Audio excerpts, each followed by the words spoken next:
Alright, it is time for the nonsense to get started for today.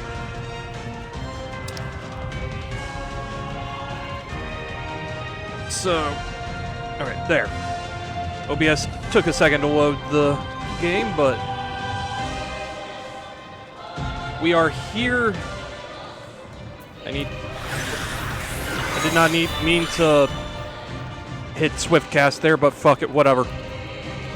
So, I have a shiny book now. Is very shiny.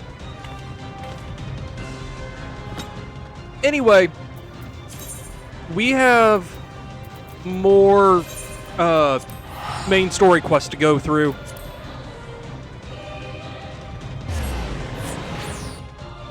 And I have been chomping at the bit all goddamn week to get to this.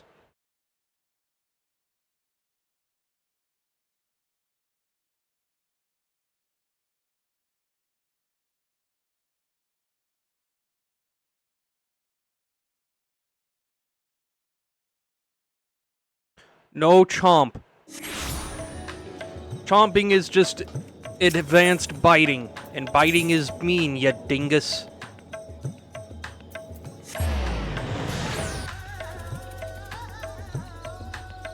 Also, I think there's another level of enhancement for relic weapons now,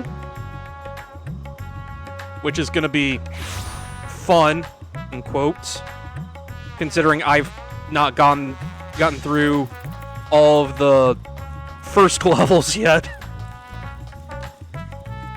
Wow, I would have thought that after almost a week there wouldn't be a crowd here, but I mean, there you are, Varshan. Also, I love the wordplay here.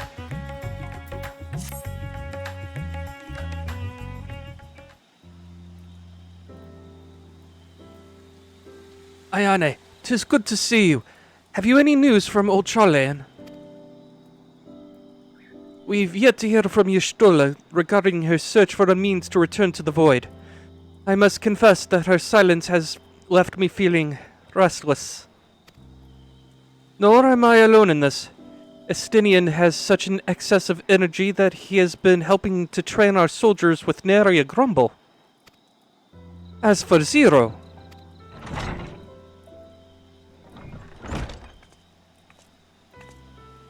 Hi, Zero.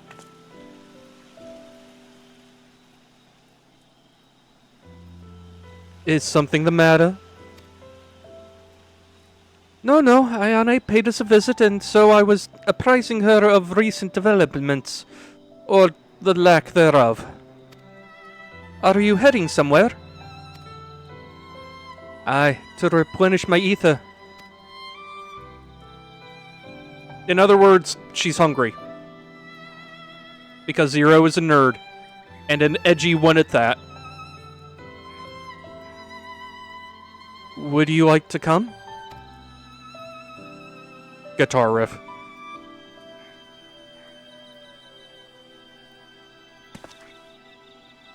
A rare but most welcome invitation. Timely too, I might add. Date. Zero has already been inducted into the harem, don't worry, Cry. I myself was thinking of venturing into the city. It would be my pleasure to join you. You will accompany us, of course. Come then, I've an errand to run at the bazaar first.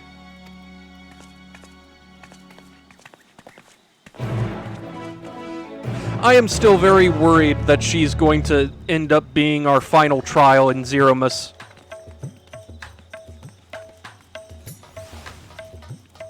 Also, it's kind of odd to think of, but, like,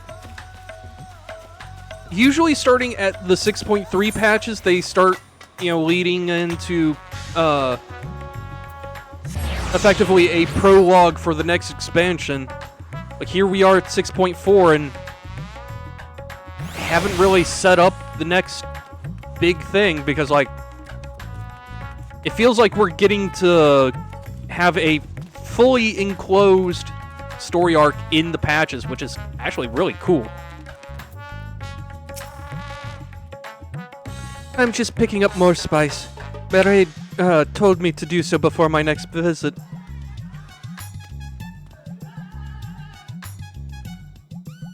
Oh, they can absolutely shake up the formula. Like, the way 6.0 ended, right there felt like a perfect ending to the overall story.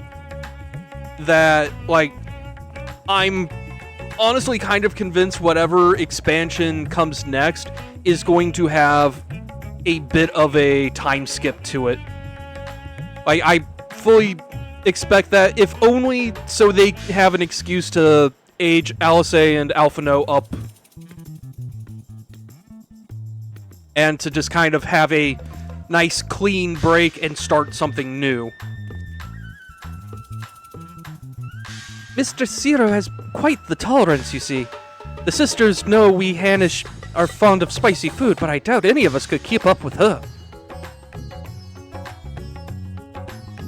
Okay, Zero is a woman after my own heart. With just the spices they normally have on hand, the Mahan can't quite satisfy her, which is why I'm happy to provide what they need to achieve more rigorous flavors. Now then, variety being the spice of life, perhaps you'd like to choose something extra to blend with Mistress Zero's usual? It'll help keep things interesting. What do you say? Fine by me. You can appreciate the nuances of this world's sustenance far better than I can, I expect. Alright, what do we got? A colorful array of spices peer out from hempen sacks. See, the lustrous crimson powder, the aromatic black corns, the little red husks, the coarse yellow flakes. I gotta go with the lustrous crimson. Give me that pure capsaicin shit. Right into my veins. The husks sound the hottest. You would be surprised, considering everything. Like, just some of the world building in terms of spice in this is odd at times. I have not used Capsicum or Scovillain. I've meant to, just I could never find a good place on my team, considering, you know, I picked Fuecoco as my starter, so I've always had a fire type. And I try not to double up on types. Which sucks, because I've had both a Growlithe and a Houndoom, or Houndour, in my boxes since, like, the first or second gym. And it killed me that I couldn't use them, because Fuecoco, Skeledirge, it's just better.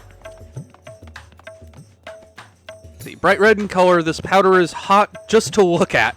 It will likely induce a healthy sweat when consumed.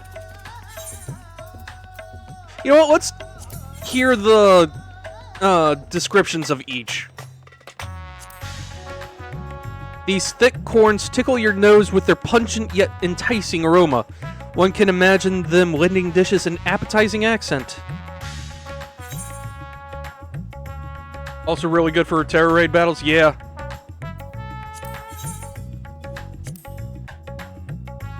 These flakes appear to have been grated from a thick root. Their sharp aroma suggests a bracing flavor. And the little red husks. These tiny husks give off a citrus-like scent. Perhaps they will imbue dishes with a zesty note.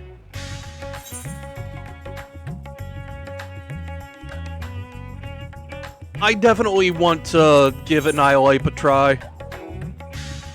Okay. That's the powder, yep. I'm going with the powder.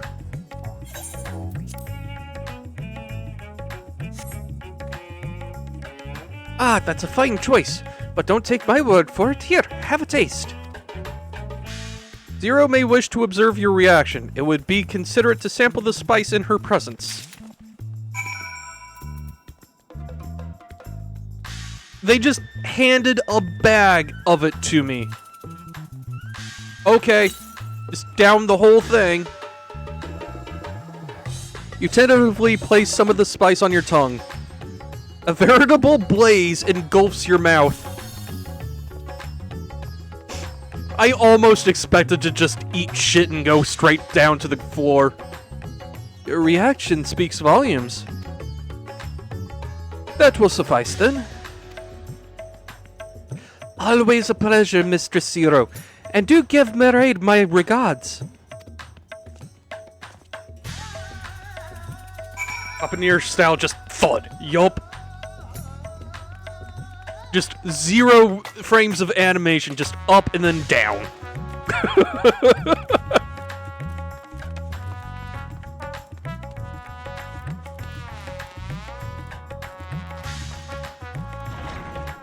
So what's my... Also, it's still taking me a bit to remember that they actually got rid of the tomestones of aphorism, or astronomy rather, and swapped in a new currency. So I'm so used to there being a red here and a green there, but now they're both green-ish. So I'm just...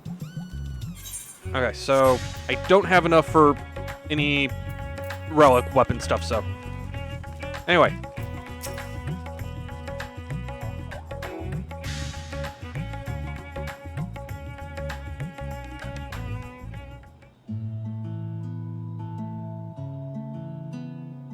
My usual, please. But with this spice. Of course, Zero. It would be my pleasure. Well now, this is enough to make a whole kettle of your special curry. I don't need that much. You're cooking for 3, including a dragon. You're gonna need a lot. Trust me. Rest assured, it's easy enough to make a serving just for you. Or we could make the kettle and share it. There would be enough not only for your companions but other diners as well. I dare say everyone will be delighted. Very well. A full kettle, then. Aw, Excellent. We'll prepare it at once. she's learning to be a person. And for your excellency and our esteemed adventurer, are you happy to try a bowl of Zero's curry? We can make yours milder if you prefer. No, give me a double. Grateful though I am for the offer, I cannot fully appreciate the flavor with this vessel. Another time, perhaps. Do not hold back on my account, my friend. Eat and enjoy. I'll take Varshan's helping. Then I'll have His Excellency's helping.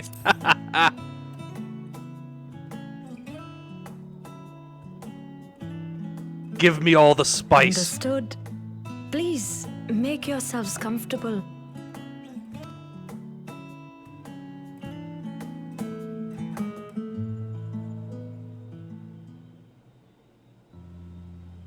Nah, it's fine.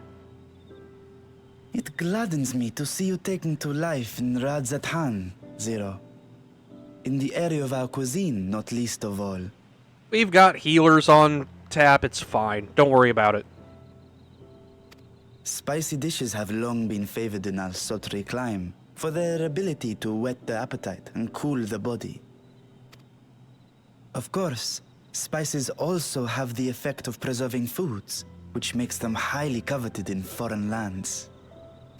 All of this has given rise to a thriving spice industry, and the wealth it brings has allowed our nation to prosper while maintaining its neutrality.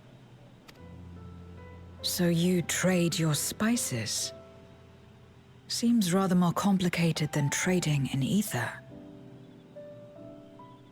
Zero. Not everyone wants to, pay with a pound of flesh. It's okay, honey. In the beginning, this land was no more than refuge for me. But now it is my home, and the people of Radzathan my beloved children. Together, we build this vibrant nation. And naught would please me more than to show it to my sister one day. Vibrant. Rubicante said the same when he described this world. A reminder of all that has been stolen from us. What many who remember doubtless yearn to take back.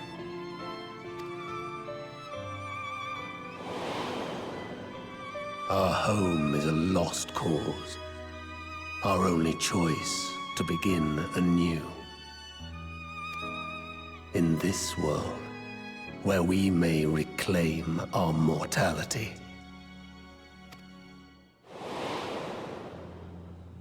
What? Cry. Nonetheless, it's wrong to damn another to save yourself. As I told Rubicante, as I found myself moved to speak. Oh, you're the nerd, you nerd. I still do not understand what made me feel this way, nor what compels you mortals to help one another. But I hope to someday. Hi, Nyx. We're just having curry with Zero, who apparently craves the taste of fire and flame and death. And I appreciate her taste. We too hope that you will find the answers you seek. Shit.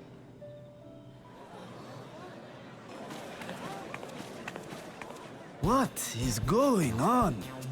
What's happening? Here we go. Compliments of Mistress Zero, the Satrap's honored guest. We are serving a special curry for anyone who wishes to partake. But be warned, it is not for the faint of heart. Oh, by all means, I'd welcome the challenge. Oh, that guy is fucking dead. Sisters have mercy. The smell alone is... It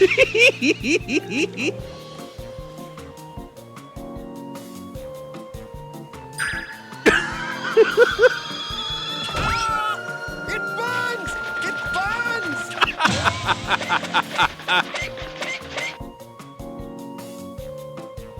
God, the animators had so much fun with this.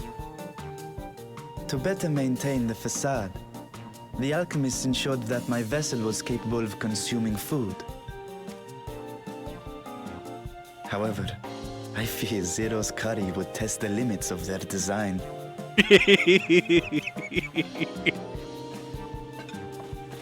Apologies for the delay. Please relax and enjoy your meal.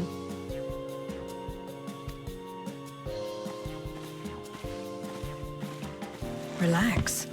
I don't have time for that. I've been waiting for this. It's okay, Akihiko. You can go all in on this. Come. Let's replenish our ether.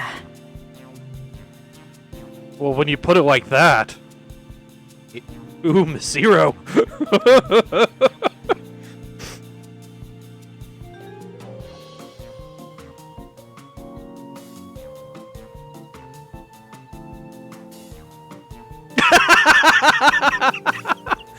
There are exactly 2 people upright after that.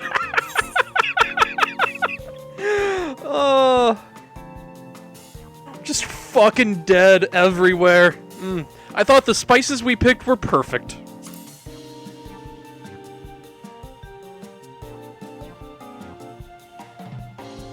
I trust you have eaten your fill. Oh, wait, no, there's 4 that either passed or survived. Everyone else is fucking dead. I shall have Merit prepare a meal for us to take to Estinian. I suspect he too is overdue a replenishment. Oh yes. Please, I need to see Estinian eat this. By this hour, he will have retired to his chambers at Magaduta. Come, let us pay him a visit. Oh god. Yes, please. I must see this man burst into flames.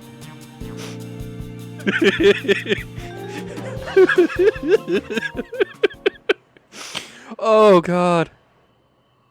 The spicy curry has left you slightly flushed and set your heart racing. Whatever challenges await, you were ready to face them head on, and with feeling. Did I get a buff? Oh, please tell me I got a buff of some sort.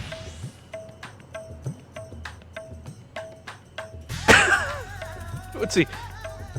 Spicy circulation reforged by the flames of truly challenging curry. Spicy circulation 22 at that. I have no idea what that does. But whatever it is, it sounds impressive. And it's gone. Wait, there was an aetheryte back here. I'm dumb. I got distracted. Don't mind me. Also, if you see me just randomly clicking Garuda down here, for some reason, I've been having issues with my middle mouse button not registering when I want it, so I'm just kind of idly clicking it to make sure it's not dying.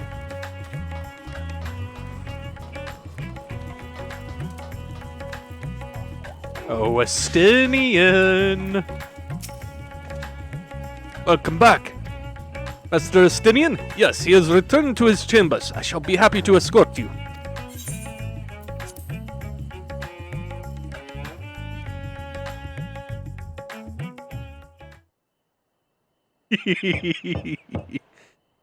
Estinian, are you there? We've brought something for you. I have a present, Estinian. I enter.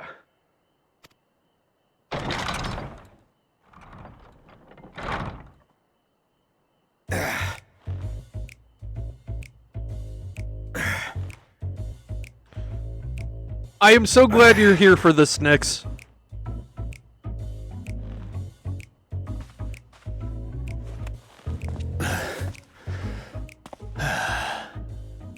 Squid masala from the Mehane. I thought you might enjoy it. Oh, it's not the actual flaming curry. Boo! Masala, eh? I prefer my squid dried. But I'm sure it won't disappoint. My thanks. Idle as I am in our sorceress's absence, I see. I can't offer much in the way of entertainment, but make yourselves comfortable.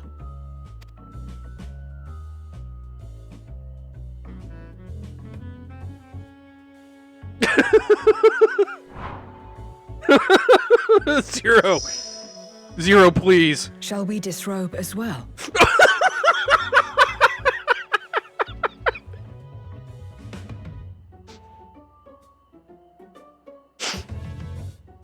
This... Oh my. Well then. Oh. Oh. And here you'd think I had the spicy curry. Who, buddy? No. We simply caught our friend unprepared. He will make himself presentable at once, I am sure. No. It's fine. We can disrobe too. It's fine. You go get Big Varshan though. Varshan. You know, get the combat model out here, and then then it's a party.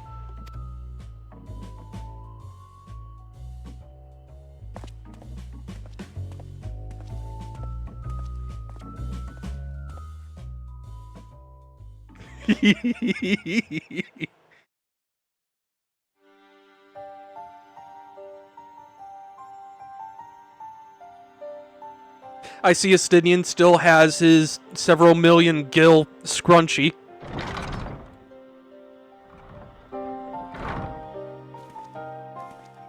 At last. We've been looking for you. My friends! Tell me, were you able to devise a way to return to the 13th? I believe so. It required a visit to the moon, where I took the opportunity to enlist Urianger's assistance. I keep forgetting that just traveling to the moon is, you know, an easy task now. Ishtola hath told me all. I should be glad to help you free Azhdaya and put an end to Golbez's dark plot. If Rubicante spoke true, both Golbez and Azhdaya are on the moon of the 13th. Unlike here in the Source, however, we have no means of making the journey from the surface of the star itself. The technology simply does not exist. Therefore, I propose that we employ a gate to deliver us directly to our destination. Is such a feat possible? In theory. Having once been a single hole, the Source and its reflections share striking similarities in geography. And according to a certain someone who unceremoniously whisked us away to the first, the same locations across the worlds are intrinsically bound. I love the casual shade she's throwing at Graha. All of which is to say, were we to pass through a gate on the Source's moon, it should lead us to the moon of the 13th.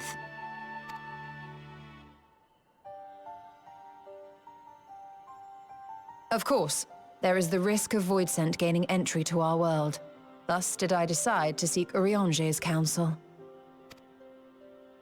Both the Watcher and the Loporrits are aware of our proposed endeavor. While they are yet deliberating precautionary measures, they have pledged their full cooperation. You've been busy.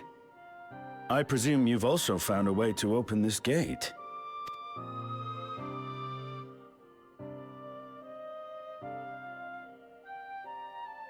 Be it in Radzat-Han or Sharlayan, scholars have long cast their gaze unto the endless dark of the void.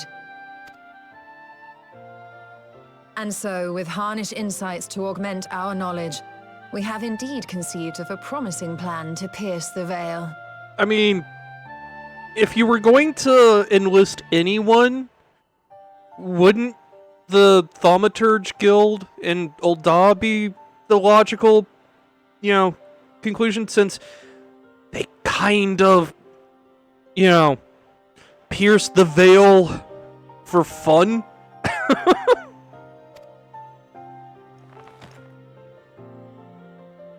A plan I am confident will succeed, precisely because the moon is our stage.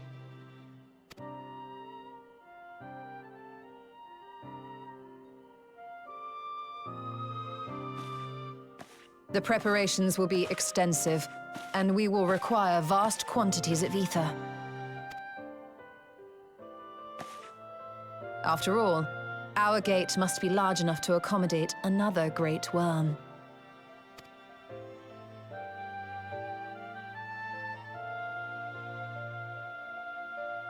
My proposal entails delivering copious amounts of ether to the Tower of Babel in Garlemald. As you will recall, Fandaniel used the structure to destroy the Brand's imprisoning Zodiark. And we, in like manner, will use it to channel ether to the moon, and thereby open our gate. Something tells me the Cradle of Darkness is going to be the gate. Like, that's just been too big of a hole to not utilize in some regard. Hi, Mr. Famous. I see. Then we shall need someone on the moon for the necessary rituals. Just so, Your Excellency. I intend to head back anon for that very purpose, as well as to help devise our strategy to deal with invading Voidsent. Along with our lunar allies, we will once again require the assistance of your alchemists, Nidana not least of all. Also, it strikes me, if we're going to make a gate into the void big enough for Vritra to go through, probably a good idea to put it on the moon, because any big void synth that get through are going to be trapped on the moon. It's not like they can just fly through space. Unless they're a dragon.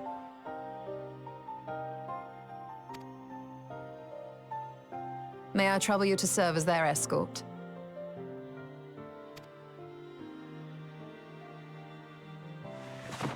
Fine by me. The room was beginning to feel constraining. For my part, I shall oversee the requisite tasks on the star. Might I prevail upon you for your assistance?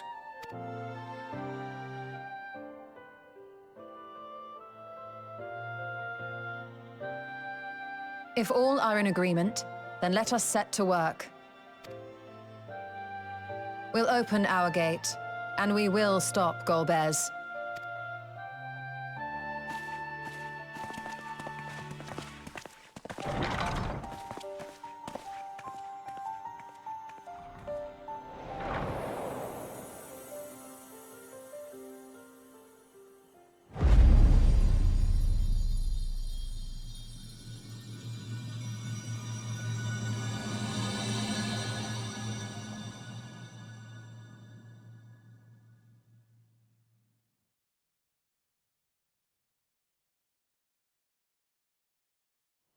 I mean, the moon was kind of made to be haunted, so...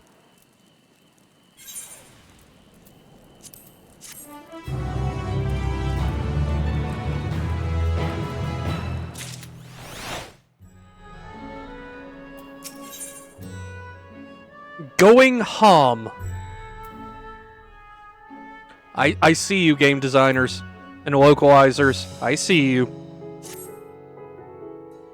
If one and all are ready, then let us set forth our preparations to complete. There. If I may, beg a moment to exchange this vessel for its grown counterpart. It is in keeping of alchemists, in the keeping of alchemists of the High Crucible. Of course, we shall accompany thee thither, and thence begin our journey.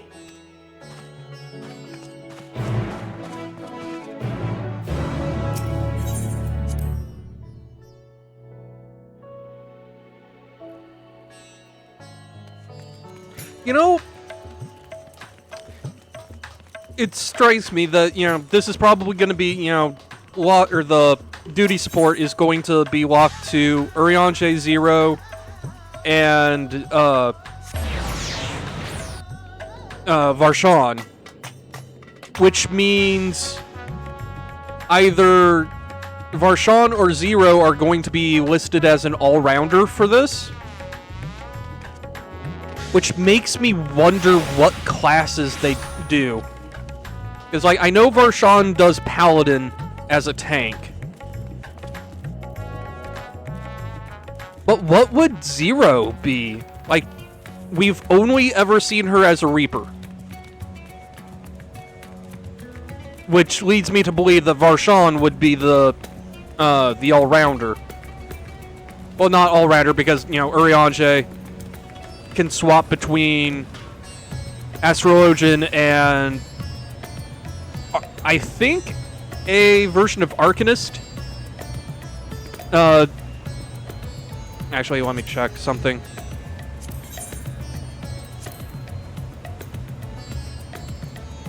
Where is it?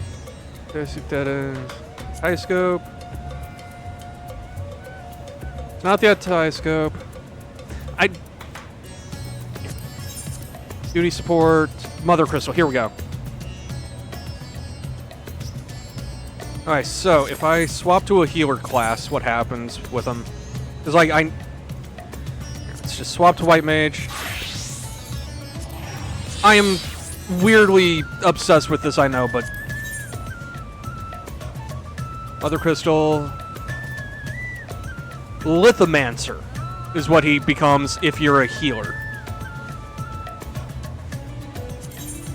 Which... Okay. So, Varshan will either be a tank or DPS, depending on what class you are in this, I have a feeling. Which makes me wonder what DPS class he does. I'm guessing Bard. Yes, Cry? I'm sorry, I'm done nerding out now, I swear. I keep telling you, I can't reach through the internet. Lithomancer, fancy word for throwing stones. My apologies for the delay. Aye, that is a striking simulacrum indeed. Well suited to the work ahead, I doubt not. Allow me to explain Y'shtola's plan in greater detail.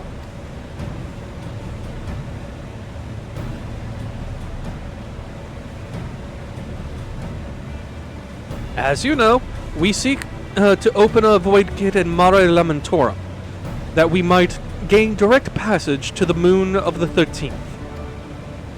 Whilst our comrades labor upon the moon, we must needs accomplish two tasks. The first is the procurement of a substantial quantity of ether and subsequent delivery of it unto the Tower of Babel. Said structure was once used to siphon the land's energy essence by way of the Telothroi spires.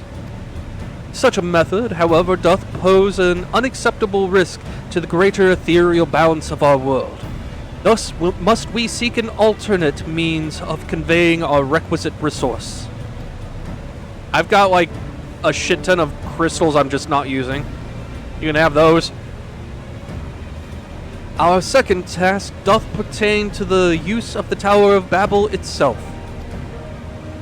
You may recall that this portal unto the moon was placed under the supervision of the Ilsabad contingent. If we employ it to different ends, we must first obtain the contingent's express permission. I should like to believe they would not refuse us, so perhaps we should concern ourselves with the ether problem first. Have you any idea whence we might source the vast quantity needed? Aye, a likely location doth come to mind. Let us make for the airship landing. There I shall reveal more.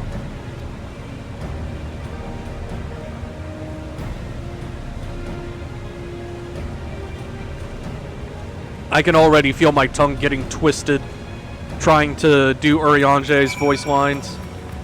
Also, get Carbuncle back.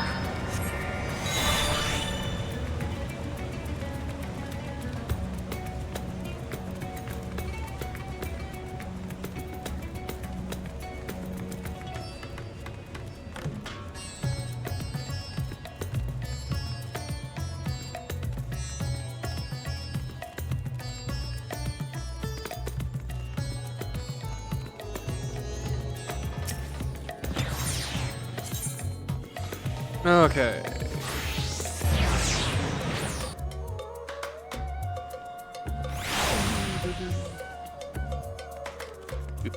Doop. Oh, there you are. Oh, did not mean to click on you. All are present and accounted for. Excellent.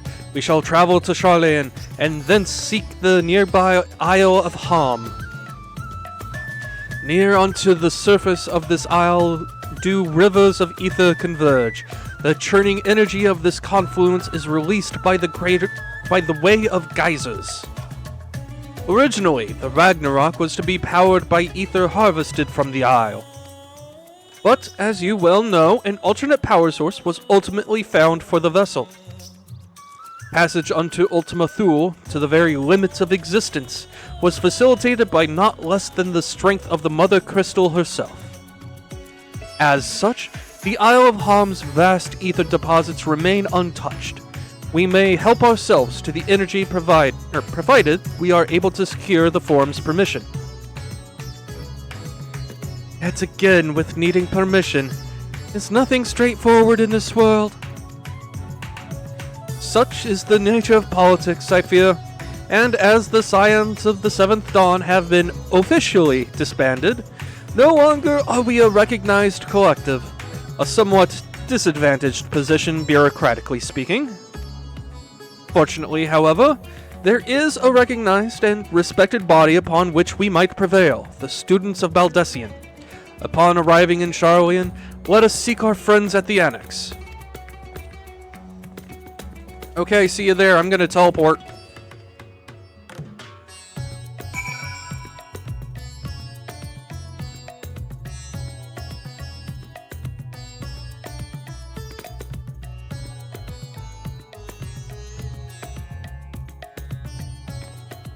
Never mind.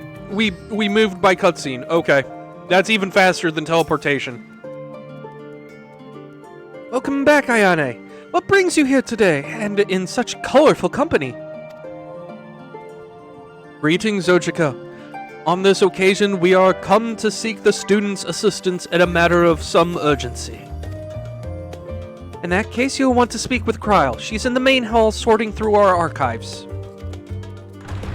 There's a visitor with her at the moment, but it's no one you don't know, so feel free to show yourself in.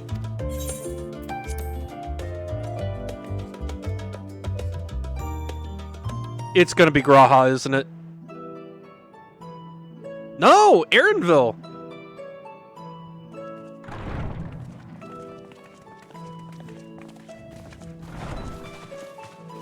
I wonder what Catboy's doing.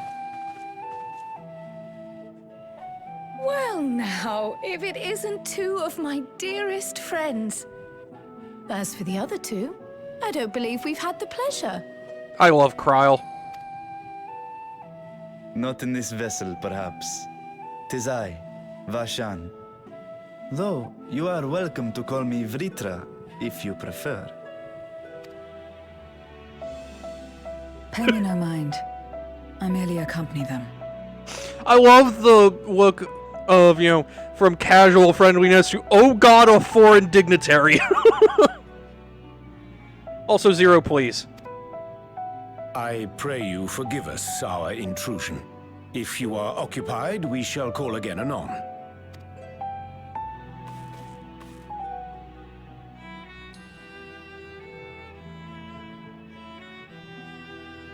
It's quite all right. We've just finished swapping all our secrets anyway. Erenville occasionally comes and shares the latest Gleaner gossip, you see. From forgotten ruins to mysterious relics, if there's aught that might be of interest to the students, he kindly lets us know. Also, I do love that they have just the story of Great King Mogomog just hanging it on the wall, along with like old maps and concept art and shit. Like this room is actually really interesting to look around in. Alas, I must soon depart on an expedition.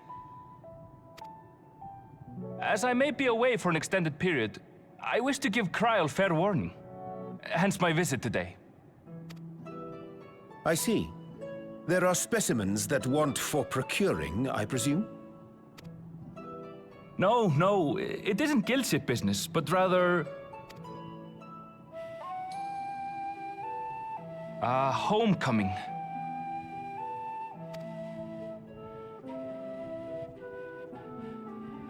But enough about me. You have business too, yes? And I'm in the way. Far from it.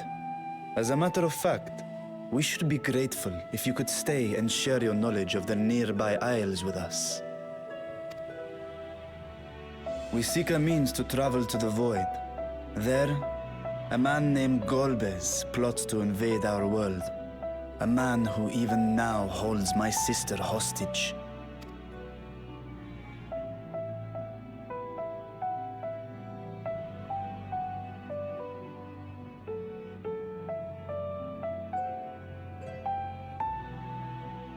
To that end, we require a great quantity of ether, which we understand may be had on the Isle of Harm. We came in the hope of exploring how it might best be procured. An invasion from the 13th? Must the stakes always be so dramatic?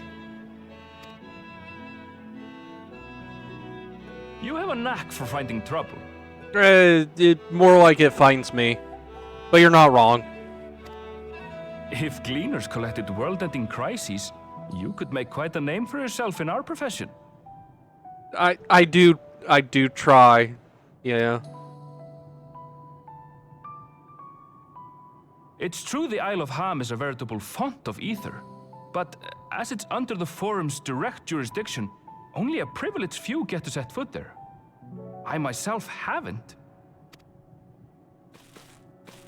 So if we want to help ourselves to the Isle's ether, we'll need to secure the Forum's permission.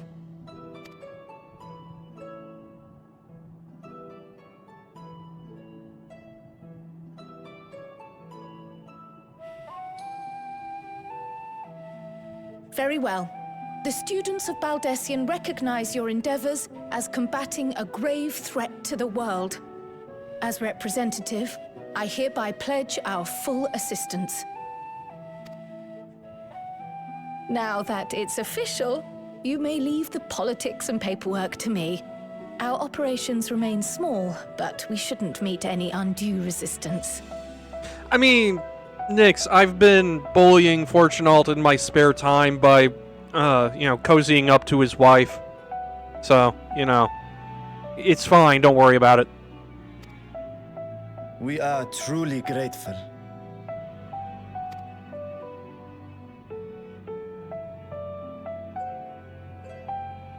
Do it some more.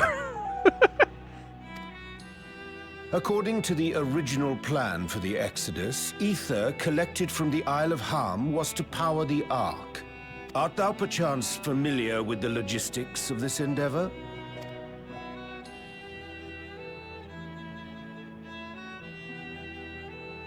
I don't know anything about that, I'm afraid. Nor do I think any Gleaner would. You might have better luck asking someone involved with the Ark's construction.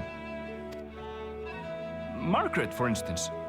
She's a researcher in Charley Hamlet. I met with her for a job recently, and she mentioned working on the Ragnarok's propulsion system. You could do worse than to seek her out while awaiting the Forum's verdict. We may well do just that. Our gratitude for thine advice, and may this threat be but a memory upon thy return. You're quite welcome. Now then, if you'll excuse me. Sid unfortunately didn't get to work on the Ragnarok much. He was very salty about that. I best start drafting our petition. Go on and find your researcher.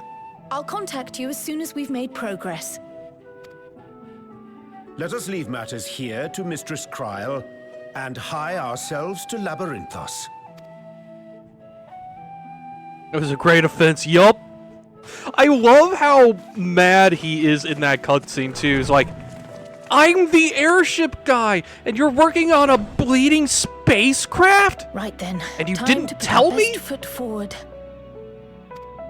I almost expected him to go, I thought we were friends.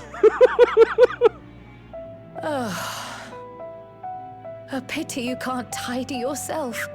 I should have had Ishtola enchant you when I had the chance.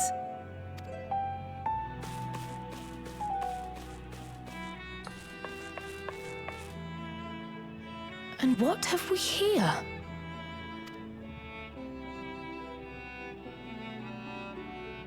Later, Krile, later. You've work to do. God, Krile is such a mood.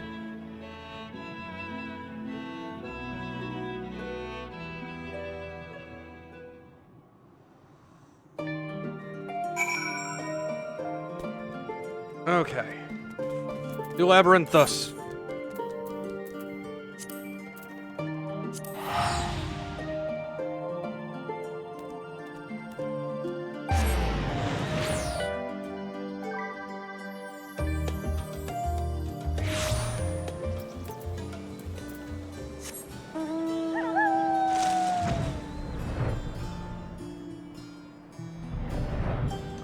It would seem I picked the wrong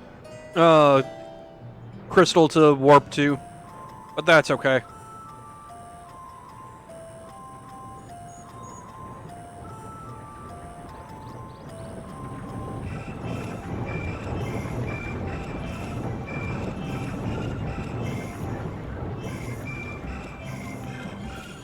Or not. I thought the quest point was going to be like over in there somewhere.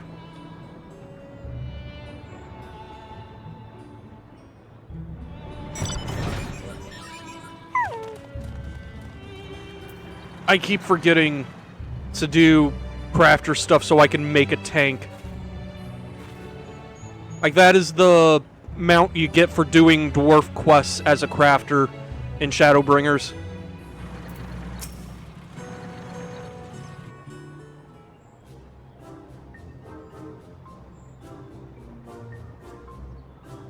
Visitors? How delightful. If you require assistance, then ask away. It so happens you've caught me in, post-deadline bliss.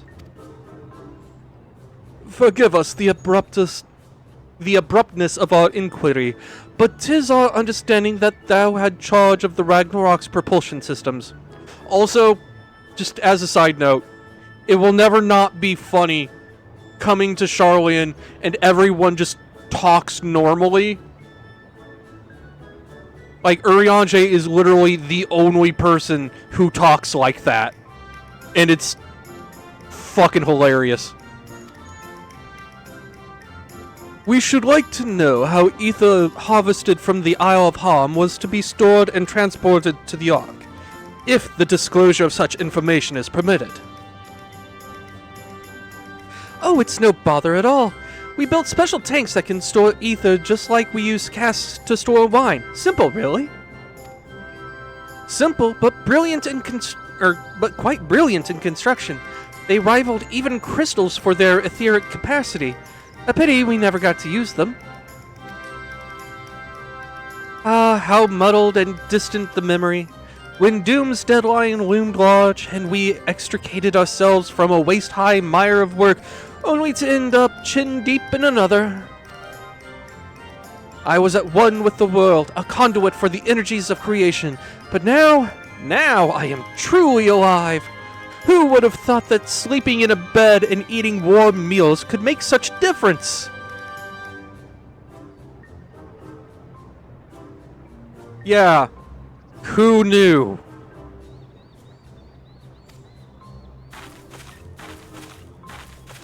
Why, I feel positively functional. I dare say it rivals the thrill of dancing on the knife edge of failure.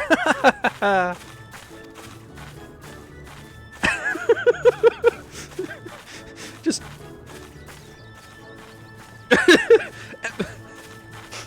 Everyone is so unamused. We are glad for you. Quite. On the subject of the ether tanks, do you know what became of them?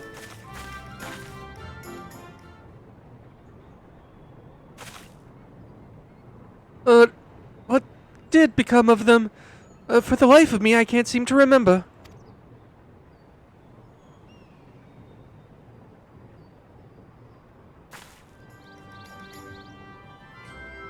Oh, but I do remember someone who might remember. He should be back by now. Just look for the fellow wearing an outfit that screams, "I've been on vacation and you haven't."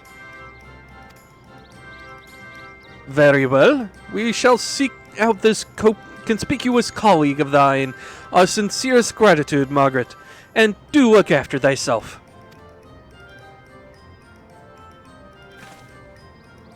Come, let us seek out this individual attired in a manner suggestive of a recent furlough.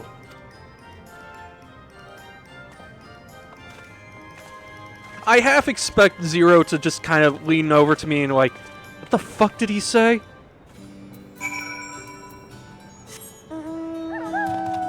Alright, we had two Camuis in a row. Do something different. Flying pig. Flying pig it is.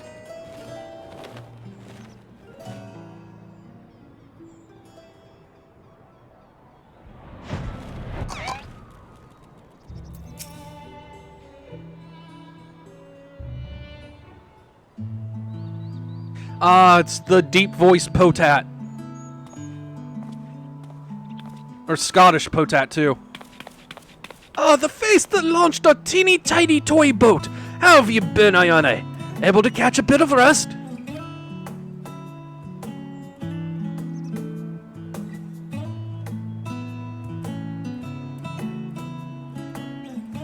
Well, if I don't know about the aether tanks, who in Balgat's name would? Born right in me very own workshop they were.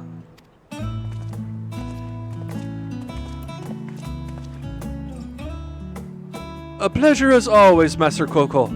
I trust thy respite proved rejuvenating. And then some! But I won't bore you with the details, not at least without a drink in me. So, why the interest in our little old tanks? Permit me to explain. 2 hours later.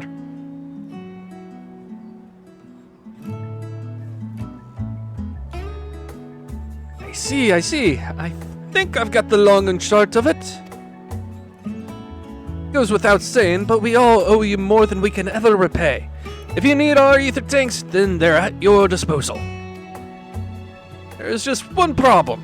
You need the forum's approval to set foot on the Isle of Ham. Were it up to me, you'd be on the next ship out. But that lot can't wipe their arses unless it's in accordance with procedural motions. You may be assured that my backside is immaculate.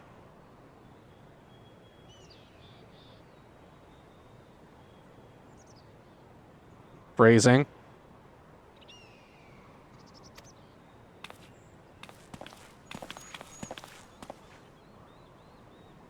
Thaliak's thumping thighs, Master Fortunaut, and Skullrug,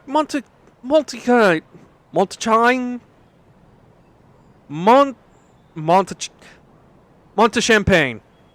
That's his name now, Montechampagne. What a surprise!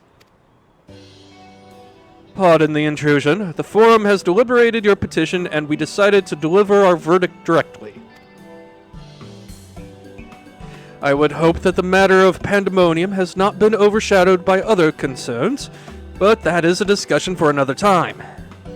Don't worry, I'll be getting to Pandemonium soon, I promise, Fortunaut. I promise.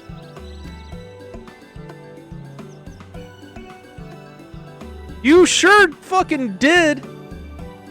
Because Fortunaut announced his arrival on the scene by saying, I can assure you, my backside is immaculate. Like, how else was I supposed to fucking respond? You have been granted special dispensation to travel to the Isle of Ham for the purposes of etheric extraction, on one condition. On account of its rich deposits of ether, the isle is home to throngs of vicious beasts. We ask that you curry any such creatures you encounter. Or cull such creatures as you encounter.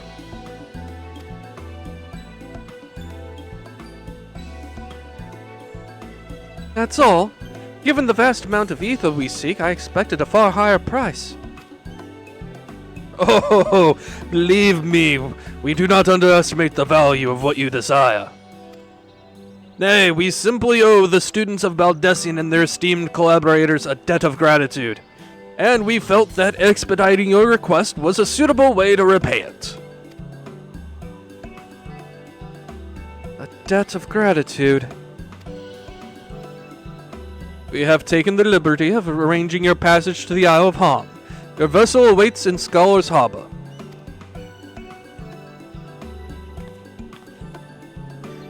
Then I'd better go get those ether tanks loaded onto the airship. We'll be ready to take them where you need, assuming it's safe. I shall head back to the annex, but should you need anything else, don't hesitate to call.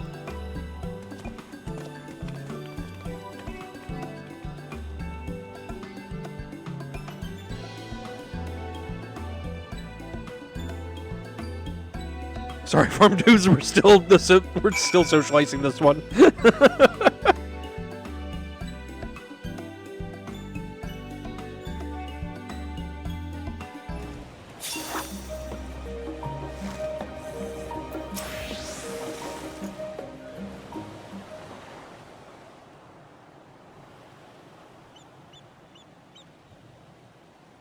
Bound for the Isle of Ham.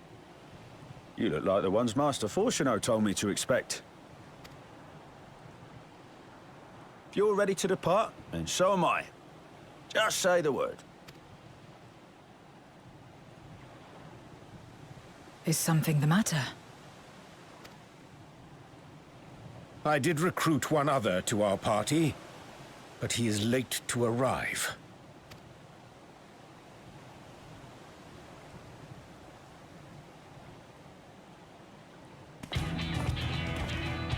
Of course he brought Thancred. Forgive me my delay. Thancred? 'Tis good to see you. He had to invite his boyfriend. If it isn't Varshan. They do grow up so quickly.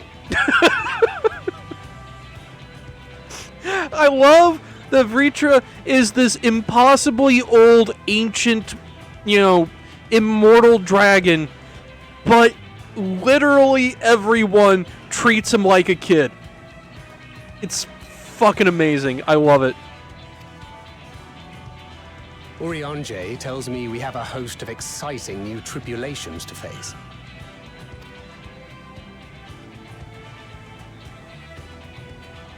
And you must be Zero. I've heard all about your daring do in Garlemald. A pleasure.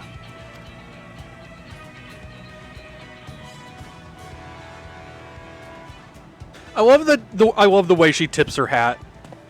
Apart from strengthening our company with his redoubtable skill at arms, Thancred may also serve as a mentor in those matters that trouble thee.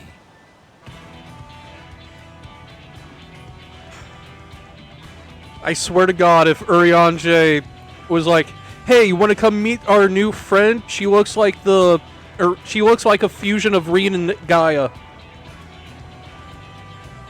I bet you that's how Urianger recruited Thancred.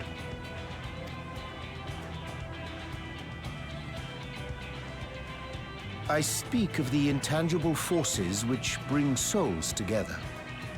Thancred is possessed of experience both unique and insightful that I am sure he would gladly share with thee. Thou needst but ask.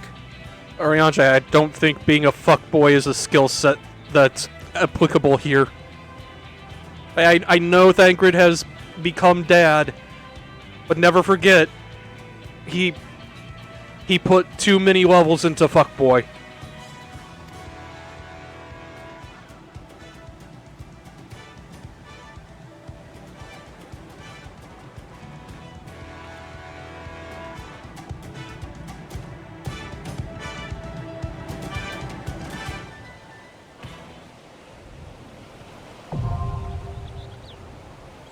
The Ether Font.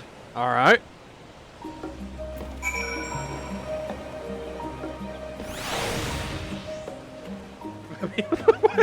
I mean, you're not wrong!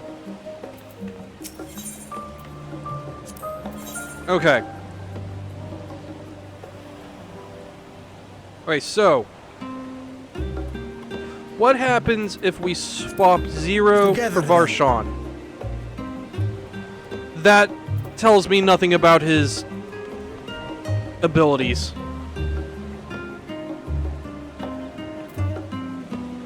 But also Varshan could be healer.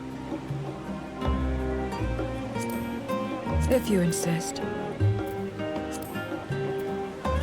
Oh, no, he can't. Never mind. Okay. Our fates are not yet sealed.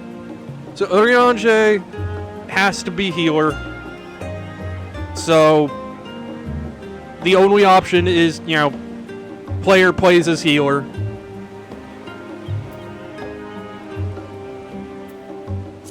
Together then. Okay, Varshan can be tank or DPS.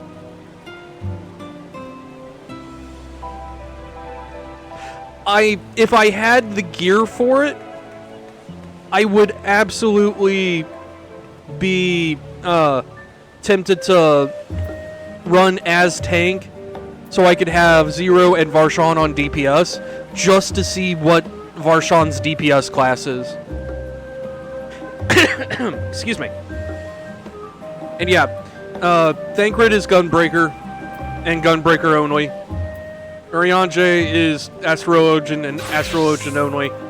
And 0 is Reaper and Reaper only. Well, Memoriat. Reaper icon, though. Okay. I am going to take Varshan as the tank, though, because that just feels right.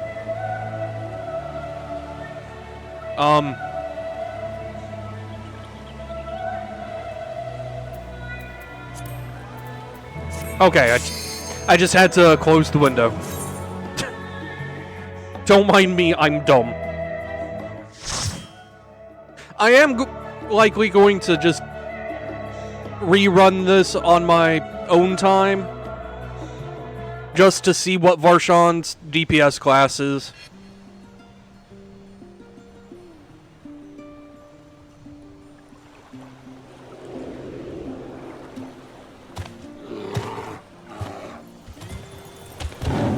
Oh, that was a cool looking fucker.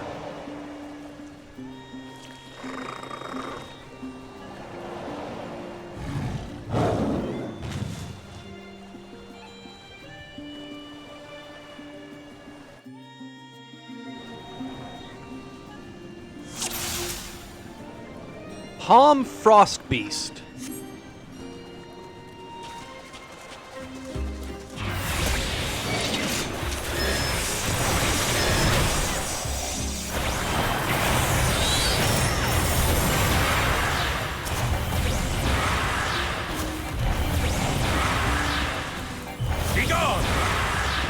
Okay, that's a Frost Breath.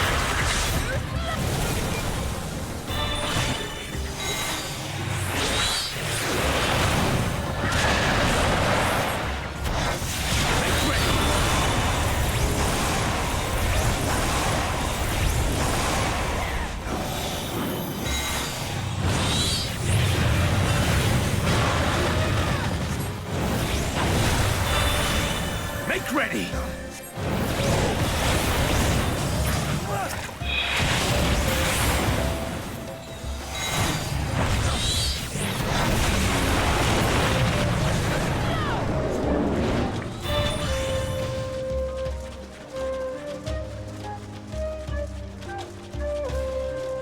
I see you guys hiding back there.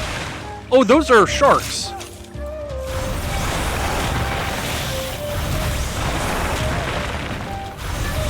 I thought they were going to be fishies.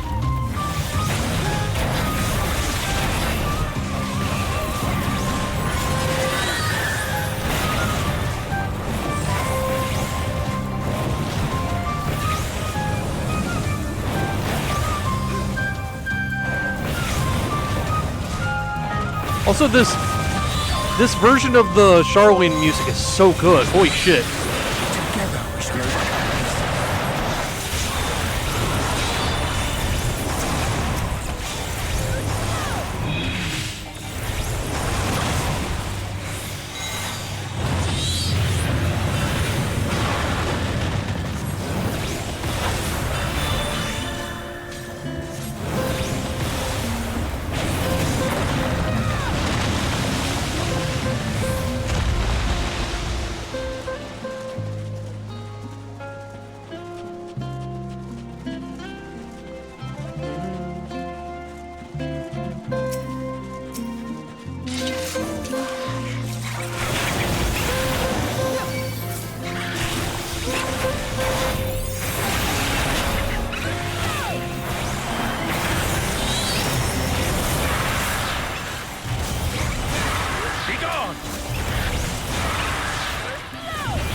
Make ready!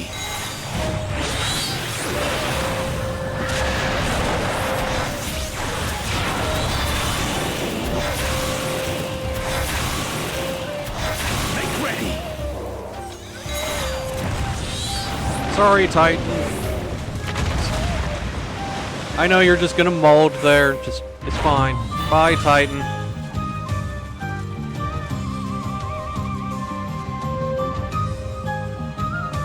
What in the fuck is that?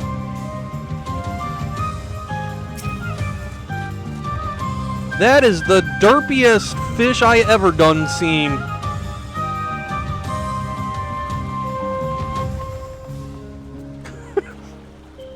What is that? Lingbaka, dread beast of the seas, apparently. Okay.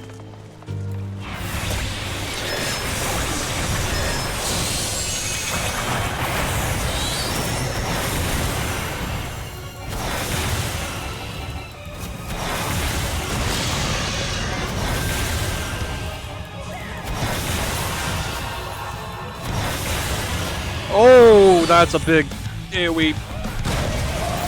Yup, okay.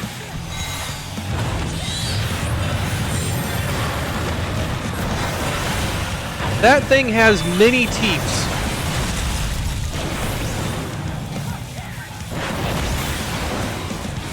Just gonna go ahead and preemptively stand behind one of these. Never mind.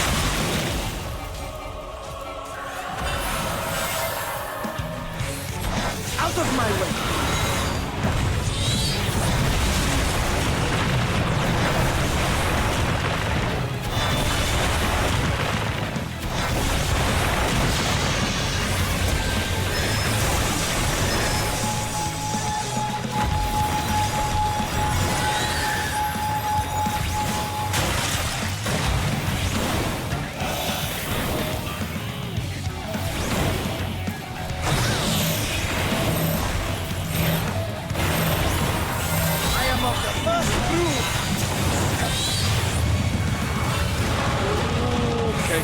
Okay.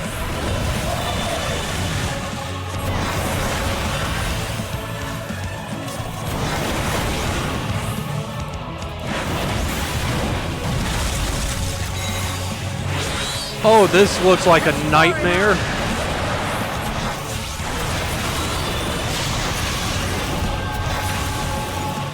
Okay, the little ones detonate first. Okay.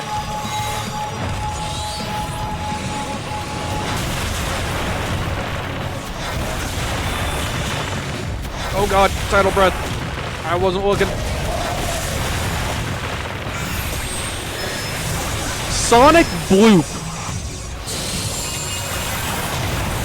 I just had to highlight that skill name.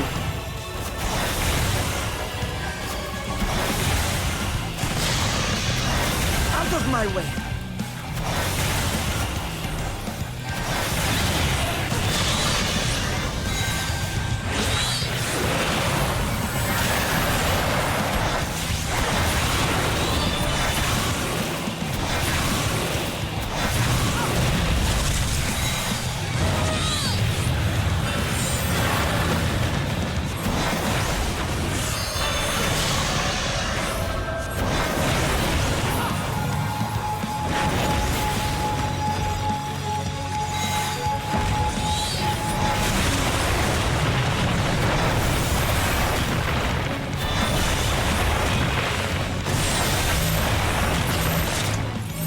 Okay.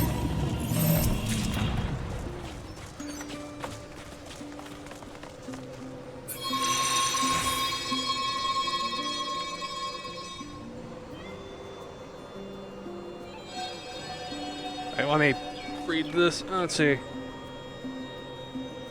Frilled shark, whatever that is, and the southern African frilled shark are two extant species of shark in the family that the frilled shark is considered a living fossil because of its primitive anguilliform eel-like physical traits, such as dark brown color, amphistyle, the articulation of the jaws to the cranium, and 2-meter long body, which has dorsal, pelvic, and anal fins located toward the tail. Exact same derp face. Amazing.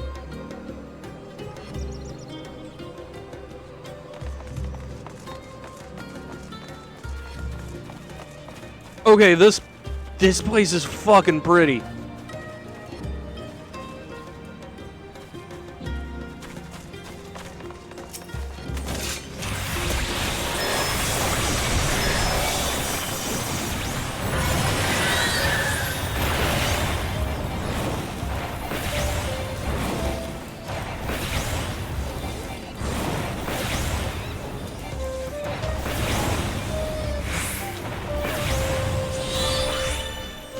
This will hurt.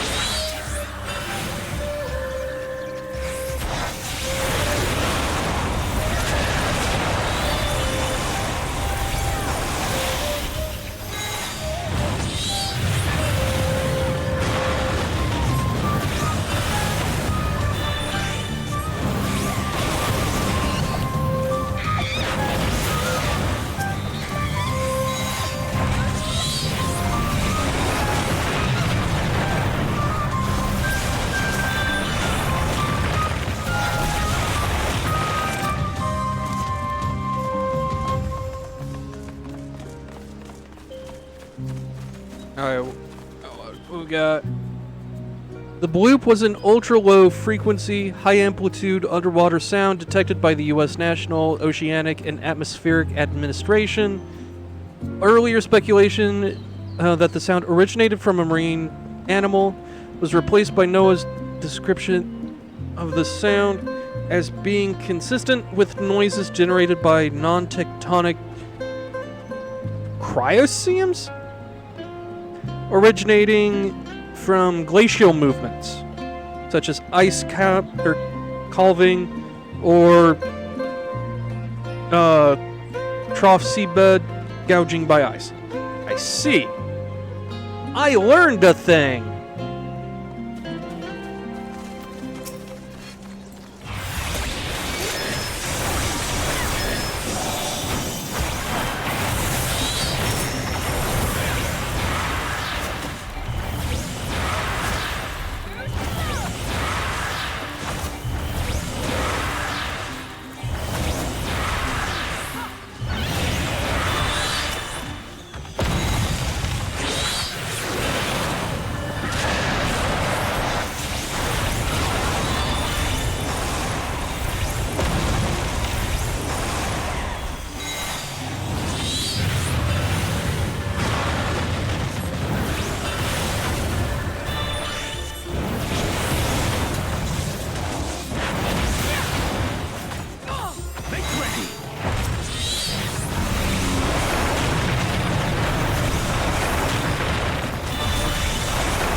It was a mysterious ocean noise for several years, huh? That was proof of the existence of sea monsters. Yo! These things look fucking cool!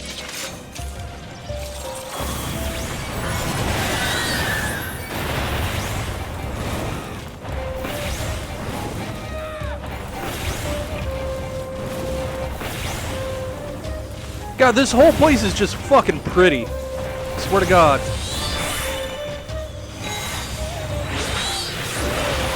Nope.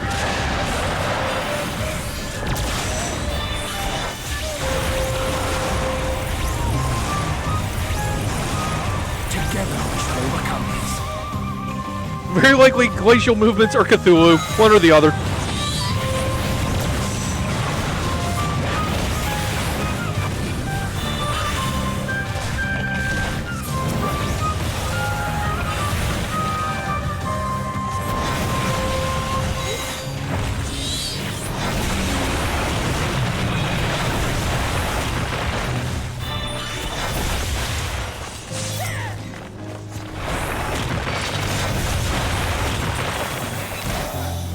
gather them up. There we go.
Y'all are nerds, by the way. Just wanted to weigh in on that. Yo! Varshan! God damn it. I wanted to look at him more.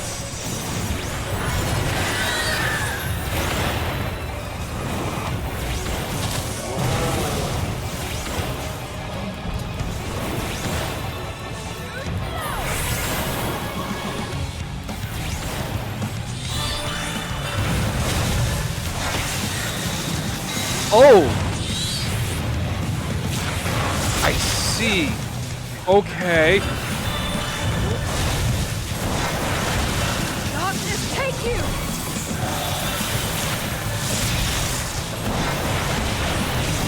That's cool.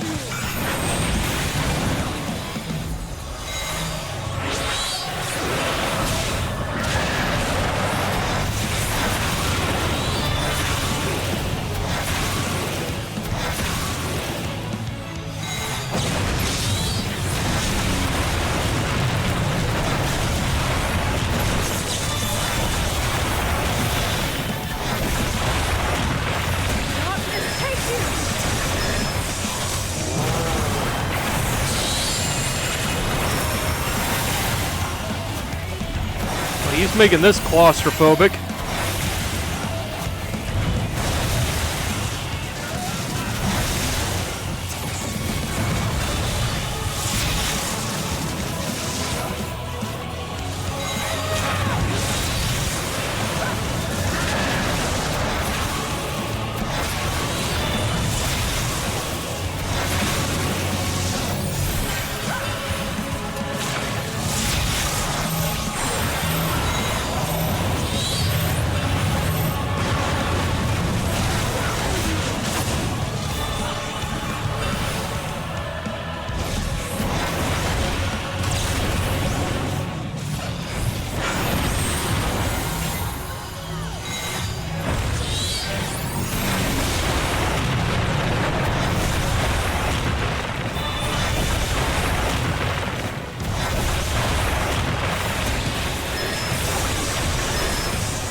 Okay.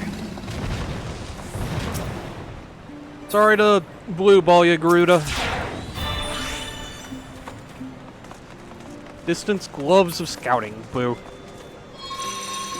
Oh, that's pretty looking.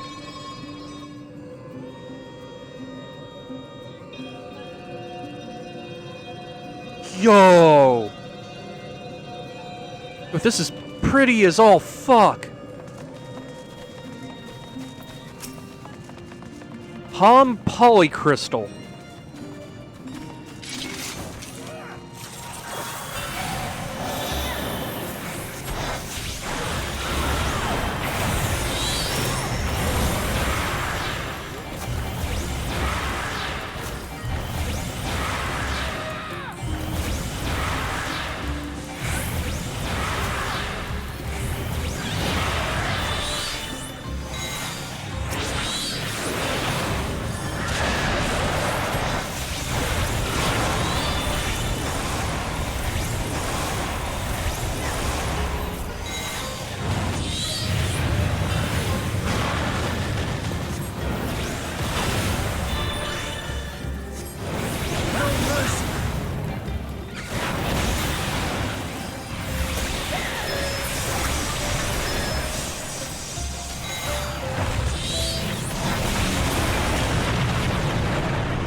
That just looks so fucking cool.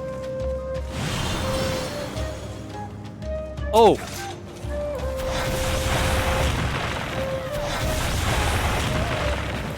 Did not expect enemies to spawn in like that.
Oh shit, it's a Kraken.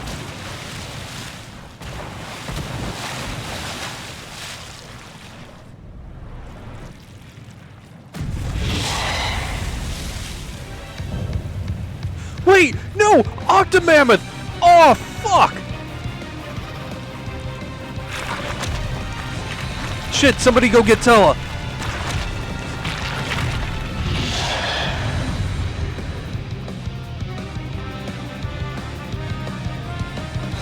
Also, this version of the FF4 boss music? God damn!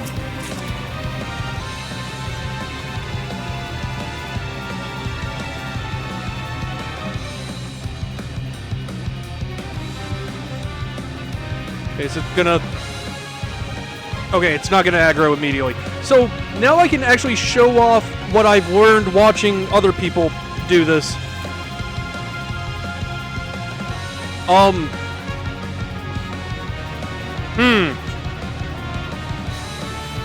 Idle camera, what the fuck?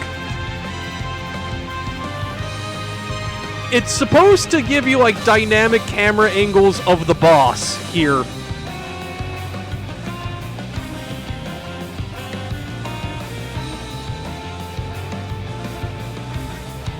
Apparently, idle camera is kind of broke here. I can move the camera, though.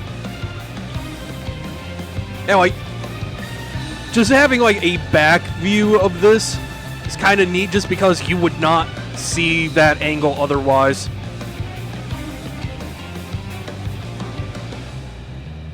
Okay. Also, lightning is not an option for me. I cannot summon Ramuh. I have Ifrit, Titan, Garuda, Phoenix, and Bahamut, though. They'll do.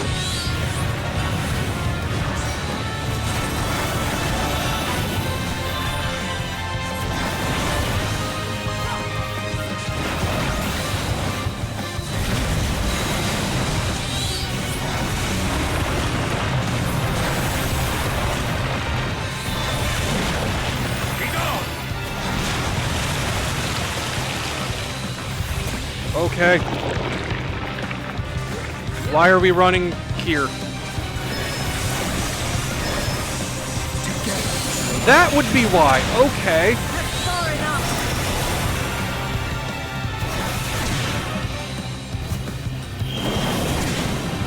Oh, this looks like a nightmare for melee. Or black mages. I honestly feel sorry for black mages here.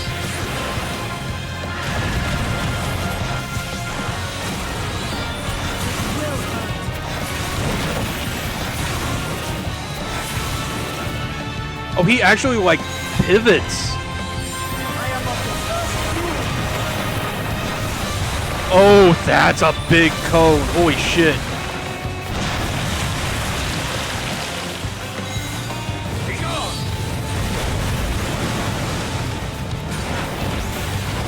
I see now why they made his circle big enough to appear on the arena itself.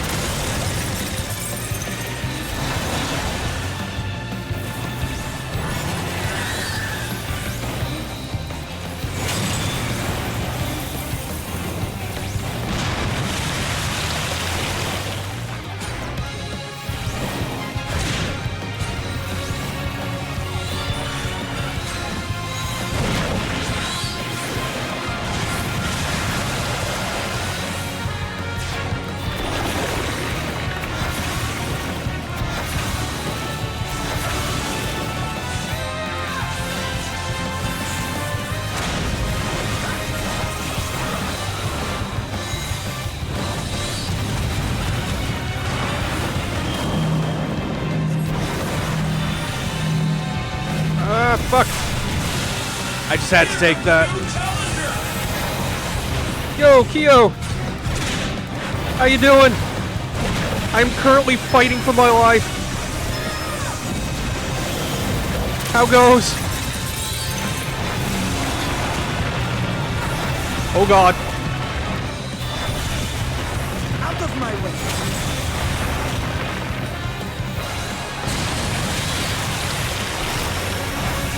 Oh, jeez, that's... Catch up to the party. There is so much happening.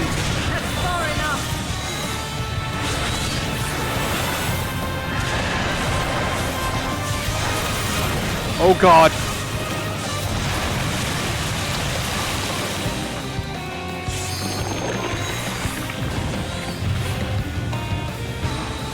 Together we shall overcome this.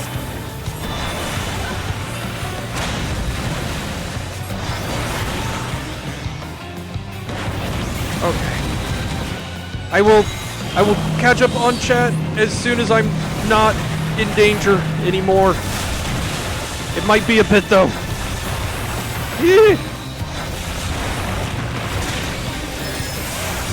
Everything is happening so much.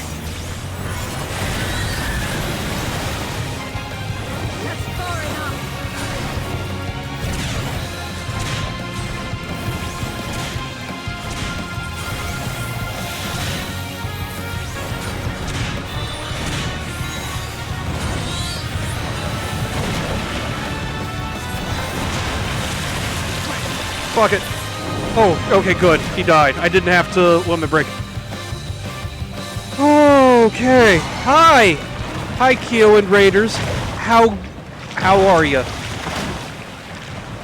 I might be a little lightheaded. That was honestly one of the most intense dungeon bosses I've had in a long-ass time. Holy shit.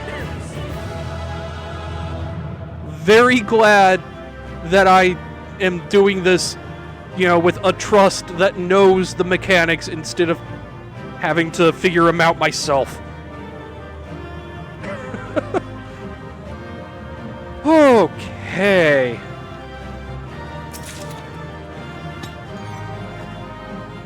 Male scouting. Boo.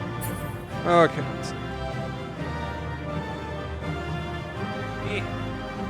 Chat, please. Okay. All right.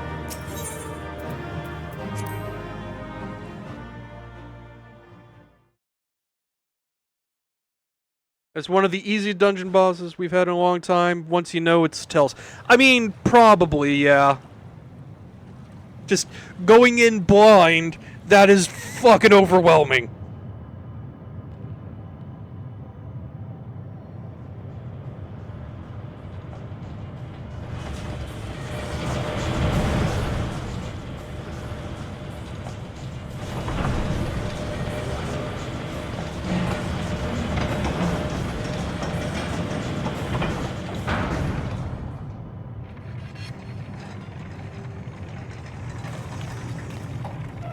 Much obliged for clearing the way. We'll get to work at once. I miss your hat, dude. You need the straw hat. It really brought your style together.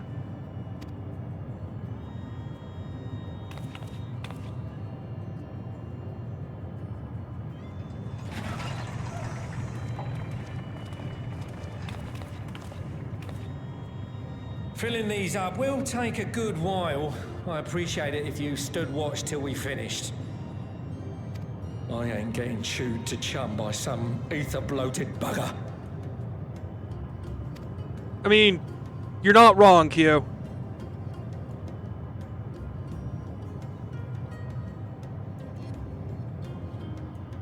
Oh, by the by. Where were you planning on putting these to use? We could deliver them by airship, see? Provided it ain't too far. Yeah, I don't think you delivered to the moon. We would need them transported to Galemon, to the Tower of Babel. Ah, that's a long old journey. Too long for a direct flight. Tell you what, we'll send them over with the scheduled shipment of provisions headed that way. I'll make the arrangements as soon as we get back. Save some poor chocobos having to drag this lot through the snow. You have our thanks. We shall not forget your generosity.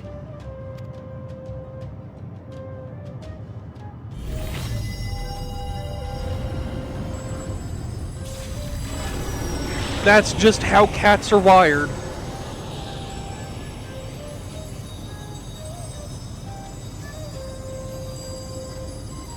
God, this dungeon was gorgeous, though. Everything seems to be proceeding apace. I dare say you would have been fine without me.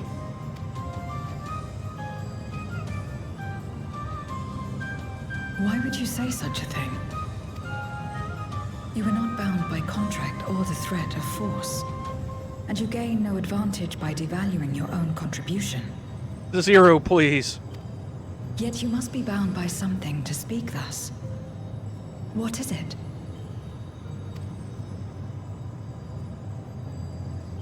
What binds me?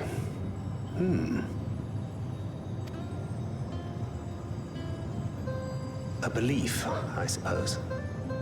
Born of our shared struggles. No matter where my comrades go, I have faith they will be fine. For I know that they will walk their chosen path as surely as I walk mine. Aww.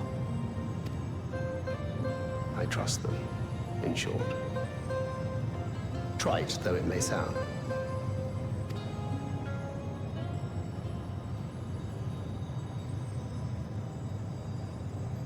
Trust. Alright, have a good sleep, Kyo.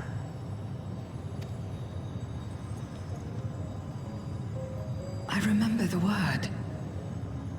How long has it been since last I used it? It had no place in my dealings. Not with other Voidsent, and certainly not with Xenos.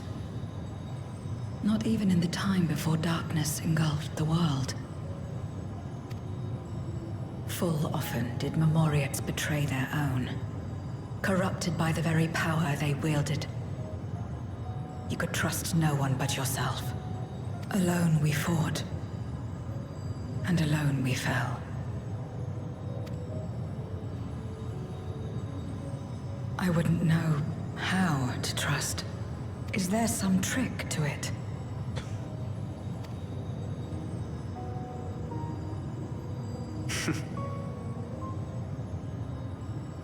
Just stay close to this one. You'll learn in no time. Wow, okay. Are you saying I'm overly trusting Thancred? Huh?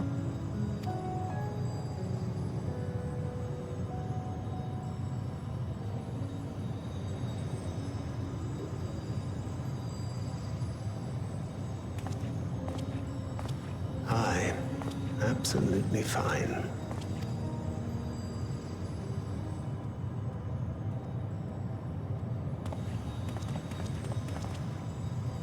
I confess I thought thou mightst have more words of counsel to offer. You know, as Thancred was walking up there, I almost wanted him to push Urianger into the water for no goddamn reason. Oh, she'll soon get the hang of it, even without my help. After our work here is done, I'll see myself back to the shadows. But before that, I take it you've heard as well. Okay, there is something going on in the background that I am not privy to. What the fuck is happening? Tell me. Indeed. The client seeketh Archons, and 'twould seem our extensive travels and neutrality make us prime candidates. For who? Well, assuming we take on the request, I suspect I'll be stuck with you again. Don't let me down, hmm?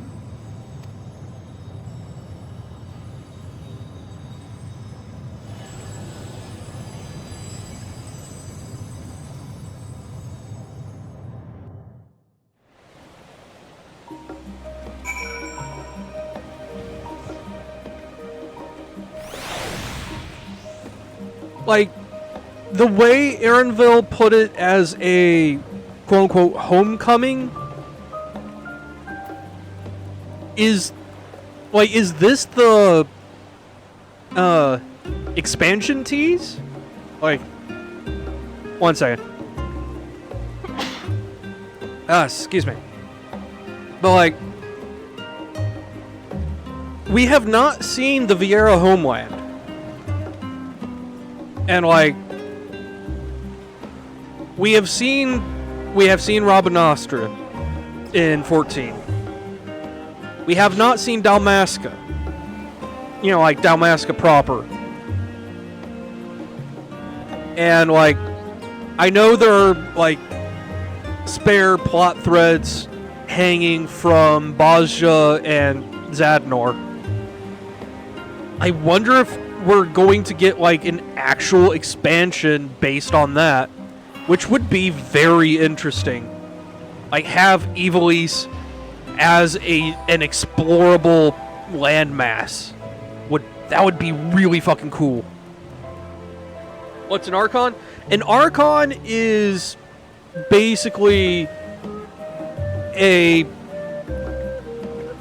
someone, you know, recognized by the studium or the university here as, like, a top performer. And, like, let me see if I can get a good... Urianger, stop looking at me. Urianger. That face tattoo there that Urianger has, or let me see if I can get a... Yeah, that mark on Thancred's neck, that is the mark of an Archon. Everyone that qualifies as an Archon, basically a specialist in their field, has a mark like that. Like, all the Scions have a mark, except for, you know, the Warrior of Light and Ida, who had a fake one because, you know, she was actually Lyse, you know, who was disguising herself as her sister, who actually was an Archon.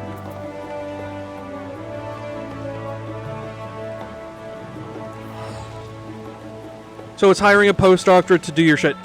Sort of, yeah. An Archon is just a title of honor akin to, like, you know, your PhD, effectively. And it comes with a rad tattoo. Not only allow us to use of the tanks, but to arrange their transportation to Garlemald besides. Blessed are we to count Coco among our allies. Unto thee we must also give thanks. Give thanks, Thancred, for coming to our aid on such short notice. Please, you know I'll always be happy to help. Don't hesitate to call on me again. But, like, I think Archons are specifically a distinction of, like, neutrality as well. Because, like, Louisoix and, you know, everyone that came to Eorzea expressly kind of, you know, flaunting the Forum's guidance were all Archons. Like, they are held in honor in Sharlayan, but they are not specifically bound to Sharlayan, if that makes any sense. Till next time. Let's see. I think we can never ever say no to Urianger. Okay.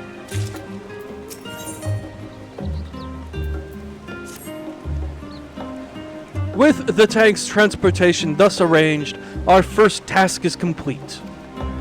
We may now turn our attention to the second. To wit, obtaining the blessing of the Ilsabard contingent to use the Tower of Babel to channel the energy unto the moon. Our destination is Camp Broken Glass, where we may present our petition to Commander Lucia. Alright, see you there.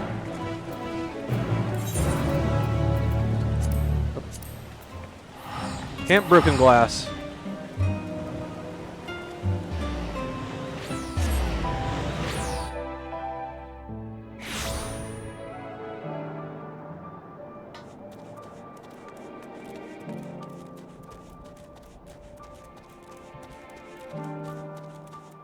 Yep. This is where Euless lives as well.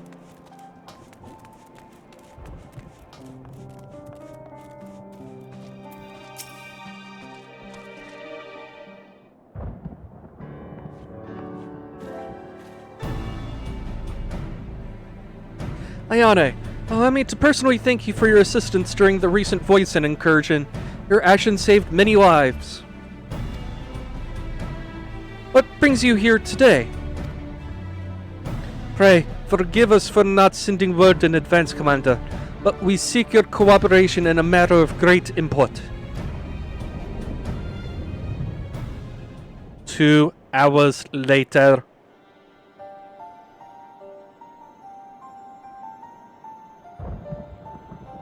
Indeed, we appreciate you consulting with us instead of taking unilateral action. It is no simple matter to activate the Tower of Babel, and I speak not only of the technological challenges. Personally, I think we must consider the emotional impact of such an action above all else.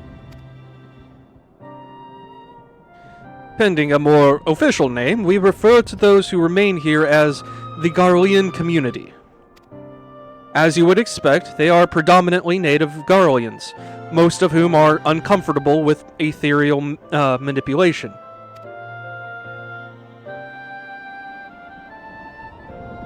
To compound matters, the trauma inflicted by Anima is still fresh. If the tower were to suddenly light up again, it is like to cause distress and reopen old wounds. Better that than facing a mass invasion by Golbez and his Voidsent hordes, surely. Of course, we acknowledge the gravity of the situation as well as the promised bloodshed should we fail to act.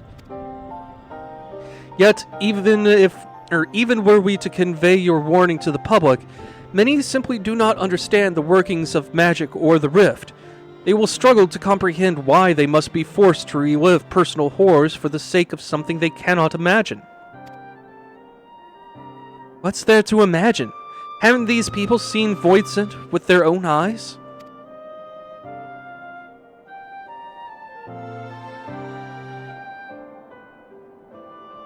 Let us suppose you encounter someone who is freezing in this cold. A natural thing to do might be to make them a fire, yes? But what if that person's experience with fire was being burned badly by it, and they harbored an acute fear? Despite the benefits, nay, the necessity of the warmth you offer, they may flee on instinct, or worse, misinterpret your actions for aggression and lash out.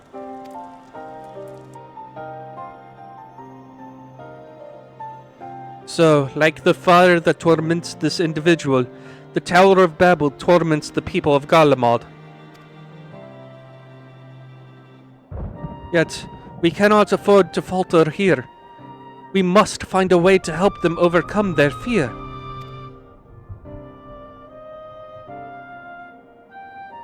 I agree. To that end, the contingent will assist however we can. We should speak with Alphino and Alice. With the rapport they have established with the Garlean people, I dare say they can provide us with valuable insights. In the meantime, Urianger, might I ask that you remain here to oversee the technical aspects of the tower's activation?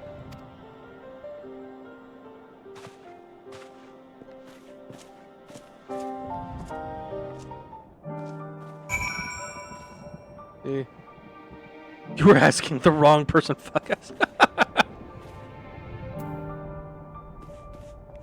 Okay.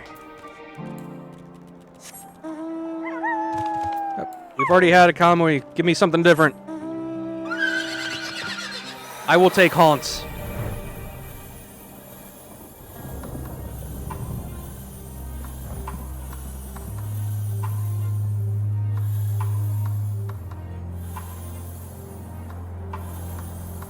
God, that still looks terrifying to live near.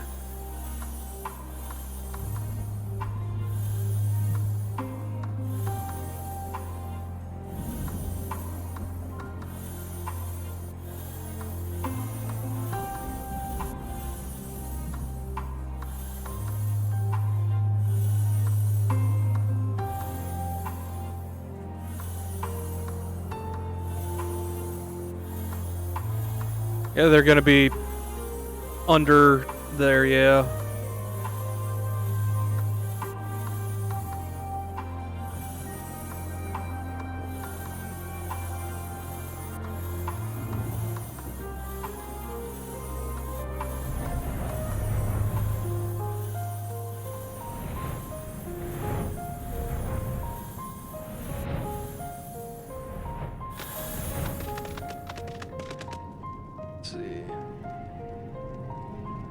Poor fucker freezing in the snow. Wow, sucks to be you. Moves on. Yup. I mean, she's getting the empathy. Like, she's getting there. She's making an effort.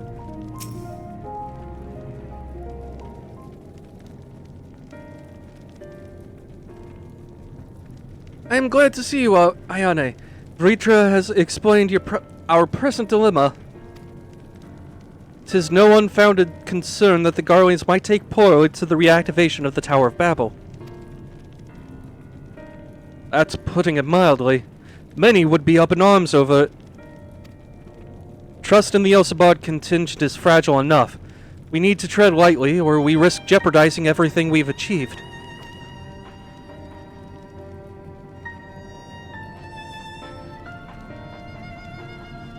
Trust again.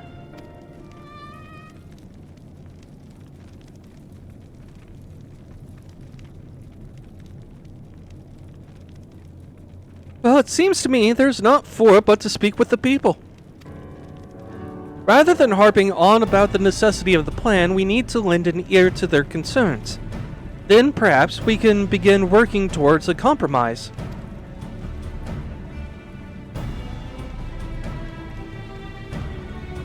In that case, I'll take you to the community leaders. They're at a station called Synodus, near the Synaculum Imperialis.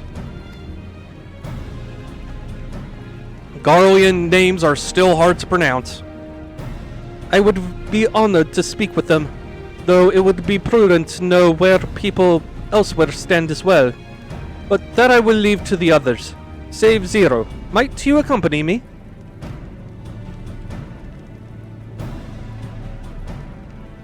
I'm sure those in Tapper's Den will have their own opinions. Alphino, if I may drag you along. Tertium, we leave to you. You are no stranger to the people there, so it should take little prodding to convince them to speak freely.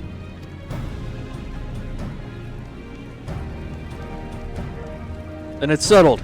Once you've learned what you can, let's all meet in Forum Solius, where we'll have what I hope is a productive discussion.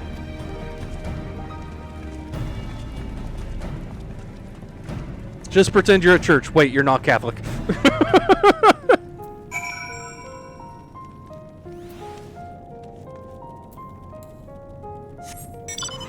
Oh, wait, I'm supposed to talk to people here. Well. Let's see.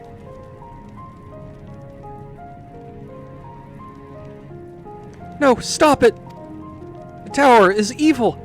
It'll turn us all evil! I don't want to hear it! Leave me alone!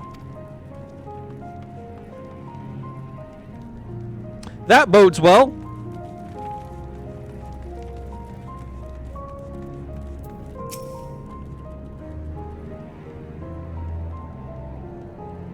Fi, that tower isn't right, I tell you. All those magics. Years ago, when I lived in the provinces, the locals razed our village to the ground with the stuff. Made things appear and disappear and fly and burn. Can still see it when I close my eyes. You've done us a good turn, dear.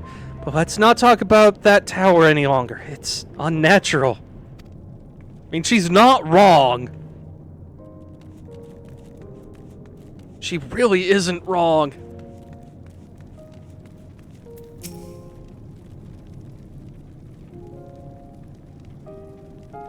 Activate the Tower of Babel? Are you out of your mind? That abomination transformed my friends and family into monsters. I can't even bear to look at it whenever I step outside. If you want to do something for us, tear the bloody thing down.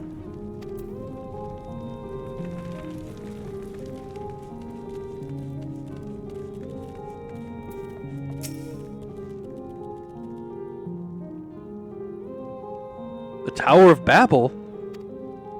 What's it got to do with Voidsent? I can't say I understand. Still, your people have done much and more for us Garleans. If you say it's necessary, then that's good enough for me. Hey! We got one person on board!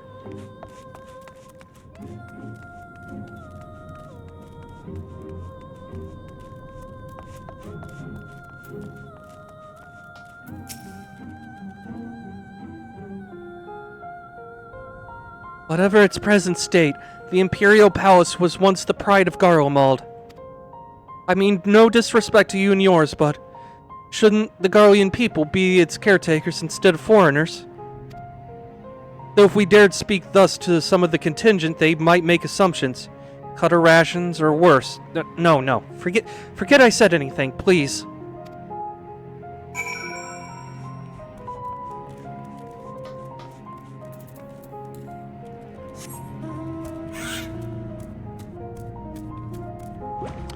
That went well.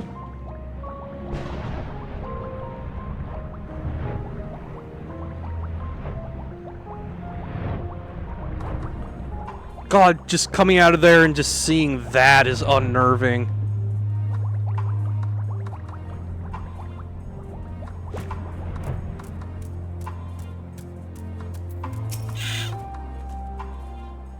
Euless is on his way with the others. I hope you found the people more receptive than we did.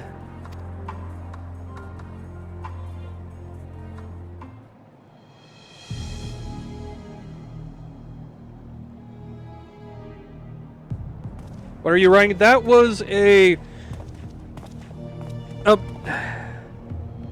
I forget how you pronounce it.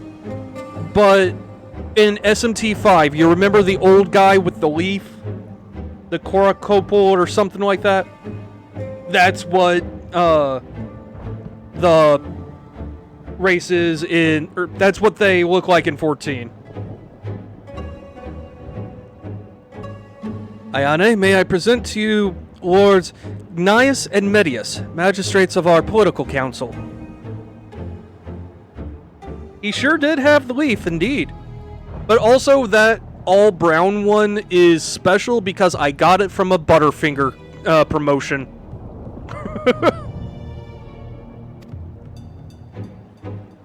They have been spearheading the efforts to establish a new system of government here.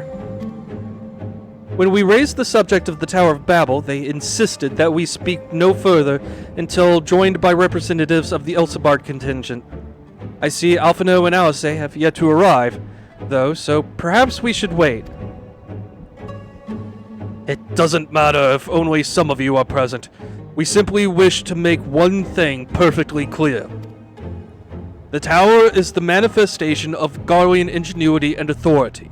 It was once the abode of the Imperial family, and it will forever bear tremendous cultural significance. It is insulting enough that we had to suffer foreigners occupying it under the guise of rendering aid, and now you propose reactivating it? Nay, we've had enough. The Garlemald of old may have fallen, but she fell in civil war to her own people, not to Eorzea or any other land. We came here to assert our unequivocal claim to our territory. Garlemald and all that lies within her bounds is beholden to no one.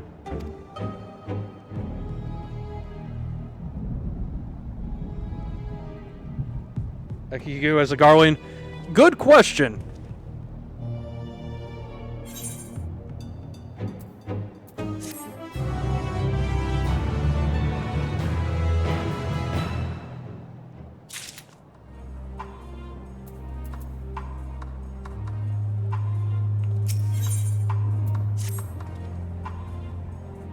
Since their excellencies are resolved to negotiate with the contingent, I will escort them to Tertium. I'll also instruct Alphinaud and Alice to meet us there. Lord Metius, Lord Gnaeus, by your leave, my comrades and I would speak with the residents of Senatus. Though the Elsabard contingent holds the Tower of Babel, it is I who wishes for it to be reactivated, and thus I think it meet that I be present for this discussion. Yet my understanding of your people's hardships, of their hopes and desires, of their dreams for the future, is sorely lacking. In my ignorance, I would struggle to contribute. Lest you worry, I will not plead our case to your community in your absence. I wish only to identify common ground upon which we might build a relationship that sees us overcome our differences. Very well. But know that the guards will not hesitate to escort you from the premises should they judge your actions to be inappropriate. If it's settled then, you should all head to Senatus. I'll join you there after I see their excellencies safely to Tertium.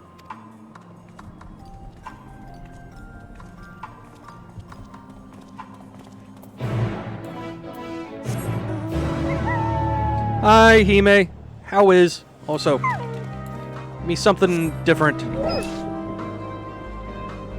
That is different. Okay.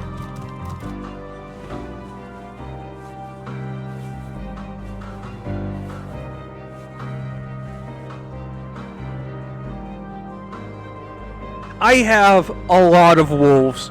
I went out of my way to get all the Kamui. Doing good? Good. Good.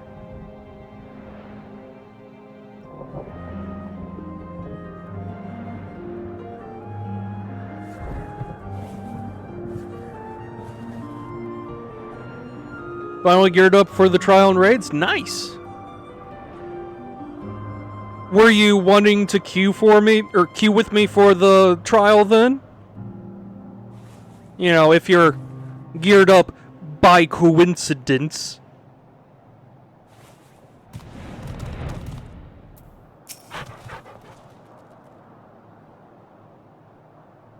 Here it is, Senatus. A temporary refuge for political dignitaries, hence the tight security. If you want, I would be glad to have you with me, Hime.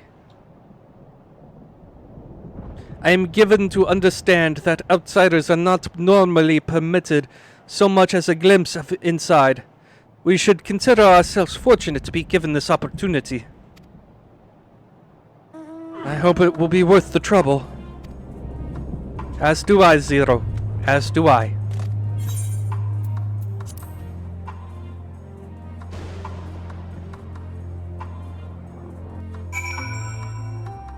Oh, okay. Nah, I feel you there.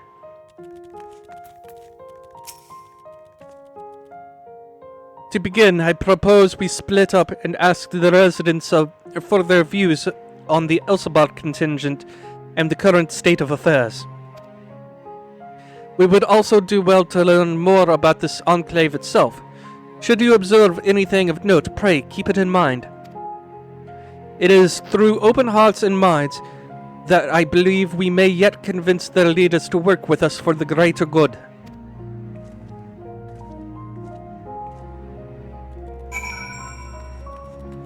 Alright, what do we got here? Pile of crates.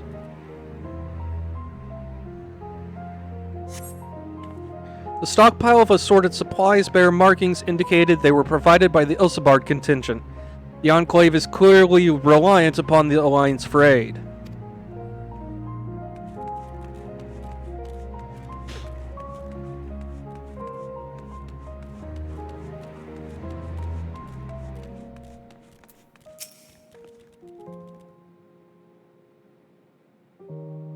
You want to know what I think? I'm a soldier. I try not to think about politics at all. I'll say this much, though. Our leaders labor to preserve our culture, our way of life. What remains of it, at any rate. I trust them to do what's best for Garlemald.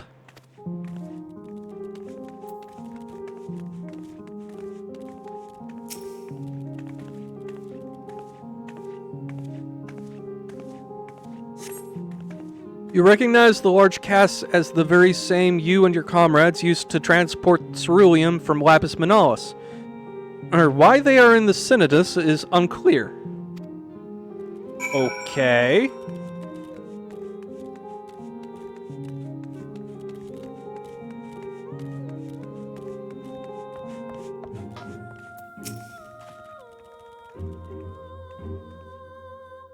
How do I feel about the contingent? Conflicted, to say the least. I've been tasked with the distribution of supplies, and I know as well as any that we couldn't survive without outside aid. Be that as it may, even though the Empire has collapsed, we have our pride. People don't want to be beholden to others forever, and there's no denying that it chafes us to see our benefactors occupying the Imperial Palace. I mean, aren't there still, like, Magitech monstrosities in there? Furnishings are quite lavish. I'm reminded of Troya.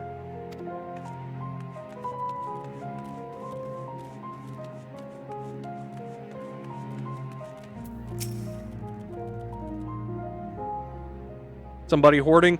I don't think it's hoarding quite, but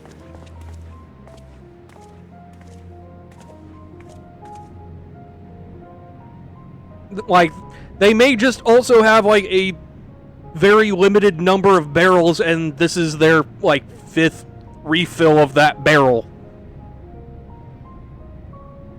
Finished touring the Enclave, have you?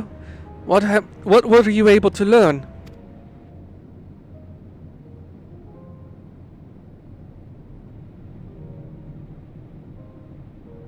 Much the same as me, then. They accept the contingent's help out of necessity, and harbor a measure of resentment. They have only themselves to blame. If they don't like the bargain, they should reject it. How many times must I tell you? It's absolutely out of the question.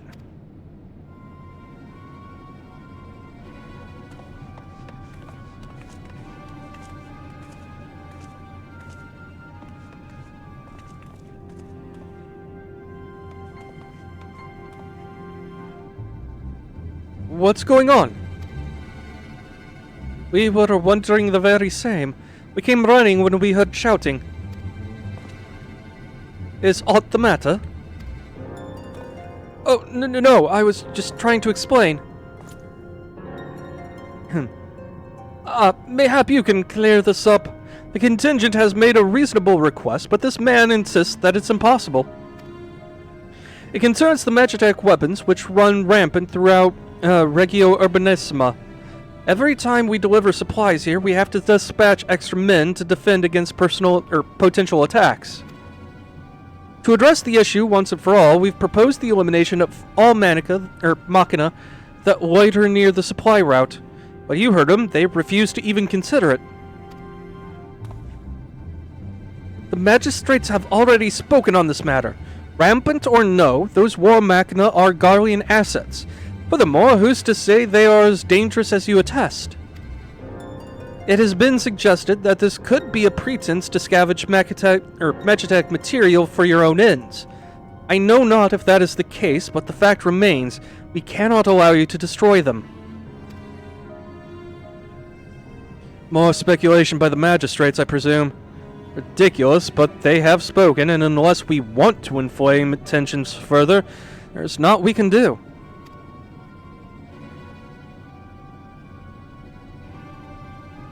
How complicated relations become when not grounded in clear and equitable arrangement.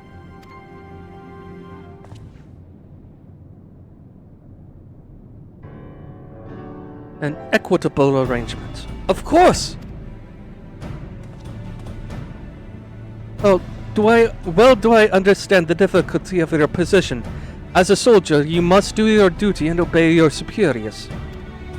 I have an idea. But I must first speak with Commander Lucia. May I take charge of this matter? By all means.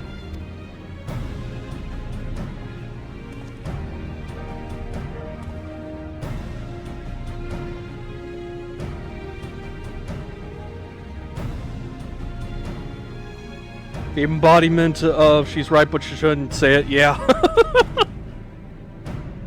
Let us return to Camp Broken Glass, where we might discuss a solution I believe will satisfy all parties.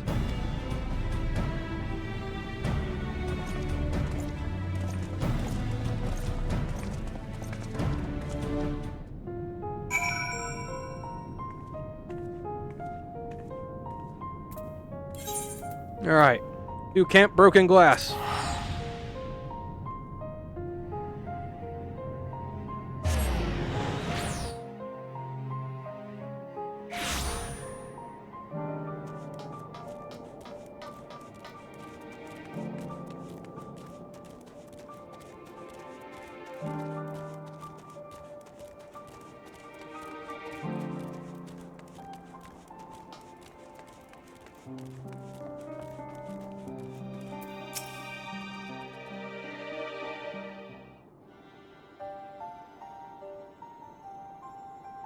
Welcome back, all of you. I pray there have been positive developments in your efforts to appeal to the Garlean community. Mayhap not yet, but there is a method by which I believe all stand to gain. As Satrap, I intend to propose a trade agreement between Radzat Han and the people of Garlemald.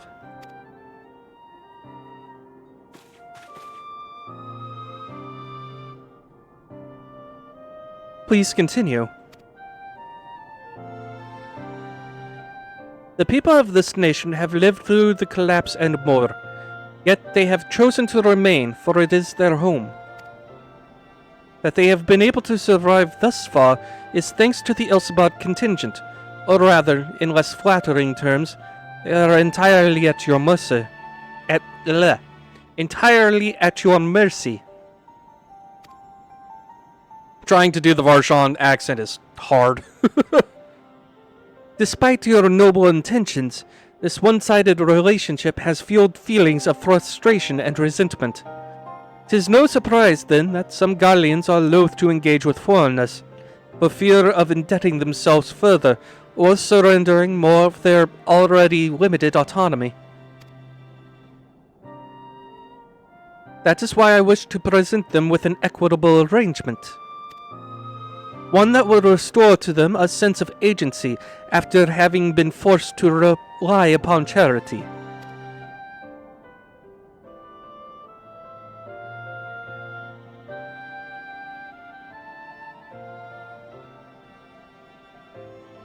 Easier said than done. What exactly did you have in mind? Long have Garlemald and Radzat Han abided by a treaty of non-interference. Freely have we traded with one another, and I wish but to continue in this tradition.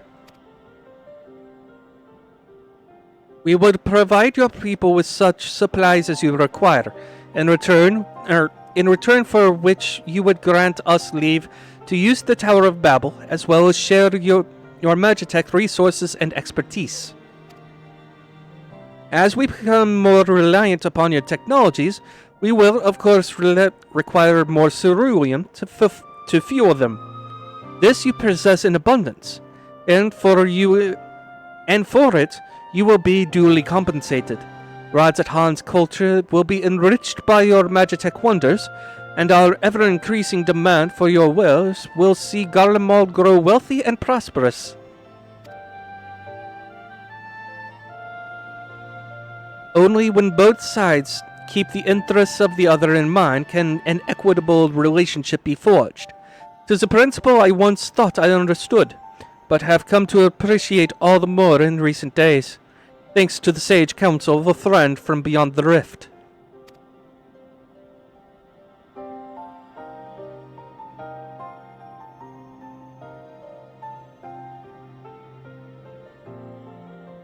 Your Excellency, thank you for your careful consideration of Garlemald's future. Though I cannot speak for every Garlean, I myself see no reason to object to your proposal.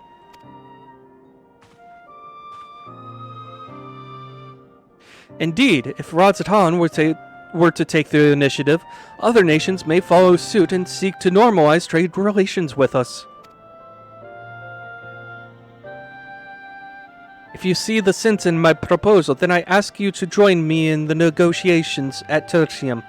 Your support may be instrumental in winning over Lords Gnaeus and Metius.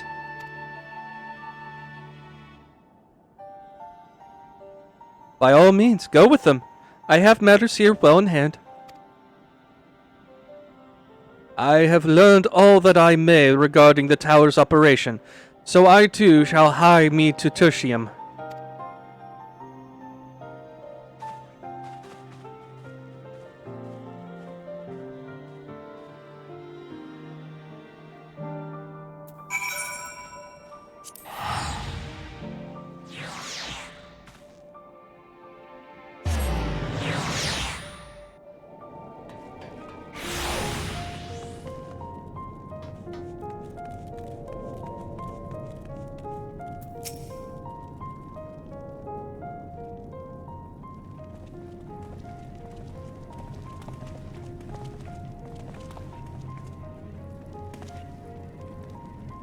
A crowd you have brought, but numbers will not intimidate us. The Tower of Babel is ours by right, and nothing you do will convince us otherwise. Rest assured, it is not our intent to infringe upon the rights of the people of Garlemald. Let us instead discuss the future. As the satrap of Radz-at-Han, I wish to establish a new trade agreement between our nations.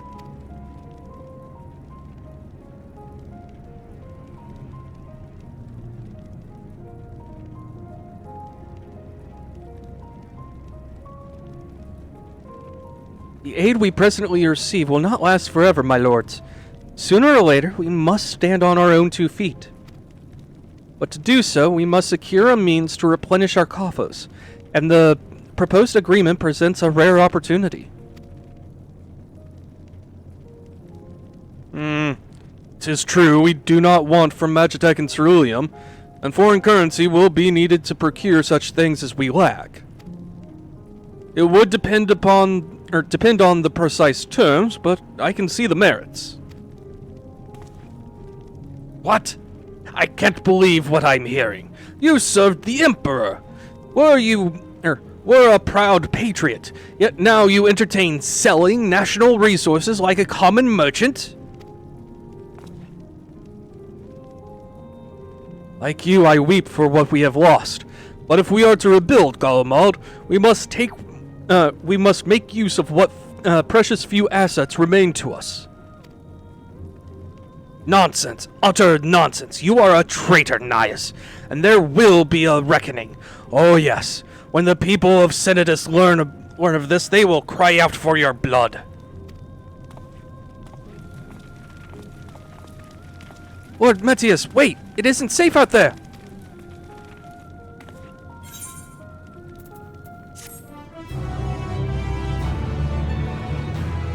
Even when it starts spewing monsters again?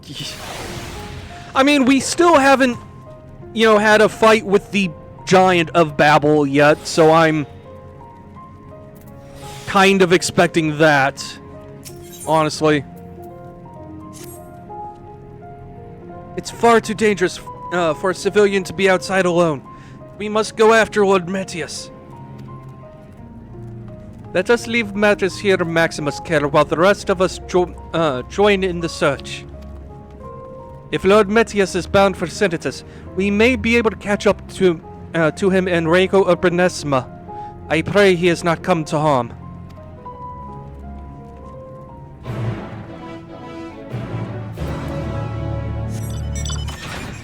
Ah yes. This is the perfect mount to go rescuing him on. A Magitech Golem.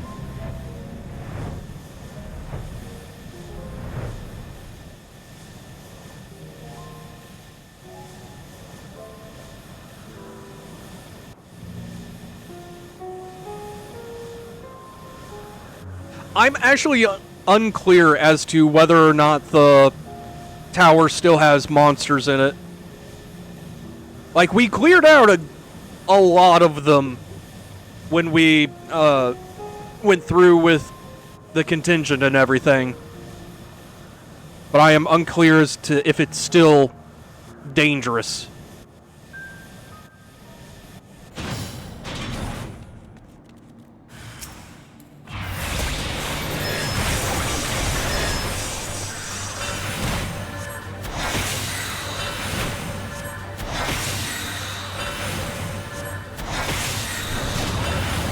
Well, he's fucking dead.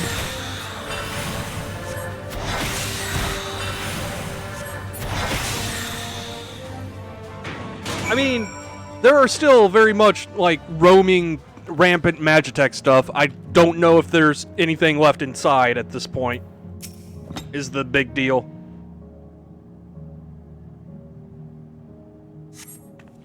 I'm alive? Yeah, you were saved by a savage. How does it feel?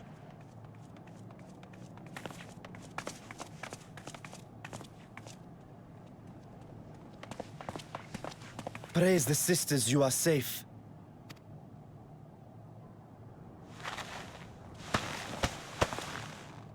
Don't think I'm indebted to you. I never asked for your help. Maybe I should have let the satellite kill him. You love Garlemald dearly, Lord Metius. That much is plain. But you're not alone in that. We all mourn what has become of our homeland. Bristle at having to rely upon outsiders simply to survive the cold.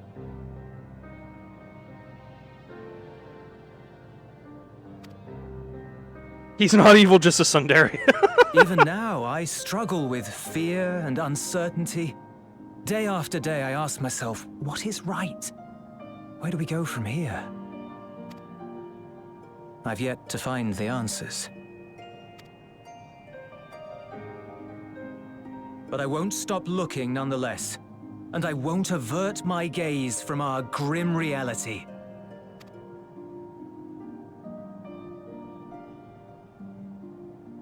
Is there hope for us?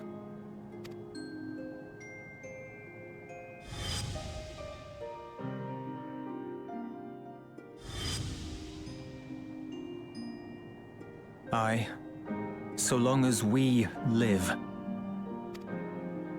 Garlemald lies in ruins, but the bonds between us will never be broken. We are the chain that connects generations past and future. You and I, it's links. Help us, Lord Metius, for all we have been and for what we may yet become.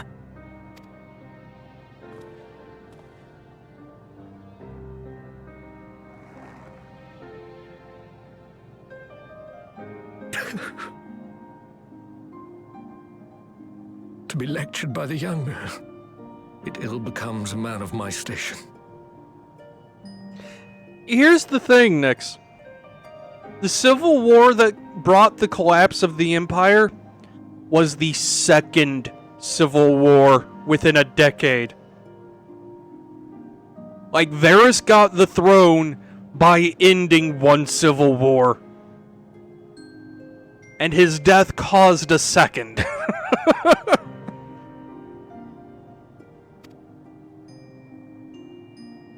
I will rejoin the talks at Tertium. Might I trouble you to escort me?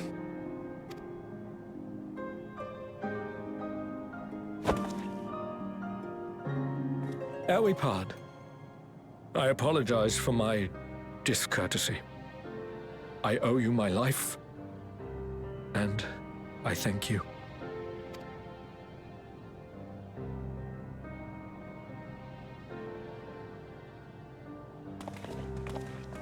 Ulyss, wait. I'd like a word.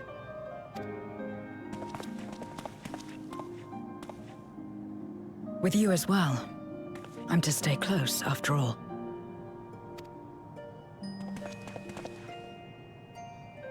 Worry not, we shall see the magistrates safely back to Tertium.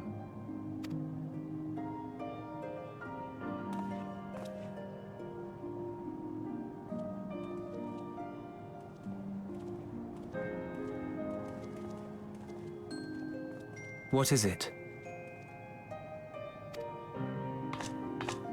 You bound that man with trust, didn't you? That's why he did not require coercion to return.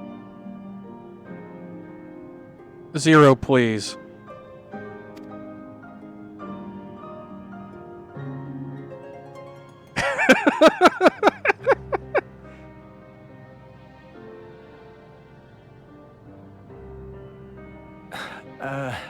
Shall we walk, perhaps?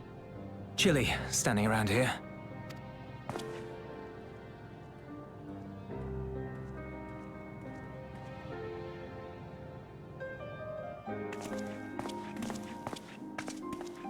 So that's how Zero came to join you. Still, I'm not sure I'm qualified to explain something like trust. I wouldn't describe myself as a sociable person. Before all this, any free time I had, I spent looking after my brother and sister. As for the Magistrate, I only told him what's been on my mind of late. But I wouldn't have done so, I think, if it weren't for the twins' influence.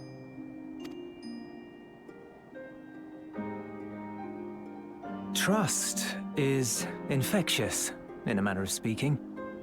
When someone believes in you, it makes you want to believe in them, in others, in yourself. Perhaps it's because the Magistrate felt that earnestness that he gave us a chance.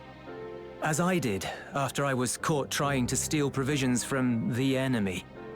Trust comes easy in such company.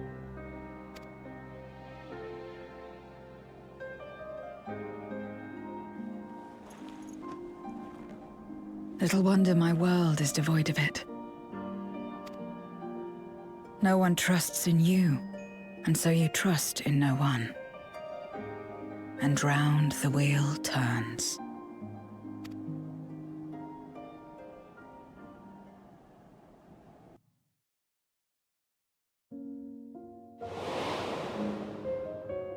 During the Contra Memoria, we had already come to judge one another based on strength and usefulness.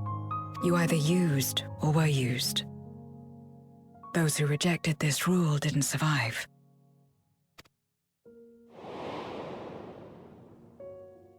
My mother wanted to save the world, to fulfill the hopes of Memoria's good and true.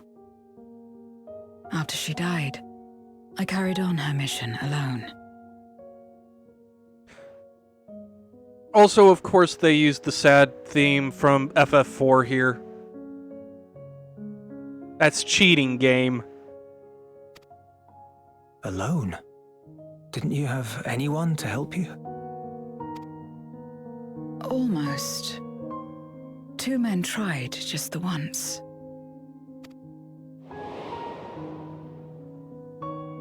A swordsman and a mage, whom I met when passing through a village. They had saved the people there from corrupted Memoriates. So, a couple things about this image.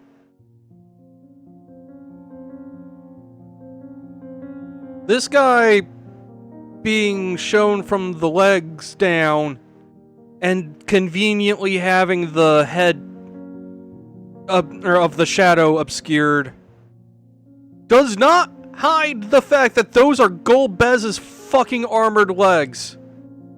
I would recognize those legs fucking anywhere. I played a lot of Dissidia, and a lot of that as Golbez. When they learned our enemies were the same, they seemed heartened.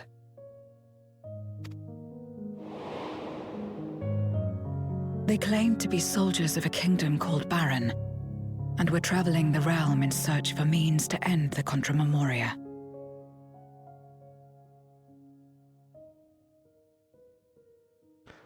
I swear to God, if the other guy turns out to be 14's version of Cecil. They invited me to join them. I refused. How could I not, having learned the lessons of my world? Those who would work with others always have their own motives. I would not place myself at their mercy. I would not be forced to submit. I expected some manner of outburst, some show of frustration at having failed to deceive me. But they simply watched me walk away. I mean, you're not wrong, Hime. Definitely don't accept any rings from them, that's for fucking sure. I didn't know what to make of it then, but now... Perhaps they shared a bond of trust. Perhaps they were the last ones left who dared. Perhaps they hoped I was like them, too. Perhaps it was just an offer, and nothing more.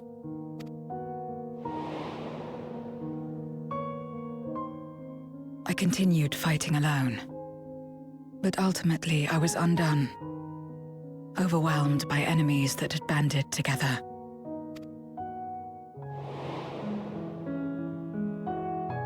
I was cold, in pain, wishing desperately that someone would save me.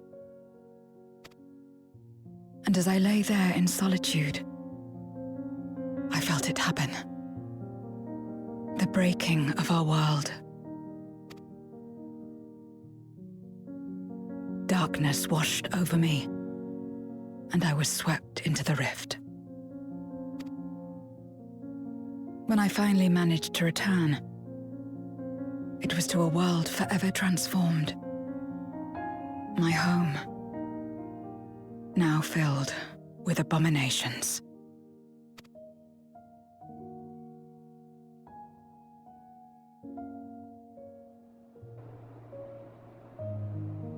I had a chance to learn about trust, and forsook it.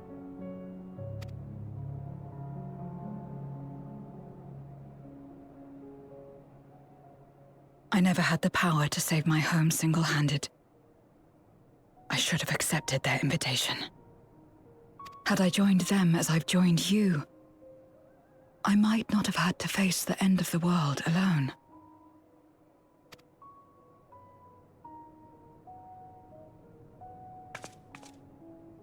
But it's all history now. No amount of reflection or regret will change our present reality.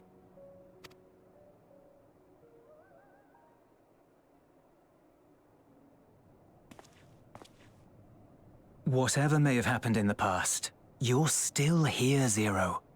Alive.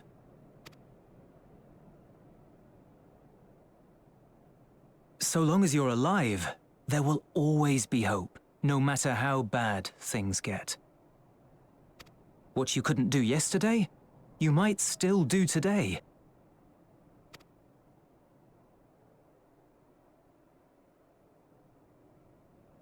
Think about it. It's plain that you've forged bonds with those around you. If you didn't feel that in some sense, would you have risked your life as you did for a meager ration of boots?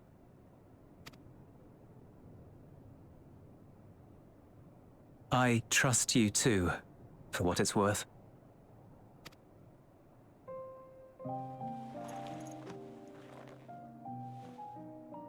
Here it is again.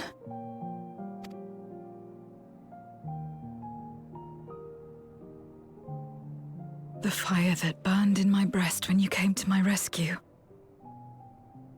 The urge to weep, though there is no sorrow.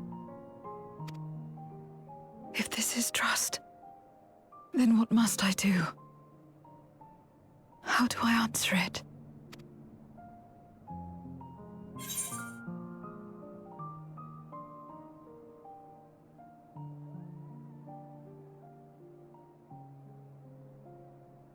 I am honestly kind of conflicted on this choice. I have a feeling it doesn't matter. Because, like, handshake is probably how the game wants it to go, but at the same time, everyone does it differently.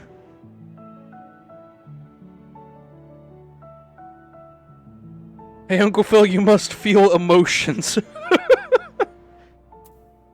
However you like.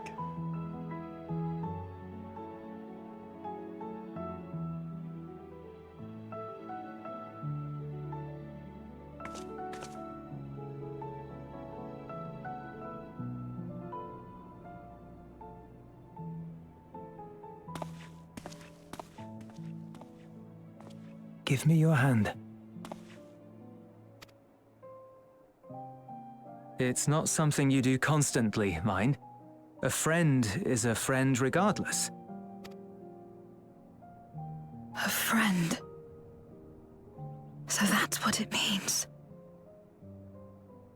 Like a nigga like a Estinian. God damn it. Someone you trust.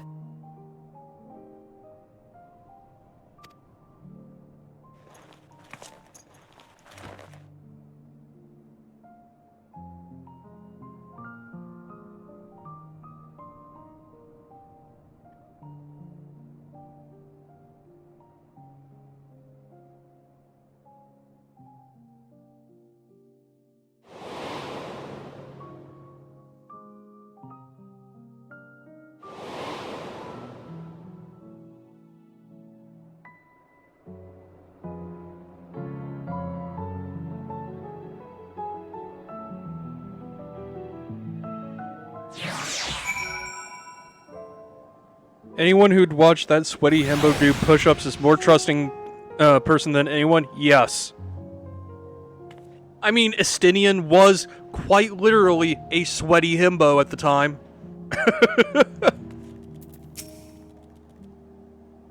Thank you. I feel as though I've found the answers I sought, and I owe it to you, and I owe it all to you and Euless.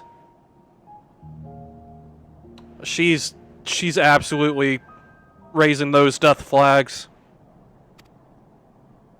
Right then, I expect the others have already arrived back at Tertium. We should join them.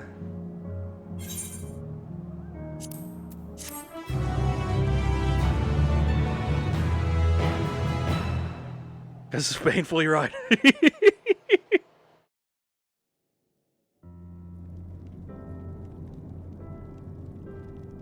Estinian just has no idea what's going on. I mean, yeah.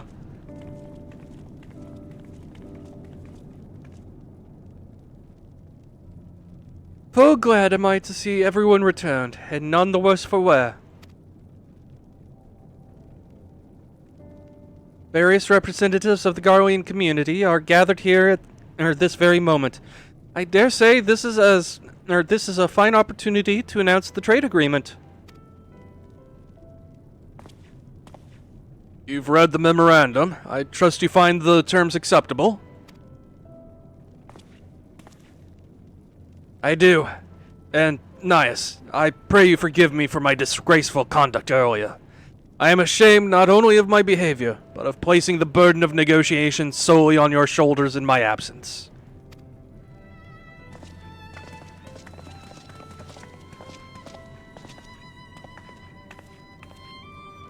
You should know that when we brought up the subject of the tower's reactivation to the people at Tapper's Den, some reacted quite strongly.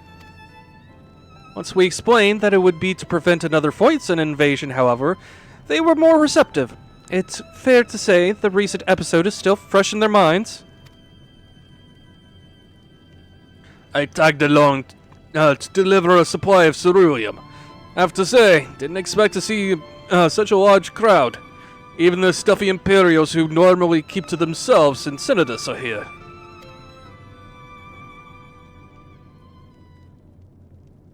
Ahem. My friends and countrymen, lend me your ears.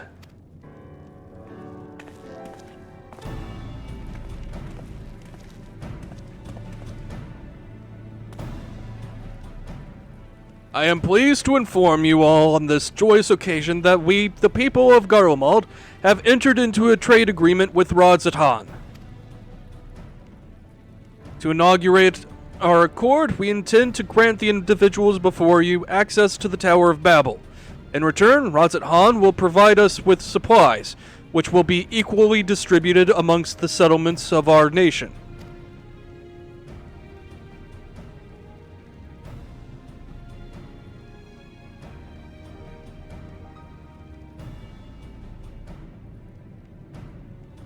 me be clear on one point. This is not an act of charity, but trade. A bargain struck between equals, rooted in trust and respect. And it marks a significant step towards rebuilding our nation and regaining true independence. Radz-at-Han holds Garlean technology and ingenuity in the highest esteem. It is my hope that through this agreement, our peoples will enjoy a mutually beneficial relationship for years to come.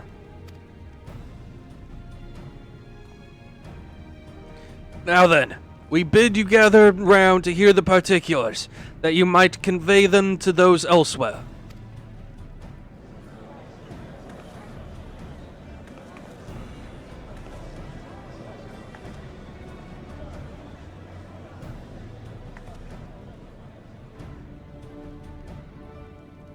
Barshan helped establish the Garlean commune, yup.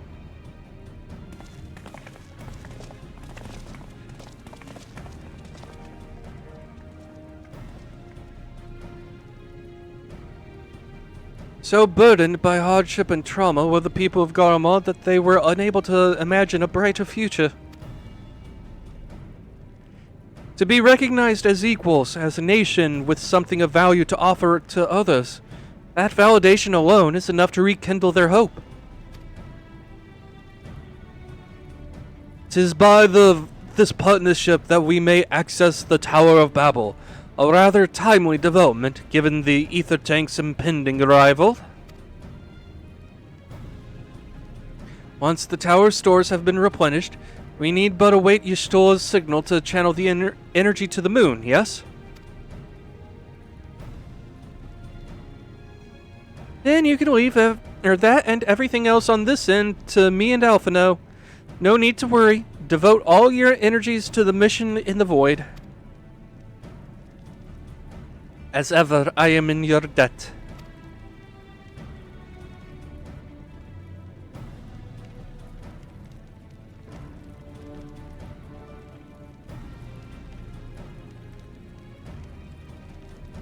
You are good friends.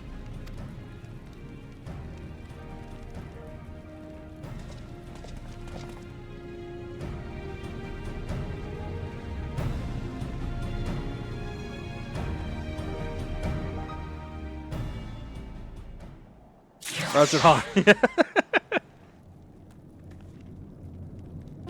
Okay. A little close there, Average Joe.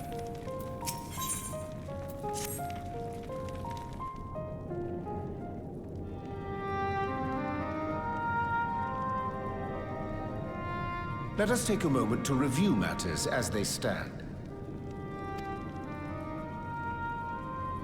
Having procured sufficient stores of ether, we may now channel the requisite energy unto the moon via the Tower of Babel. Our work on the star is complete. However, we have yet to receive word from Y'shtola as to the state of the lunar preparations.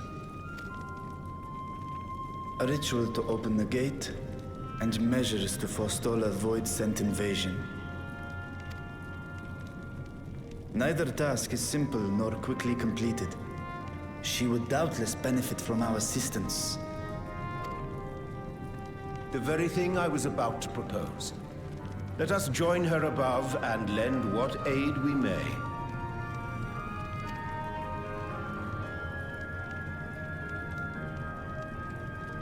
Finally, I get to kill things. Ere we set forth, however, Y'shtola did bid me relay a message to thee. As thou art well aware, a key objective of our mission is the extraction of thy sister Azdaja from the Void. Held captive for millennia and divested of an eye, she is like to be severely weakened. To make good her escape, she shall require aid. Aid that is best provided by a fellow Great Worm.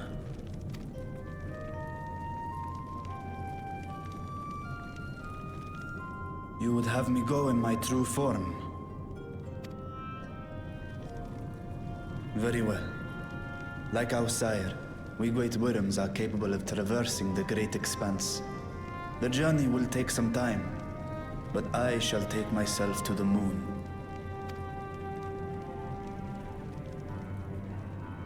To begin with, I shall return this vessel to Radzadhan, that I may have both my eyes.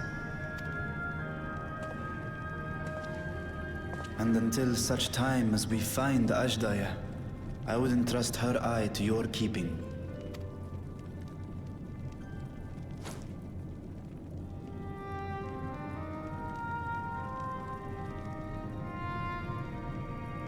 Will you do this for me?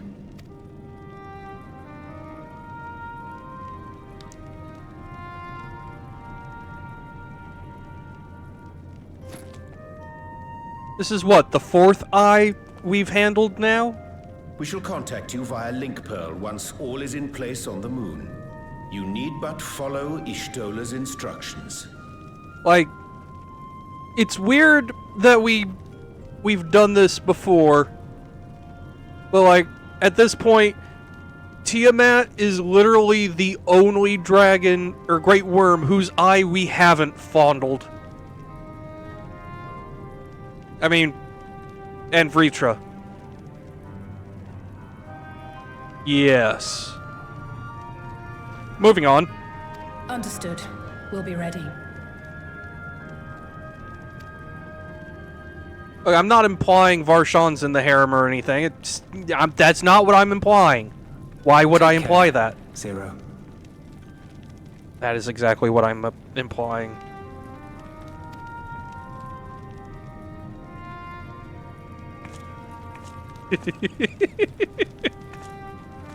It will be the briefest of homecomings. I'll be back before you know it.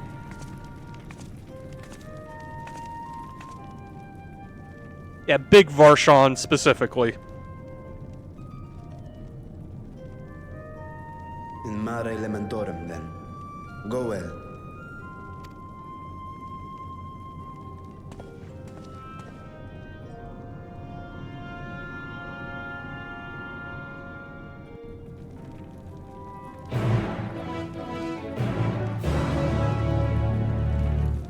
To the moon!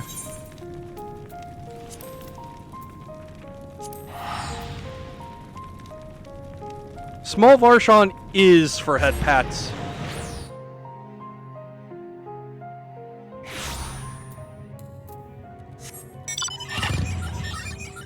Oh hey, my motorcycle.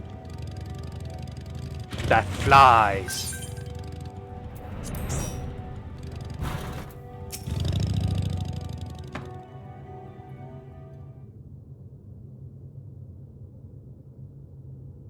I took the liberty of informing Ishtola of our arrival. She and her entourage should be here momentarily. Over to you, cutscene. I will wave back when I'm out of cutscene, I promise. Also, it feels weird to see Nidhana on the moon. Forgive me. I'd hoped to have everything in order sooner. My thanks for the extra hands. Alphino and Alice stand ready at the Tower of Babel. Vritra is also en route. Excellent. You've done well, all of you. For my part, I've managed to prepare the ritual with help from the Watcher. Also, there's this nerd.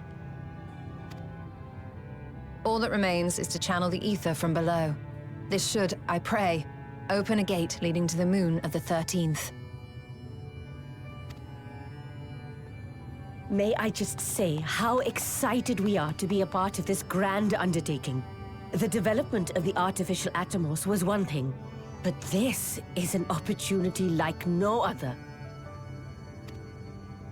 Ishtola even managed to get a loan of elegant treatises on voids and summoning from the prized collection of the Sons of Saint Koinak.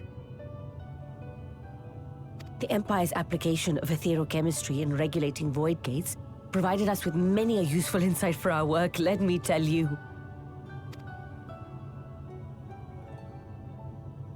I asked a favor of Grahatir when we were comparing notes on cross-rift travel. Given his credentials, I was confident he wouldn't be denied.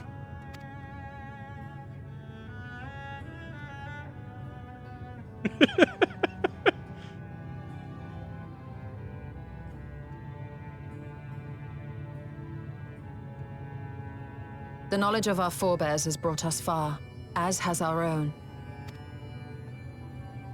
And with our knowledge and resources, we shall construct a Voidsent containment seal on a heretofore unseen scale. What about me? I get to kill things, right? Containment seal? Then thou wouldst make use of... Aye, a tried and tested means of holding dark entities at bay is readily available here. 'Twould be remiss of us not to employ it. Called it. We're using the Cradle of Darkness. We shall reforge the brands that Xenos and Fandaniel destroyed. That which held even Zodiark shall more than suffice for Voidsent of any persuasion.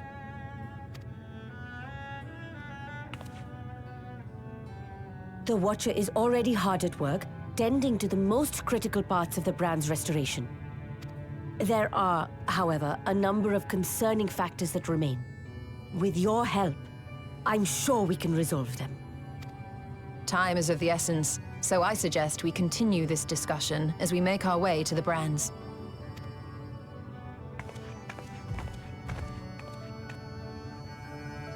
Oh no, the ghosts are long gone.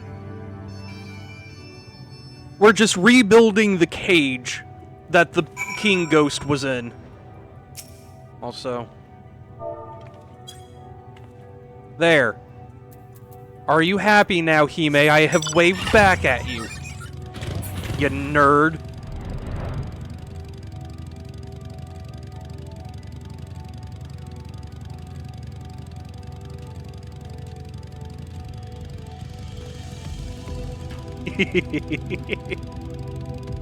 But yeah, like that guy down there, that guy's just native to the moon. Also, I flew past the quest marker. Herp derp. Now then, to the matter at hand.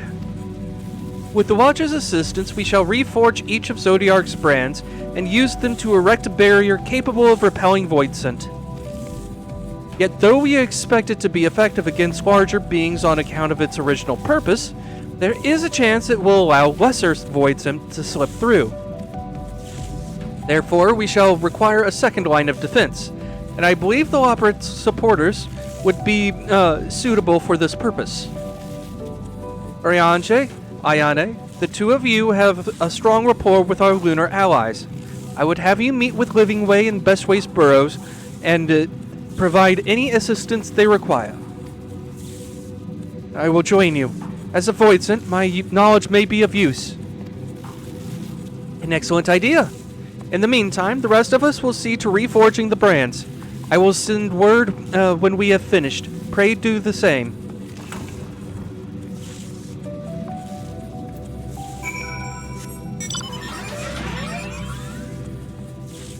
Oh, no. Like, I'm guessing the way the tower worked was that it beamed energy, like, directly here. So I'm guessing this is going to be the portal.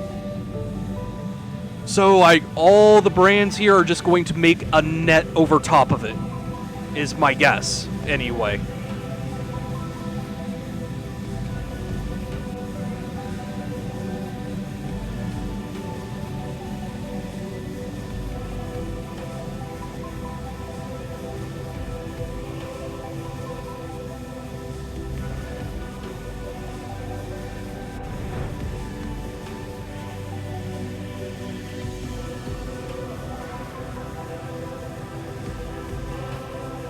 The hole from that one meme.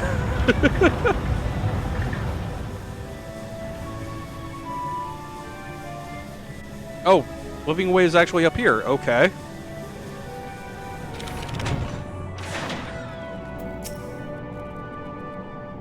There you are.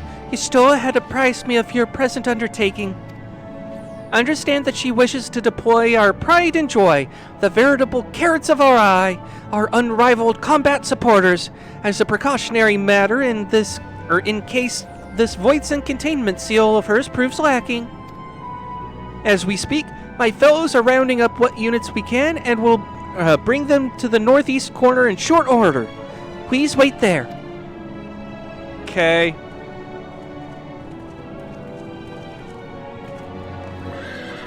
Come to Atheris and visit the Mystery Moon Pit. Only 20 gil per entry, and Voidsent and Dead Gods Voidsent and Dead Gods, we promise.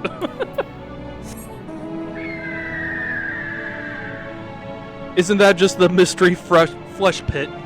I mean, kinda.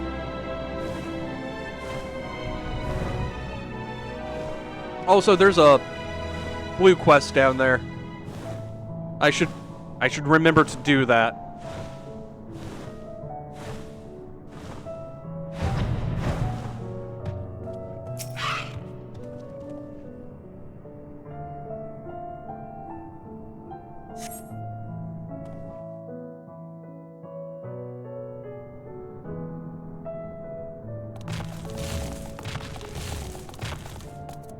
Dreadfully sorry to have kept you all waiting.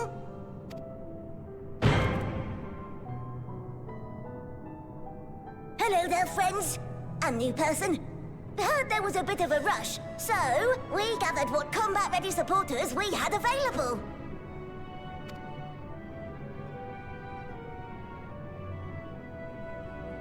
A welcome contribution. Thine initiative never ceaseth to amaze. Oh, stop! You're making me blush! Though we have fulfilled the purpose given to us by Hydaelyn, aiding the people of Atheris remains our greatest joy. So you can count on us, ever and always.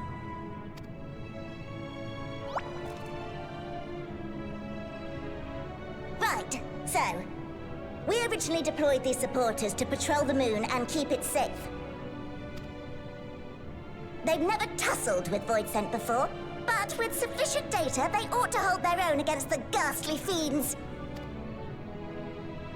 Practical, tactical data acquired in the moment, and who better to give the supporters an educational thrashing than the champion of Atheris? I believe I would make a better instructor.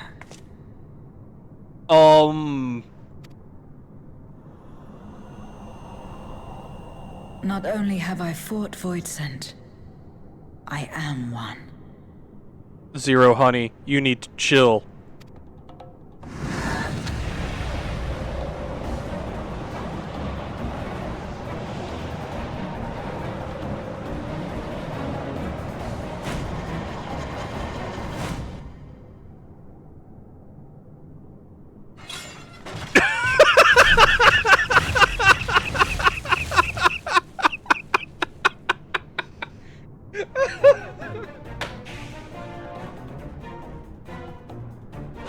Well, don't just stand there. Engage! Engage! Engage! Engage!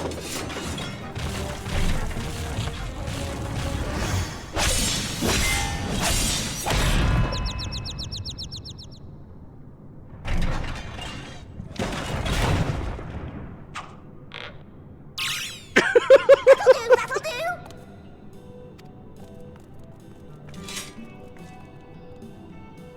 A defeat bitterer than the bitterest carrot.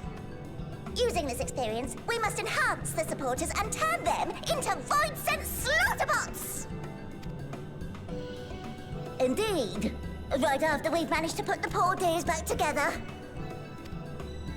Pray forgive our comrade's enthusiasm. May I inquire as to how long the repairs will take? On an ordinary day, I'd say no less than 5 carrots briskly consumed. But if you were to provide us with encouragement...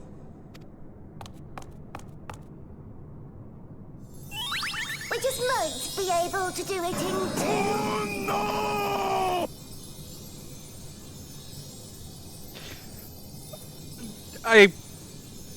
Okay. That was amazing timing.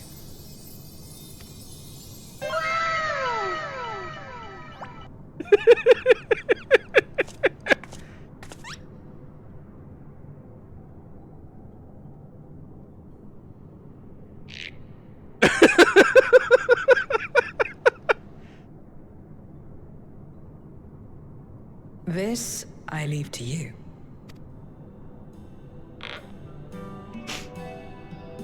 The fucking sound effects.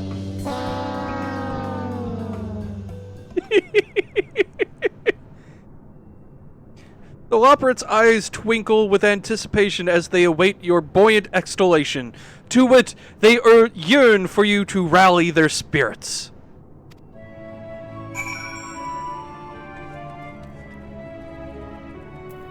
Alright.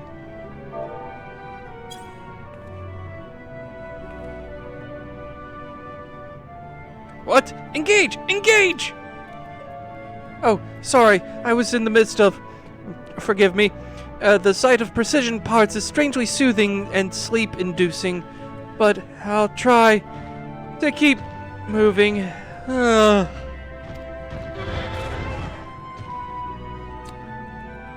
That is a mood, and I actually yawned there. Oh. Yeah, I didn't mean to right-click on you.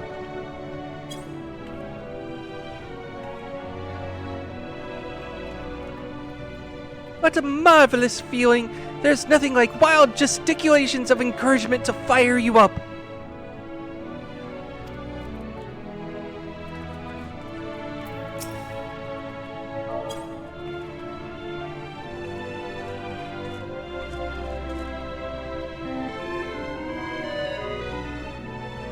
With you cheering me on, I can do not less than my very best.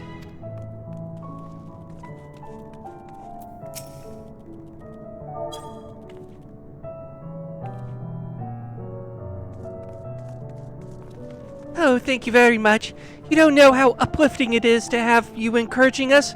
I mean, showing us the proper technique so we may keep our supporters operating at peak efficiency.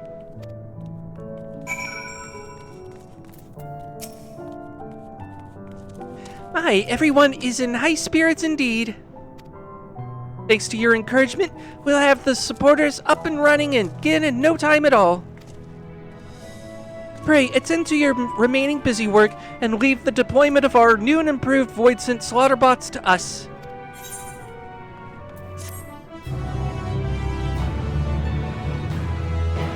Hey, but have you tried money? No, they give us money.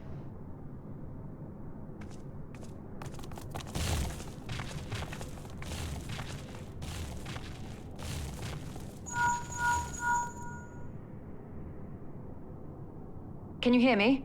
We've just finished restoring the brands. Let us reconvene once you've finished tending to matters there. The culmination of our efforts is nigh.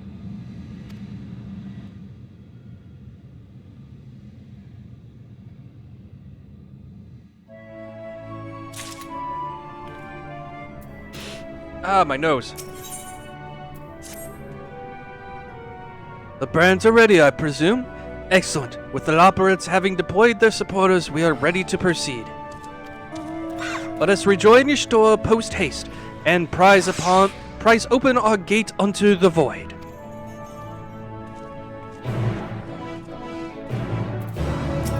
Also, I would just like to point out that their name is Spagnutty.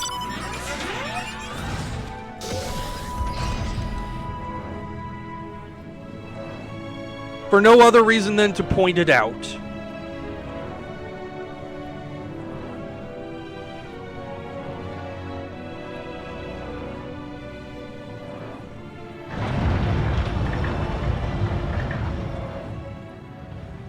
If you targeted.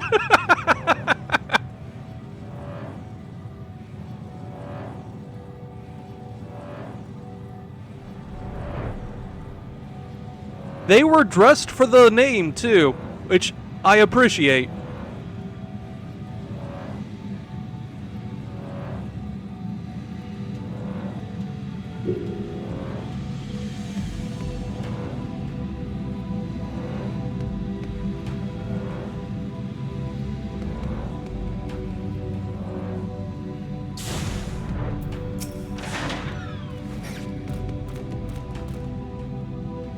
My thanks for seeing to the supporters. With this, all is in readiness for the ritual. First, I shall give the order to Alphino and Alice in the Tower of Babel to channel the Aether to the moon. Once we have amassed a sufficient amount of energy, Urianger and I shall begin our incantations to open a void gate. If all goes well, a tear will form in the fabric of reality, at which point you must activate the brands and put the put in place the containment seal. That is all. If there are no questions, then let us begin.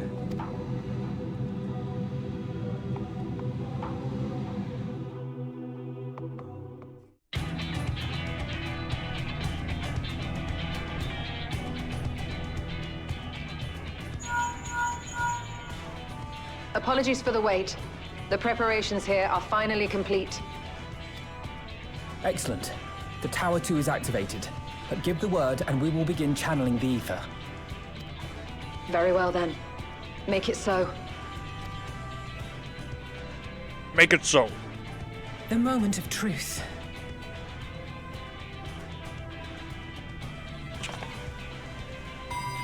These nerds pushing the button together.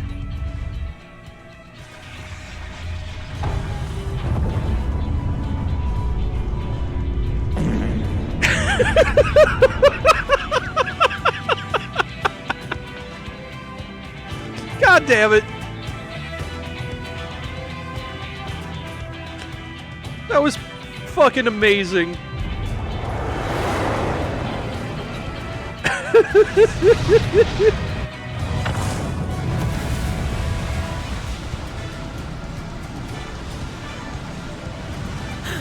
By the sisters.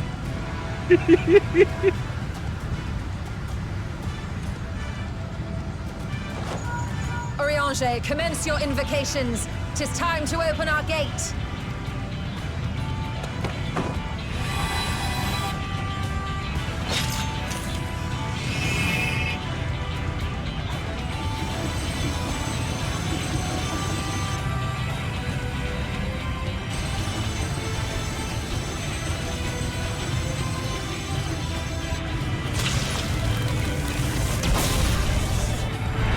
A tear is beginning to form. Quickly, activate the brands.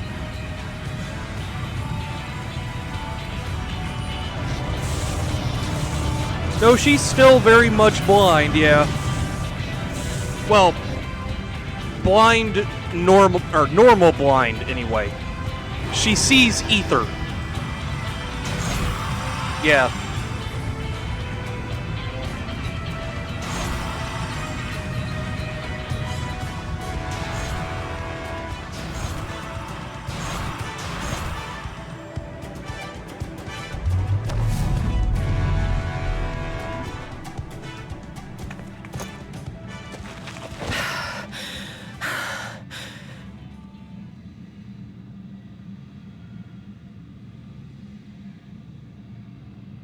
Success.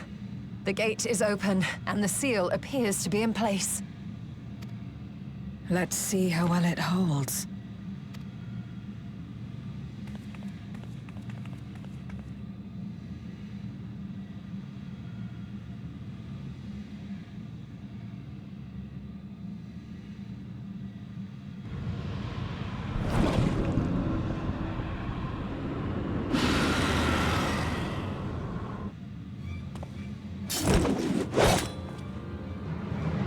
Estinian, chill.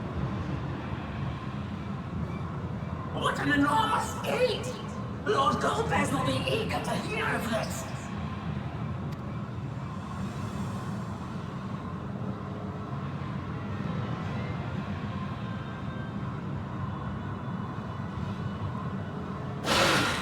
So this is the promised land. The land of boundless ether.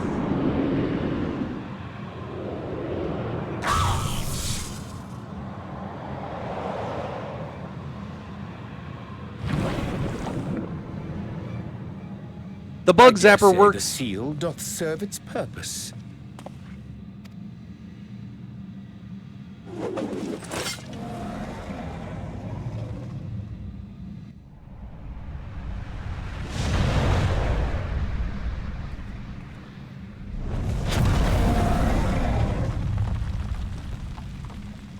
I see all proceedeth apace. Remarkable. Dude just hit like a wasp on a glass door. Yup. Indeed. Just this moment, a void scent emerged from the gate, by which we may safely assume it leads to the 13th. It's incredible, Y'shtola. Truly incredible. Oh, what an honor it is to have been part of this historic achievement. A part is an understatement. None of this would have been possible without you and yours. Our success has also served to solidify our understanding of cross-rift travel. The Ascians rejoined reflections to the source by instigating elemental imbalances. These imbalances weakened the barrier between realities, causing the ether of a reflection to flood the source. But why is it that reflections are predisposed to rejoin the source? Why have they never merged with one another? Thou art suggesting there is a unique property inherent to the source, one responsible for such an outcome. I am. 'Tis my conclusion that, as the point of origin for the reflections, the source has an innate pull over them. Hydaelyn, I believe, sought to suppress that pull, which is why she was created with the power of light, of stasis.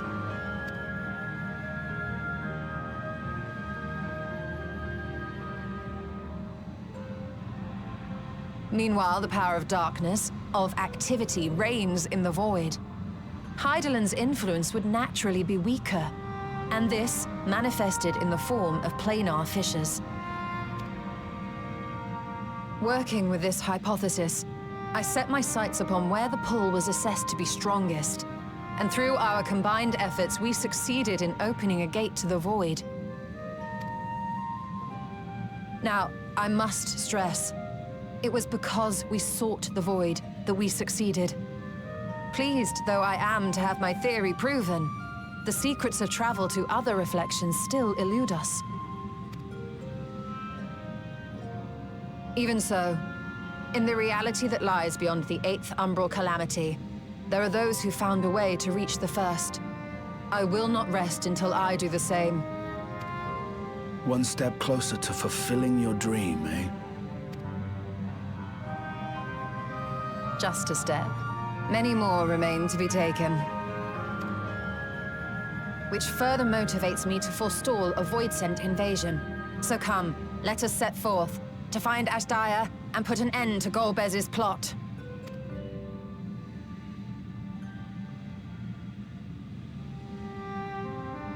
Climb upon my back. I shall take us to the gate. As we did discuss prior, I shall see the alchemists safely home, then together with the Loporrits maintain vigil over the gate. May the sisters watch over and keep you safe.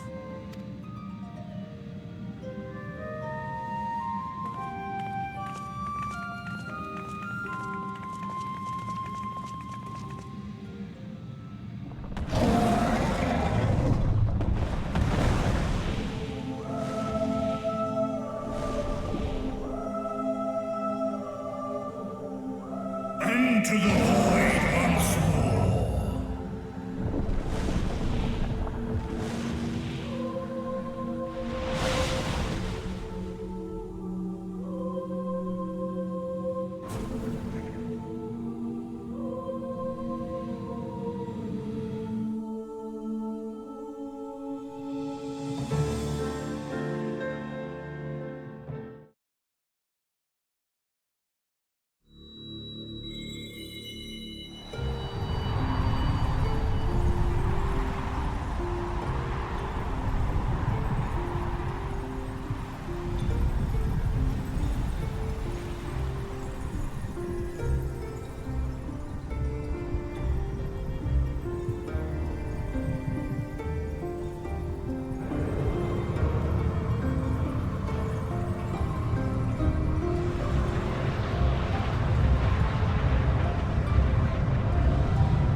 I can't believe the Mune's a communist.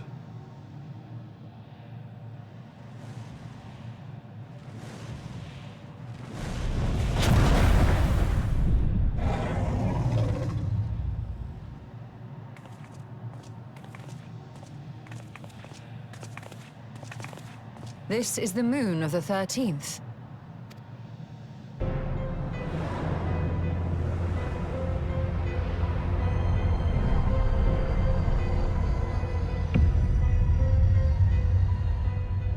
It is. Ever since the flood, it has been a sanguinary orb in the sky. No Voidsent. A rather more subdued reception than I had anticipated. But unsurprising, given how jealously Golbez conceals the location of his domain. Still, we must remain on guard.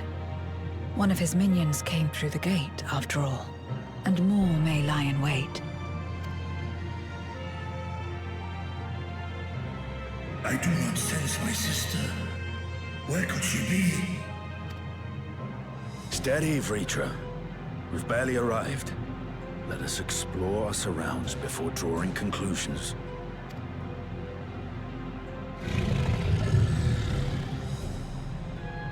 Yes, thou art right.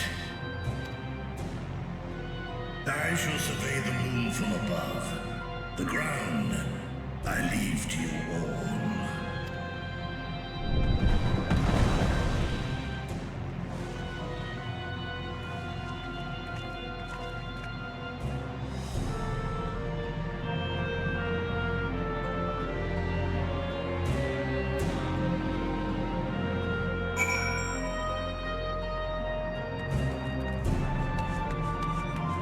This is unsettling as fuck.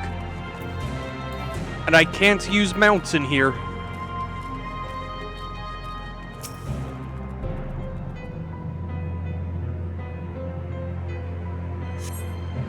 The surface of the moon is a grim shade of crimson. Consequence of the flood of darkness, perhaps.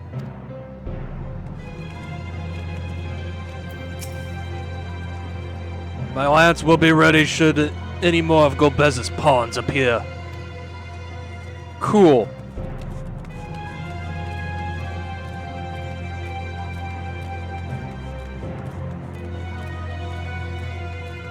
The moon of the 13th is Mars.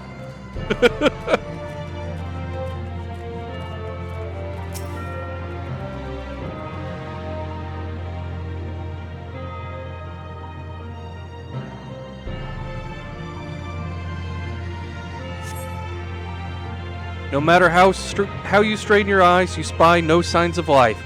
In all directions extends a desolate waste without end.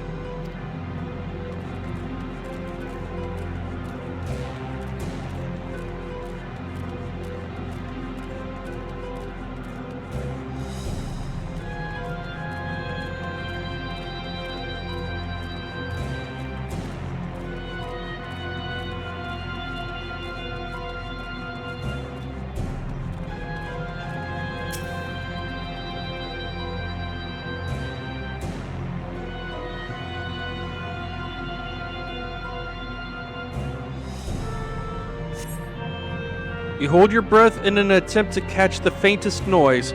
Save for the sound of your comrades, there is nothing. So far, you have failed to find any clues as to Azdaya's whereabouts. Perhaps Zero has noticed something you missed.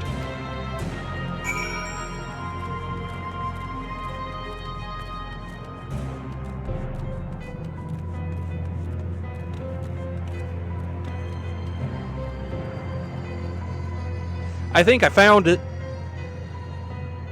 Like, that's not subtle at all. Like, seriously, nobody thought to look in the crater.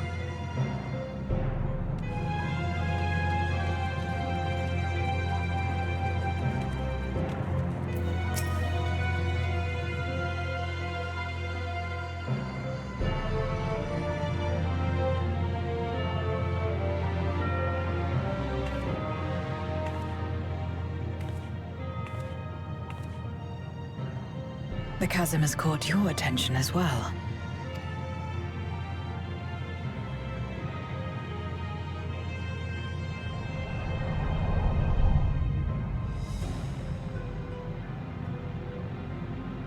There's some manner of structure below. Worth a look, wouldn't you say? I mean, I don't think there would be craters that big on the moon. This pit much resembles the Cradle of Darkness on our moon, where Zodiark was once imprisoned.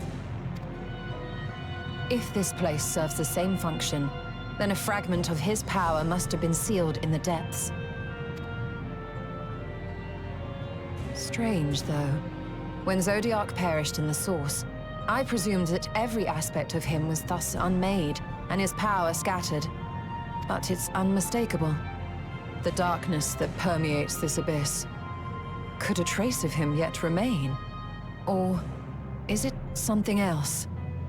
I do appreciate that when talking about Zodiark, they capitalize the H in him.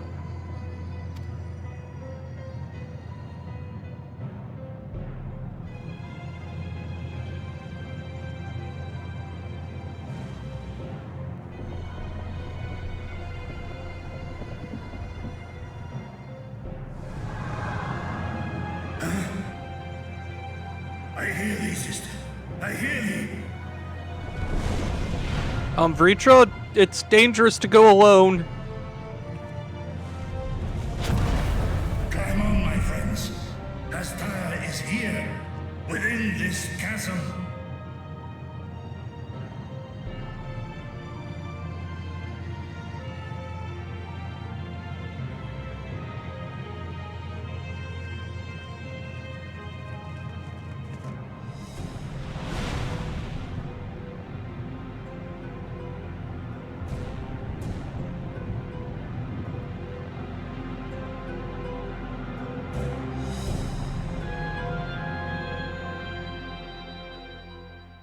Oh, it's absolutely a trap.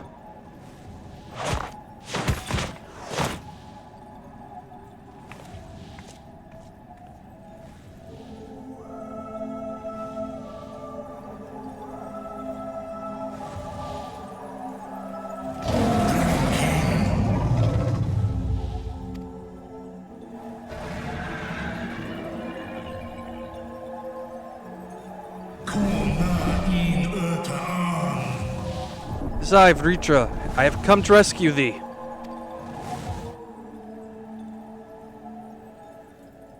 You were entrusted with Azdaya's eye, were you not? Oh right, I forgot.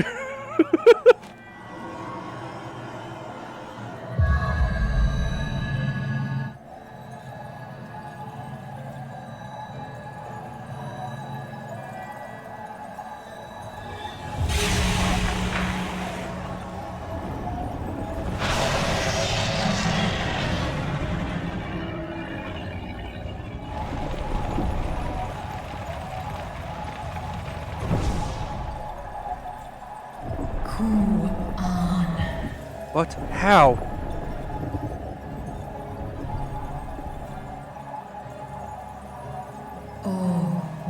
Vritra, wherefore art thou here? Or wherefore art thou here? Okay. Oh, thank goodness. 'Tis thee, dear sister. Truly thee. How long have I dreamed of this moment?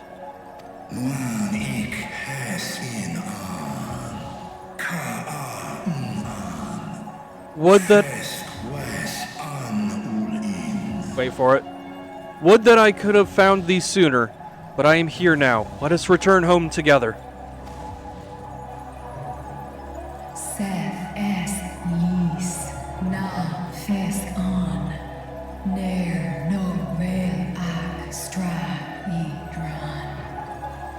The thought filleth me with joy, but I fear it cannot be.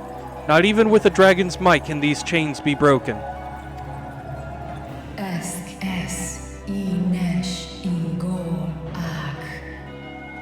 or they are forged by the very will of the man named Golbez.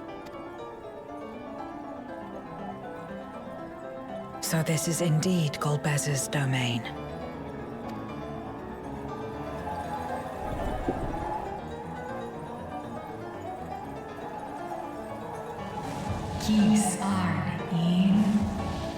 Thou keepest company with mortals.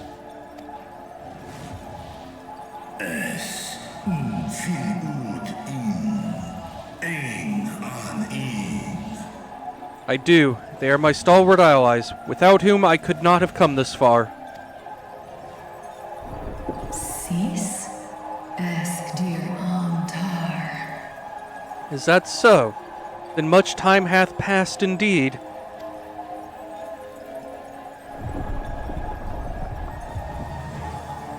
For war Meradarn Ian an. It doth feel like only yesterday that we were fighting the Void-Sent hordes the men of Alag had unleashed on Mericidia. Les el kol an. Zdis sorn rum. Snar Tiamat an. Desperate to save Tiamat, I flew into this lightless world to strike at the heart of the Cloud of Darkness's forces. Kai ros an. Ke ul ke darn morn. Dis an. Kai an. Na stra an. But the Void-Sent I slew returned again and again, and before I knew it, the rift betwixt worlds had closed. I was stranded, bereft of strength. Nartal keen in eyes. Thou didst save the lives of full many, sister. Athan Endran Esk Taian. Today we abide in harmony with men, working side by side and forging enduring bonds. Al Kores in Hes Ern Udlar an. Esk Les Udan. Indeed, in the course of searching for thee, I did cross paths with many a noble mortal, with whom I built a nation of rich diversity. Ses Razat Han Luan. Fnorson an Hai Es in an. To thee I would show it, my beautiful Radzat Han. I shall not rest until thou art free. Ta hes an Aelgol osk in. When Golbez found me collapsed, the darkness ravaging my wounds, he spoke and said, Ses kidir in an. Casta an. "'Tis but a matter of time before you turn, but I have the power to stop it." Sta in es katao. Tai an. Es an stra in sorn. And he did. For a price I would remain myself, but bound, an everlasting feast for his minions, who supped upon my ether over thousands of years. What now, then? Does this great worm intend to remain a captive meal for all eternity, not daring to test her chains? Ern el. Mished in ud. If such is thine attempt at encouragement, mortal, then thou art as graceless as Nidhogg.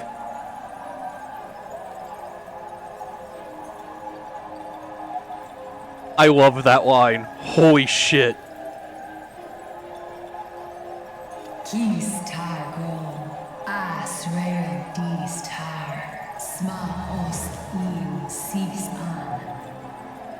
'Twas Golbez who did weave this spell, and so his defeat should serve to unravel it. Would it suffice as a show of spirit were I to reveal what I know of the villain? Now there's a start. So, what can you tell us? Asif tar nogol in. Mayhap in order to sustain the magic, he cannot travel far from this place. He's right behind you. I'm just expecting him to show up behind us at some point. Do es I nesh Igor Sorn, Ka Som Ul Mo Go.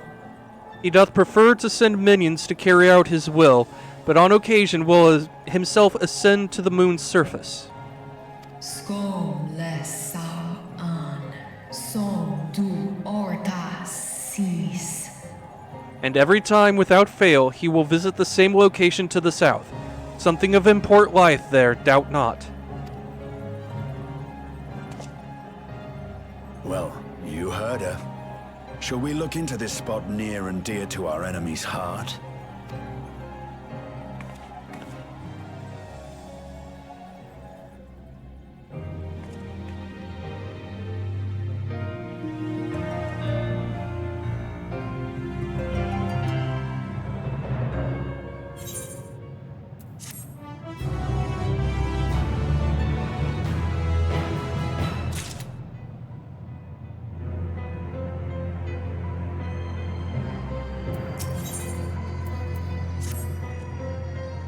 The others have already begun searching for clues. Let us do the same. I'll take charge of this area, if you could see to the south. I really wish I could use my mount here.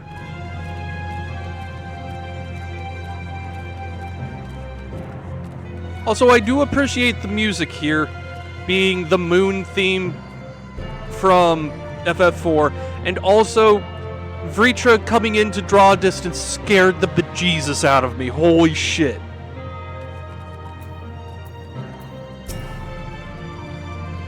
I have only performed a cursory search, but I doubt there's anything of note further west. Perhaps you could try looking to the southeast. I'm going to talk to all the nerds.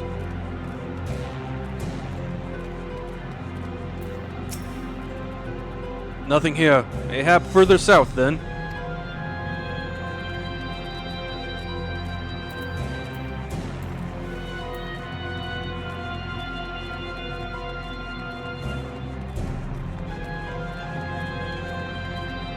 That's a big-ass,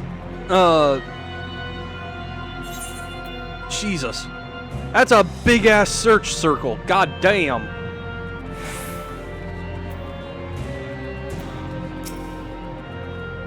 I could not discern a structure of any kind from above. Whatever this place or object might be, Gobez hath hidden it well. Oh, I'm just gonna head for the center of the circle. And have a look around, see if I can see anything of interest from there.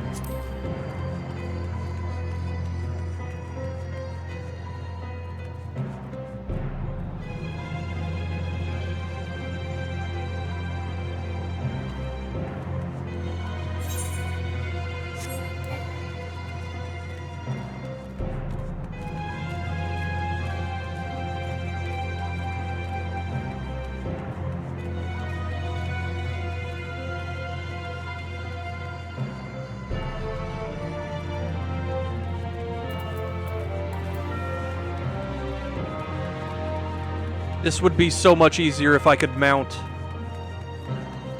But I cannot.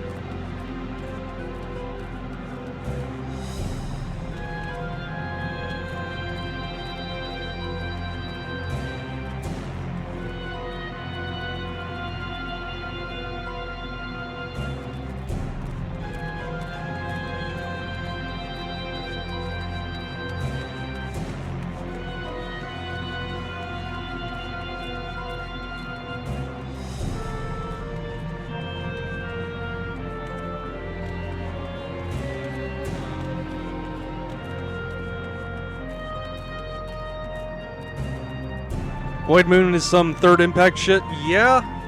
Aha! I found the thing. I am blind as fuck to have missed that.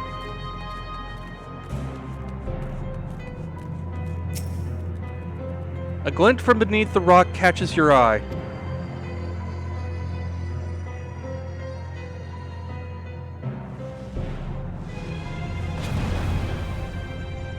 Did you find something?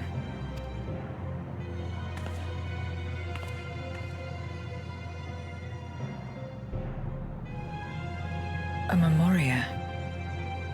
But whose?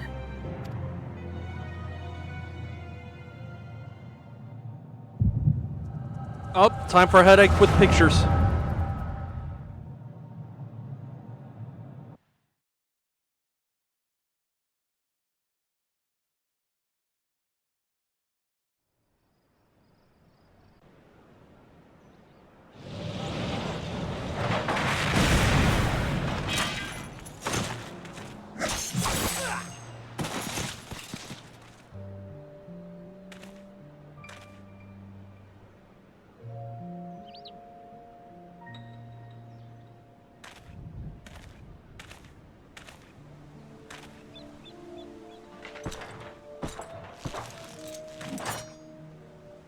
You have lied, pillaged, and murdered.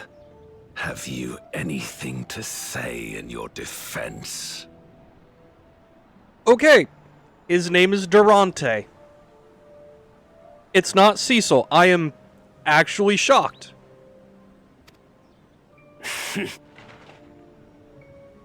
No. Every one of them got what they deserved. Trusting fools. Like you would-be heroes. Aye. You do well to keep a close eye on each other. It always ends the same way. A knife in the back. And better to have the handle towards your hand. You'll see! Oh, yes. You will.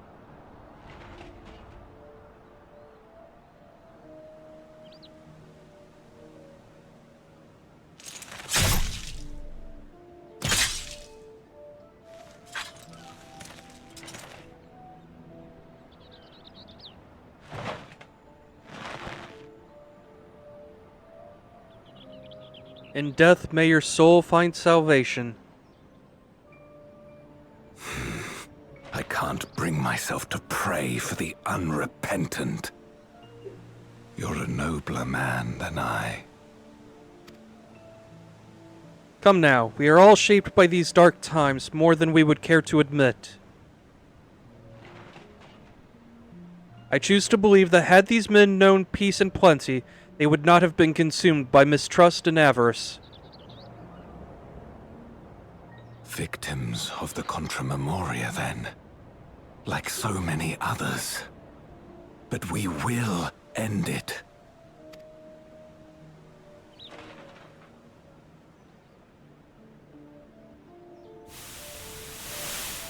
Thank you.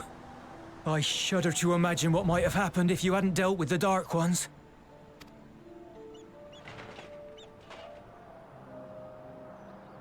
Who is that? Oh, her? She's like you, I hear. Hunts Memoriats taken by darkness. Well, well. A kindred spirit. Perhaps we will finally have a new comrade.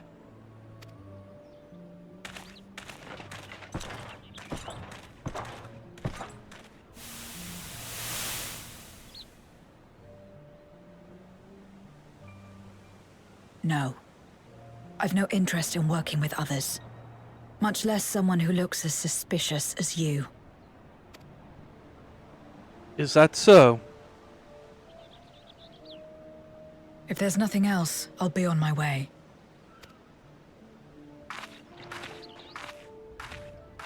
Even when we share the same goal, we can't overcome the mistrust. Such is the way of things, the wisdom of our era. Only a precious few Memoriats remain who cling to light. Would that we could have won her over.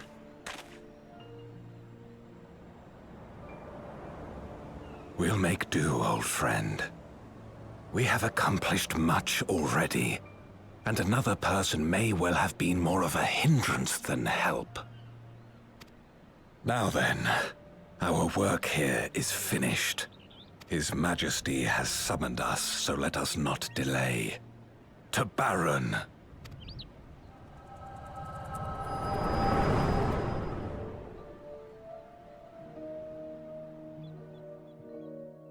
Interesting that we saw that from Golbez's point of view.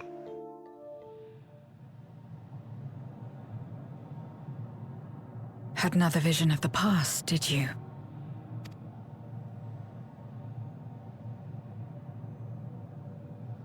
What?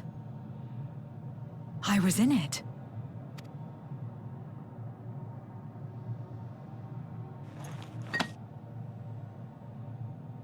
It's them. The pair I met in that village. Which means the one sealed in this memoria is...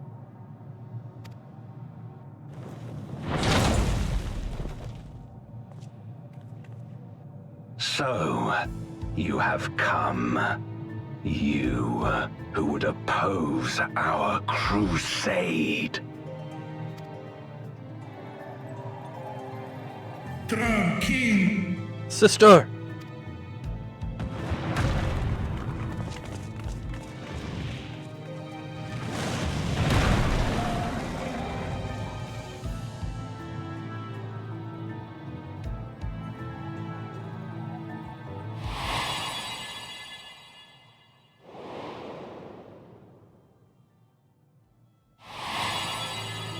You. I know you. Also, I would like to point out that the setting for the flashback was just explicitly Calusia on the first. I could probably find exactly where that cutscene was staged, and I kind of love that. Is that so? From the world before, I dare say. 'Tis impressive enough that you have managed to retain your mortal form, but to remember your past besides. But that is of no moment. You are the Memoriat who vanquished my minions, correct? And what if I am? Then I would bid you join me as a child of our world and slave to the wheel. Fight with me for the salvation of all our souls. Fight with you? More like fight as your pawn. It isn't me you want, but my power. And if I don't obey, you'll bind me like you bound that dragon. But no more. I refuse to be bound ever again. I fight only for myself, and for those in whom I trust. My friends. I see. A pity. It is for the dragon that you have come, yes? When first you appeared, I thought simply to remove a threat to our plan. Never did I imagine that you would reach this place and gift me a golden opportunity. Speak plainly, jailer.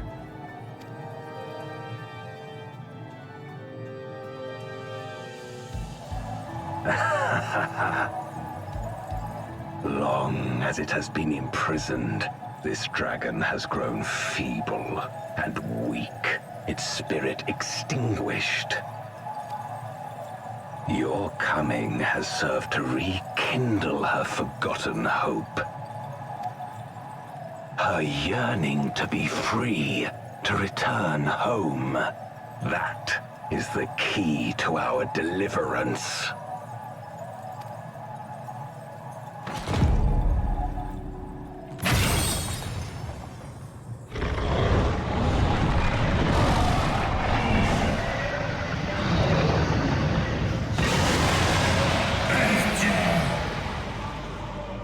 The darkness is ravaging her.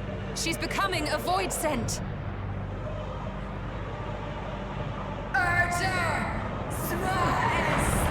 Creature, thou must flee.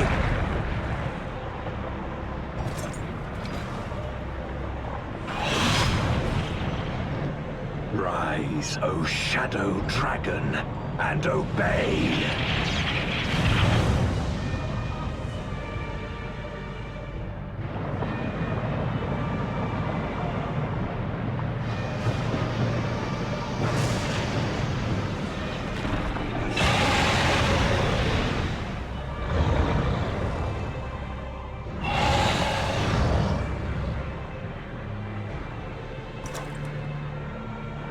Kill him.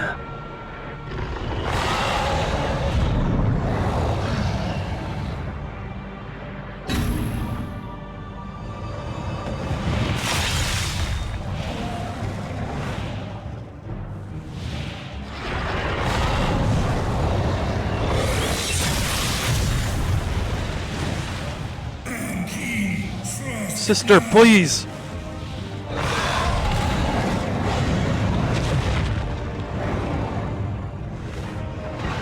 Damn you!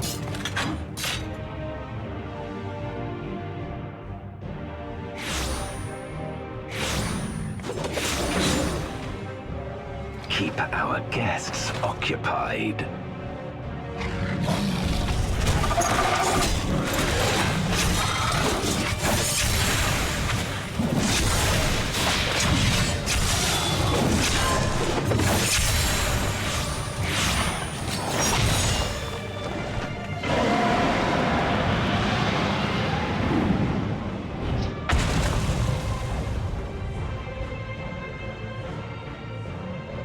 Save her, I beg thee.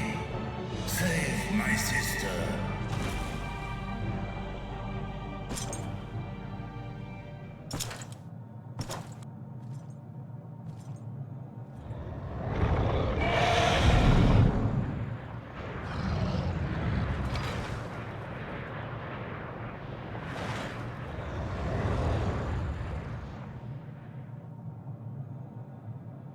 Before darkness swallowed the world, I fought tirelessly in a war without end.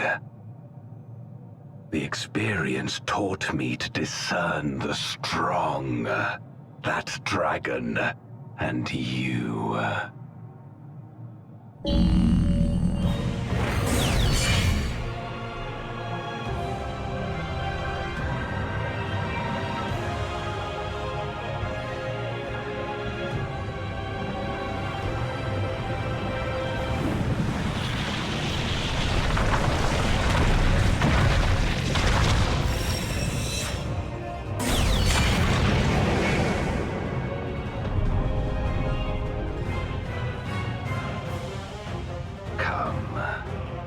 Face me.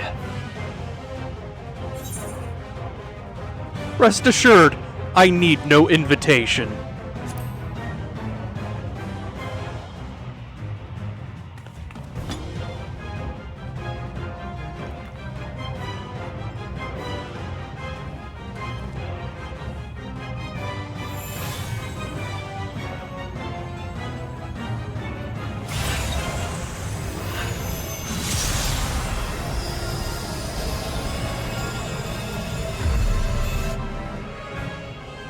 Accursed light.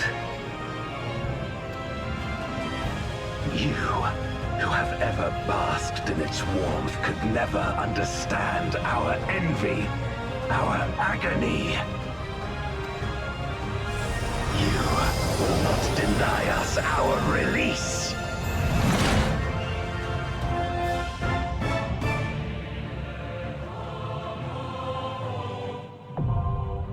The Voidcast Dais now accessible. Okay, I think that's where I'm... No, I'm not gonna end. Alright, Hime, put us in.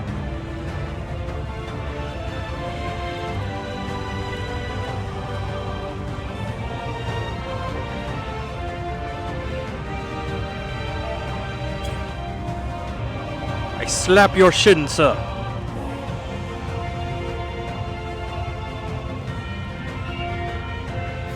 He very big. That is the most dramatic shot of a carbuncle ever.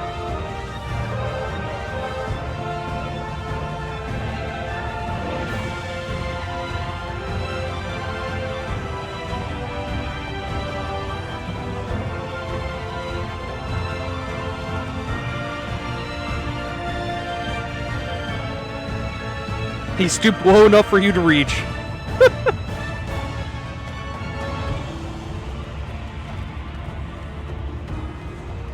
Also, yeah, he is very large. I don't even come up to his shin. Like, his knee is here. And I am at my race's max height. It's fine, just stack me twice and I can hit him in the face.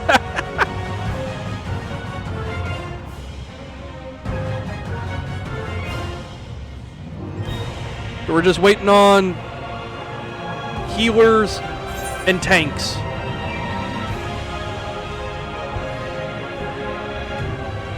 Our sexual dimorphism is wild. Yeah? A bit. I come up to Magnai's shoulder, I believe.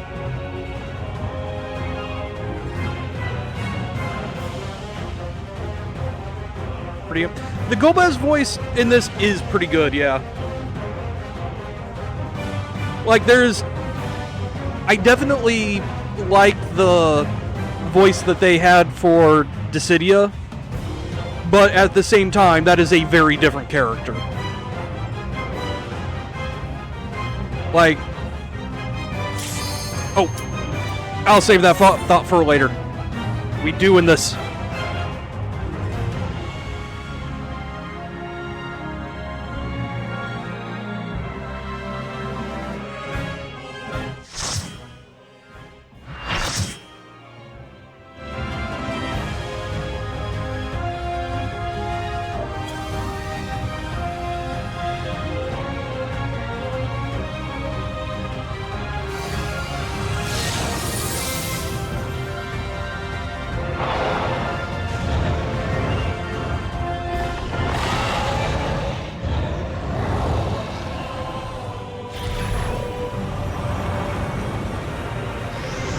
Like, for one,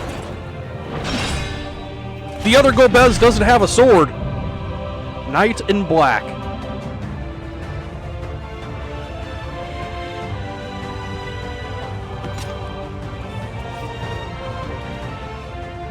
Expect no mercy. To destroy you, I shall bring my all to bear. Bring it, nerd. Come, warriors from beyond the rift.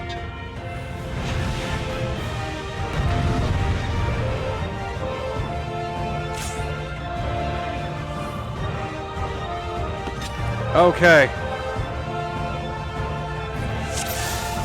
God, that is such a cool shot, too.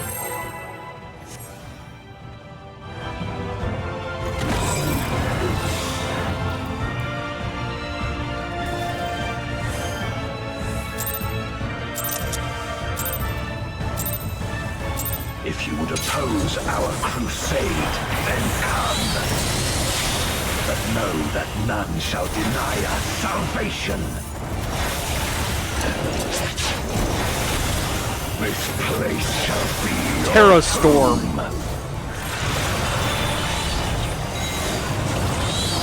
Oh, that's a big-ass rock over my head. I will free us from the wheel. Oh god, okay. Ow.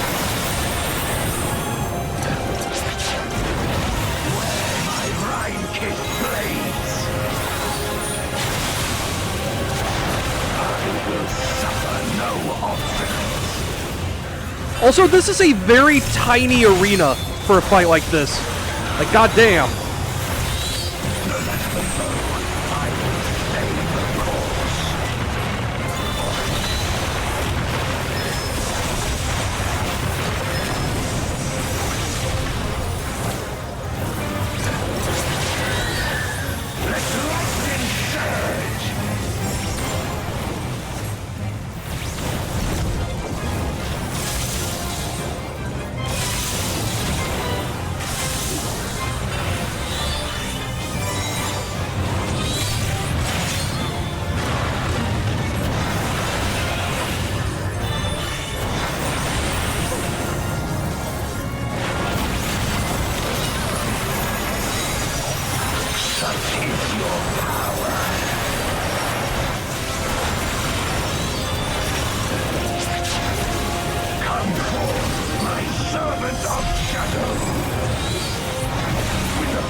Oh, that's different.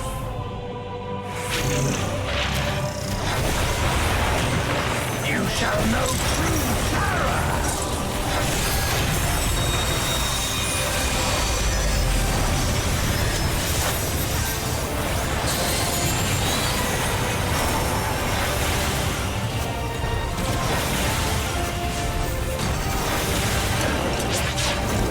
Dragon, hear me and obey.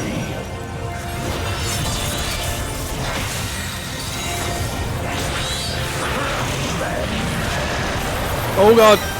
Moving now.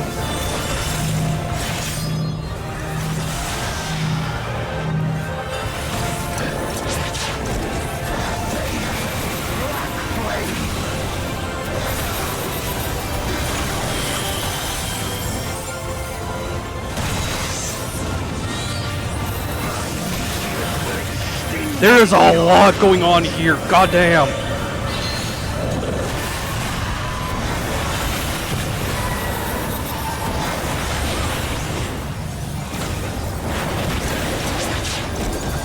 A raging gale to rend you asunder.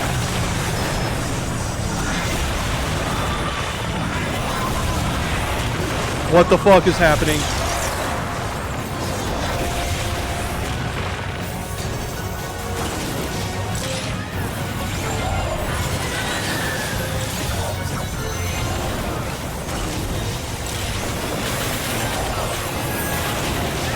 I have no idea what the tells are for order there. I just followed the group.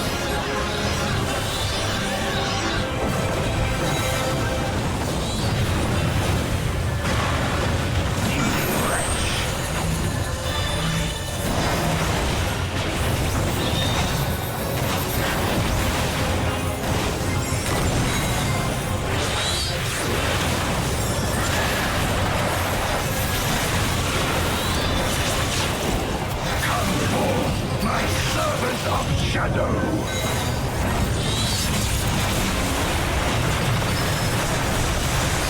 This lightning surge!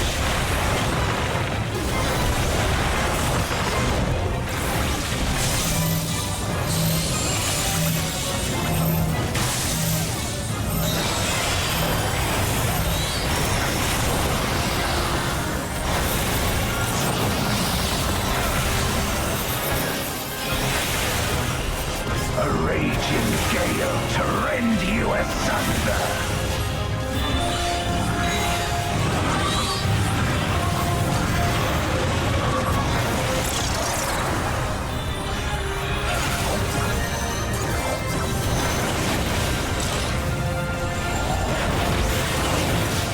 Okay, I think I know the tell now. It's the order the shadows go out in.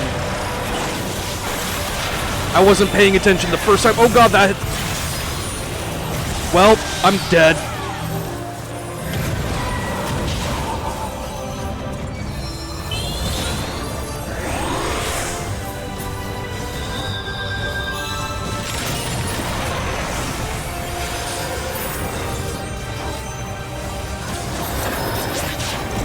Dragon, hear me and obey.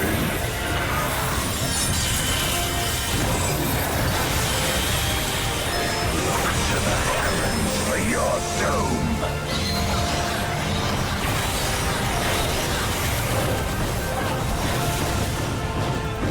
My rhyme kick blades. This place shall be your tomb.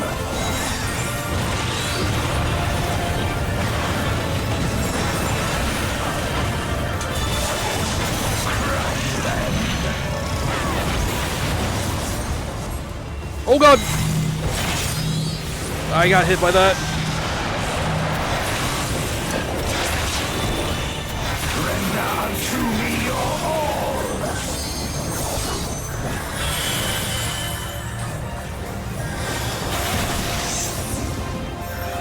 My meteors will extinguish your light.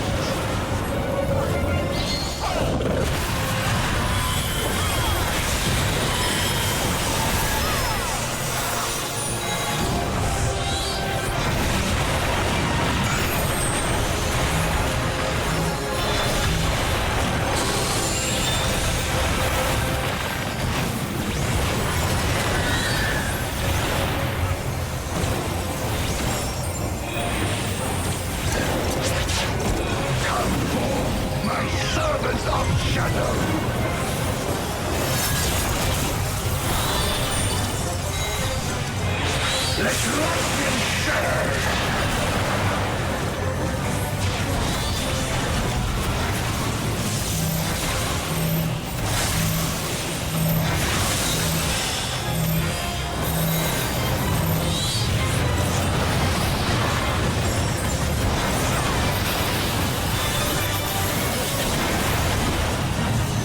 A raging gale to rend you asunder!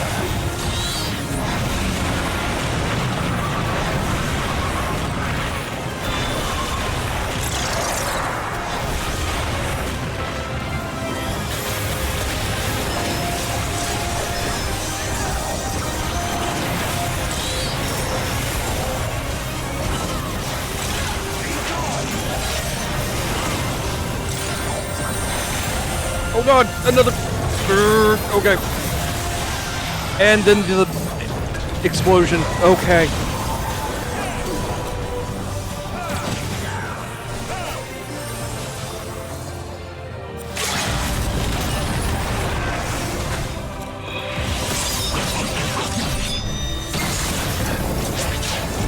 Dragon, hear me and obey. On you guys, I believe. Look to the heavens for your doom!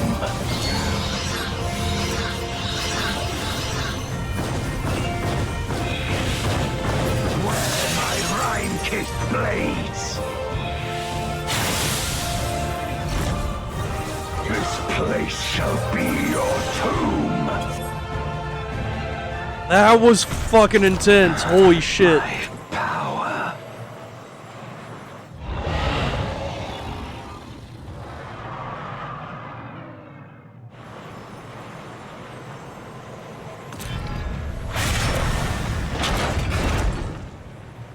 Even my blade. So, this is the limit of my defiance.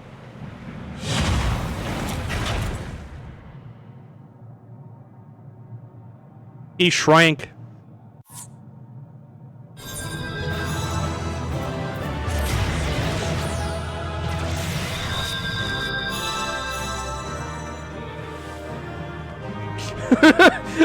Apparently somebody fantasia'd before the fight and went from apparently like a Lalfell to that, and they were like, I blame my dying on getting used to the new height. You know what?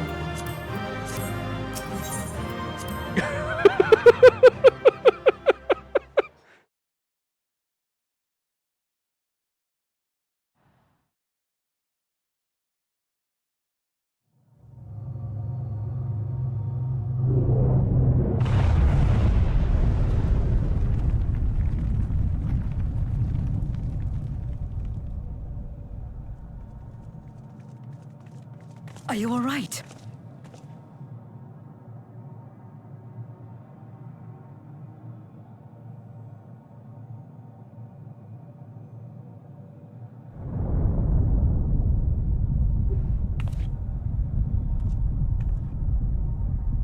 What's happening?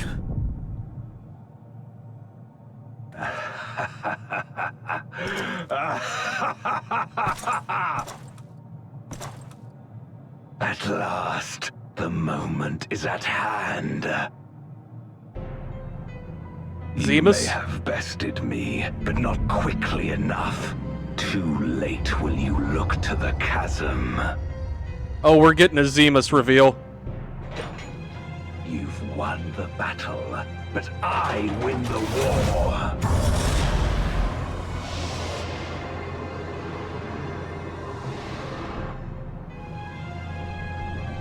Stop this.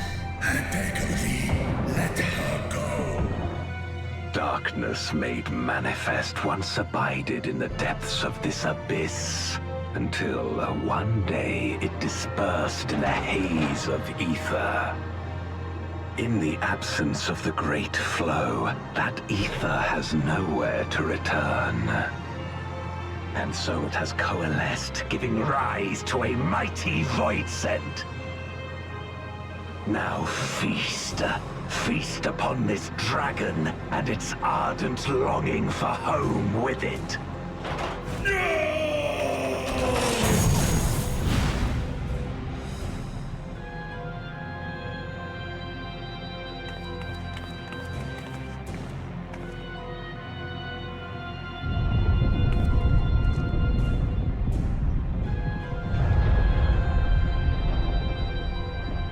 From the convergence of ancient and newborn, an entity without equal shall emerge, one who shall tear down the barrier between worlds. Upon you, who shall deliver us from eternal damnation, I bestow the name of a hero of Eld.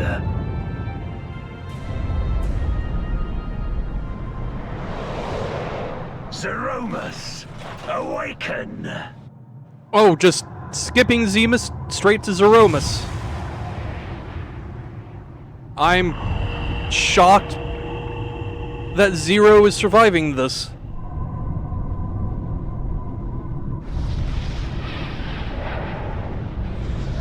Also, Zeromus is a primal. First primal we've had in a long while.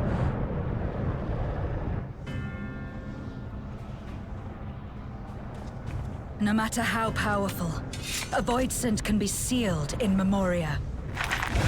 A Voidsent primal.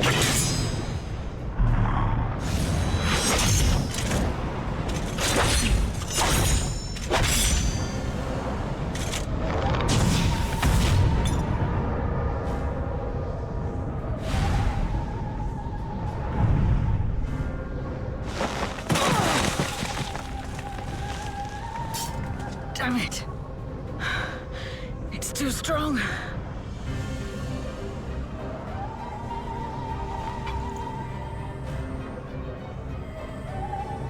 Our warding scales may not hold. Not against a Voidsent born of Zodiark's ether.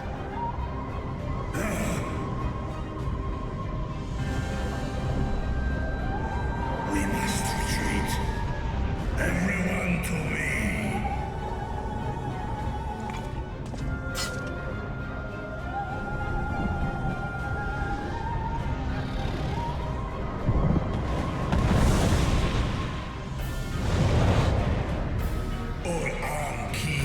I will return, sister, and I will save thee. This I swear.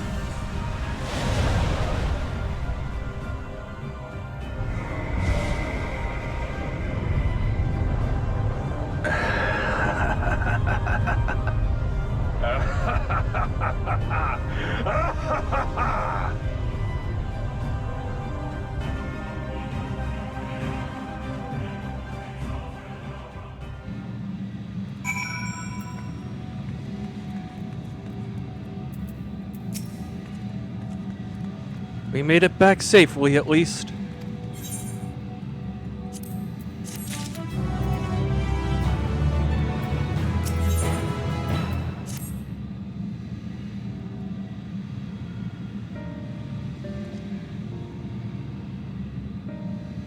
In light of this development, that we escaped with our lives is an accomplishment unto itself. Would that we could have anticipated Ashdaya's yearning to return home could be manipulated in this fashion. Alas, we must now contend with a newborn Voidsent hell's bent on breaching the rift. And one with such prodigious strength. Zeromus is unlike anything I have ever seen. So named for an ancient hero, as Golbez said, though none can say if there is even a sliver of truth to the legends. Perhaps Golbez chose it in the hopes that his champion will do that which no one could in the Contra Memoria, save the world. But a true hero would not damn another world to save his own.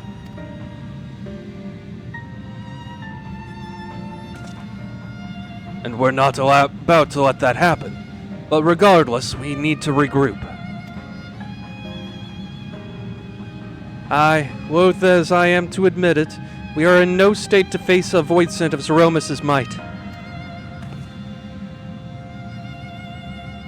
Vreecha, not least of all, in body and mind both.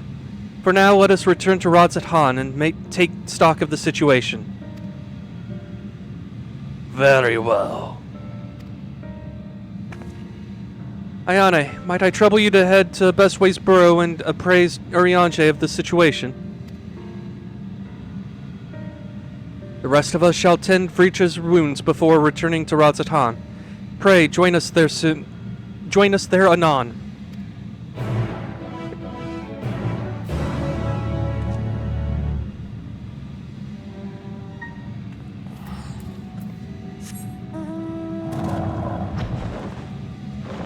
Fitting that Midgard Sormer would be the next one on the Mount Roulette.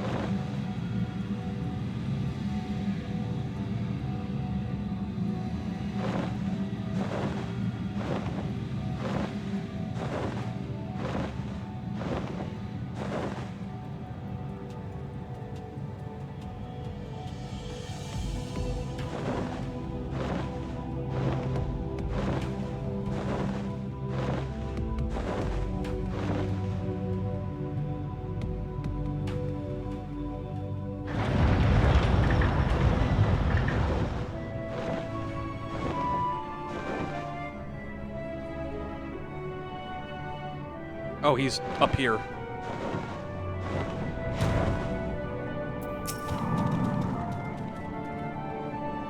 If only Papa Sormer could sit on Zeromos until it dies. Yeah. Ah, Ayane, thou art returned. I am pleased to say it hath been blessedly uneventful in your absence. But more importantly, what of your mission in the void? Shit got real. Heavens forfend that Azdaia should be used to birth a dread voidsent born of Zodiark's residual ether. Although we could not have predicted this outcome, there is one small mercy: the voidsent containment seal. As we employ the self-same brands that once imprisoned Zodiark in its creation, the seal should serve to hinder Zeromus. Yet for how long, none can say, for our enemy's strength is unknowable, whilst the barrier was erected in haste. Thou shalt rejoin our comrades anon to deliberate measures, yes? Then I shall remain here and maintain my vigil over the seal. Should we observe signs of an impending incursion, rest assured that I shall send word without delay. Go well, my friend.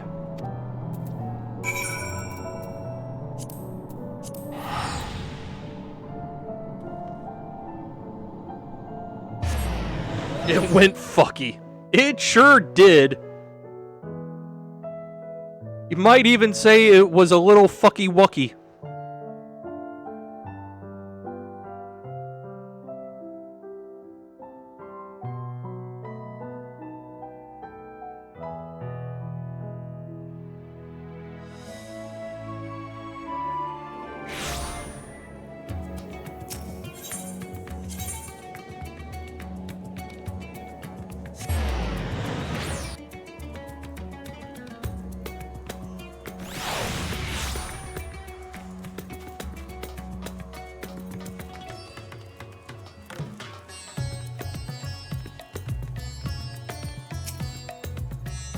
Ah, Mistress Ayane, we have been expecting you.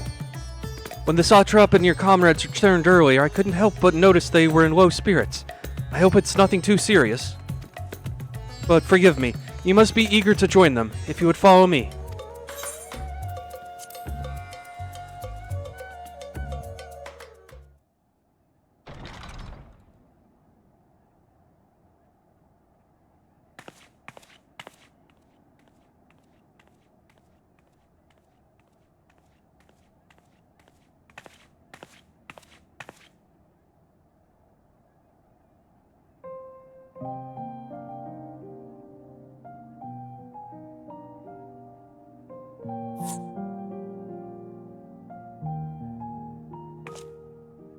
Do you remember Ciriato and Farfarello? The cowardly pair of voidsent that dwelled in my domain?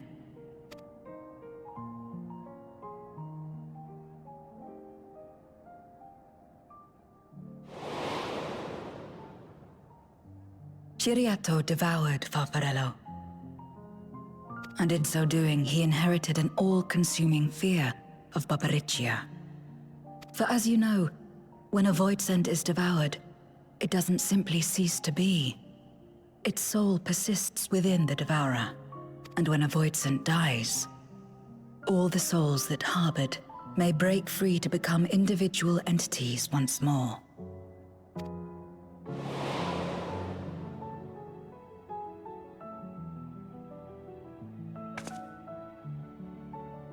That is to say, by defeating Zeromus, we may yet save Azdaja.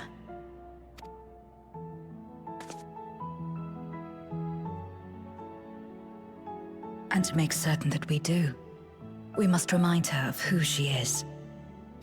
When the time comes, you must call to her. Call with all your being.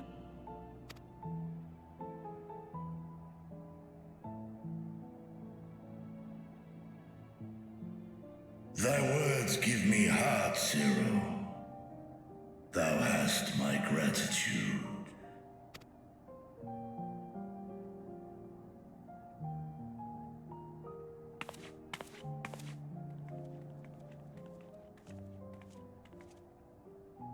Then it's settled.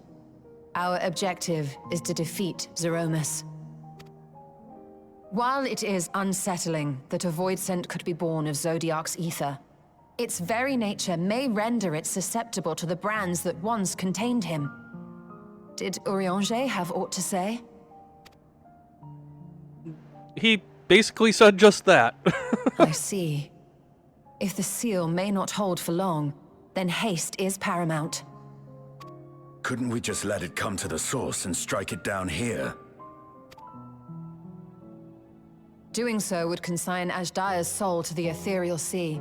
Any attempt to ensure her survival demands that we deal with Zeromus in the 13th. I could barely go near it. Never mind land a blow. So thick was the shroud of darkness. How do you propose we fight such a foe? I mean, if we could figure out how to get Eden to the moon of the first, and then make a bridge there, I mean, that might work. Right? Simple. Against impenetrable darkness, we must wield resplendent light. And it just so happens, there is a world replete with light. Wait, are we actually doing this?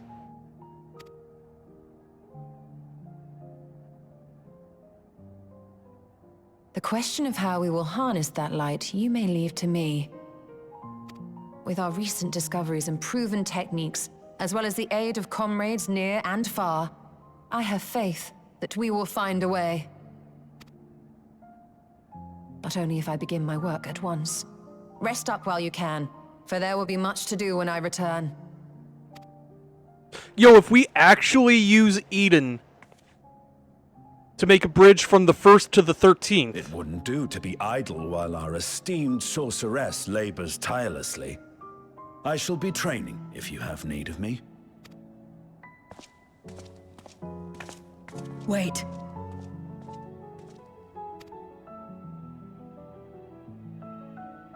Allow me to join you. I must become stronger for what lies ahead.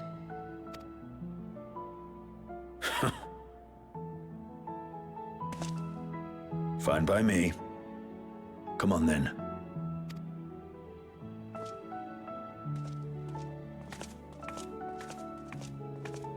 I shall not pass my time wallowing in despair. Using my vessel, I shall attend what preparations I may.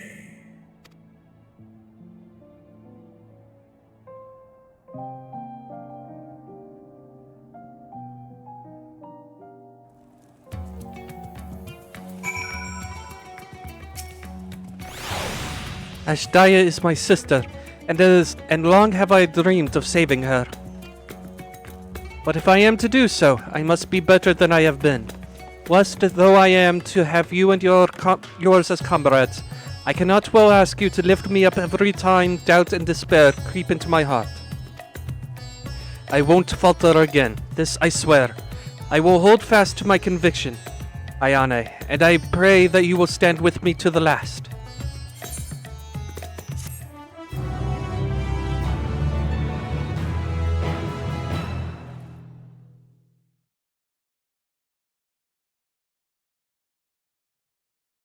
Meanwhile, on the moon of the 13th,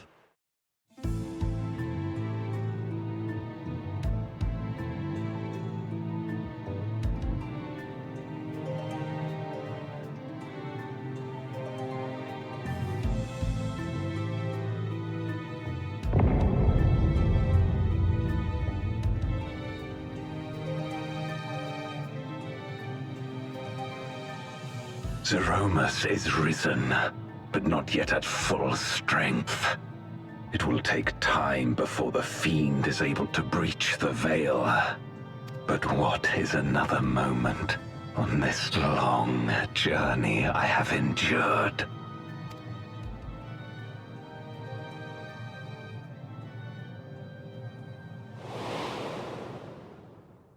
It remains as fresh as if it were yesterday. Old friend, the memory of your passing and the pain. So yes, that is confirmation that Duarte is the one in the armor, not actual Golbez. Though Golbez being an assumed name is just tradition at this point. Talking to you, Theodore.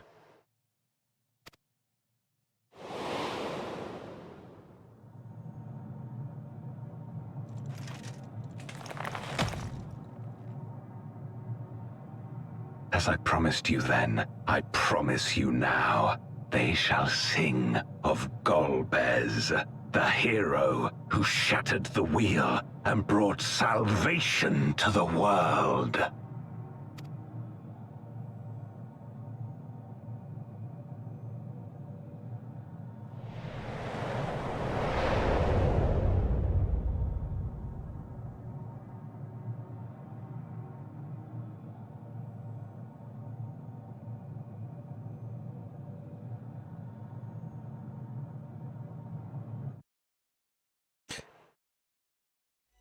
From light's embrace to shadow's deep, a world to save, an oath to keep.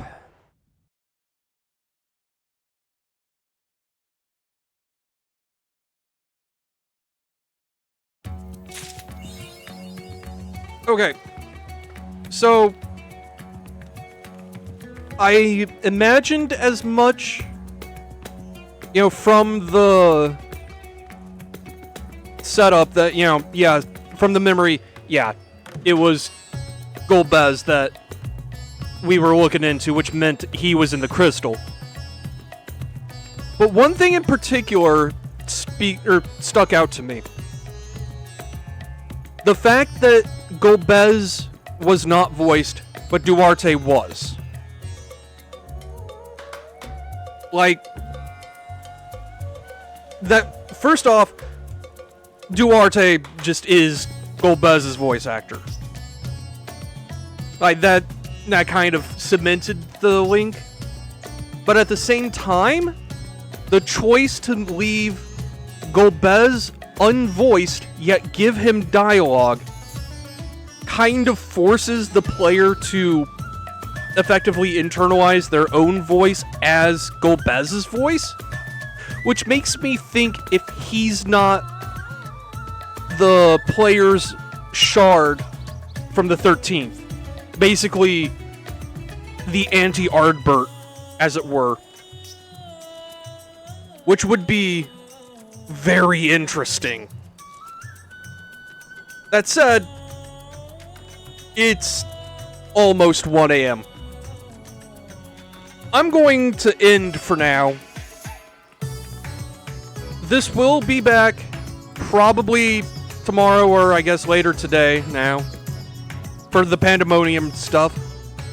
But in the meantime, it's as late as it is, I'm not going to bother with a raid. Anyway, y'all have an excellent evening, morning, night, whatever. And in the meantime, y'all have an excellent Wait, I just said that. Good night.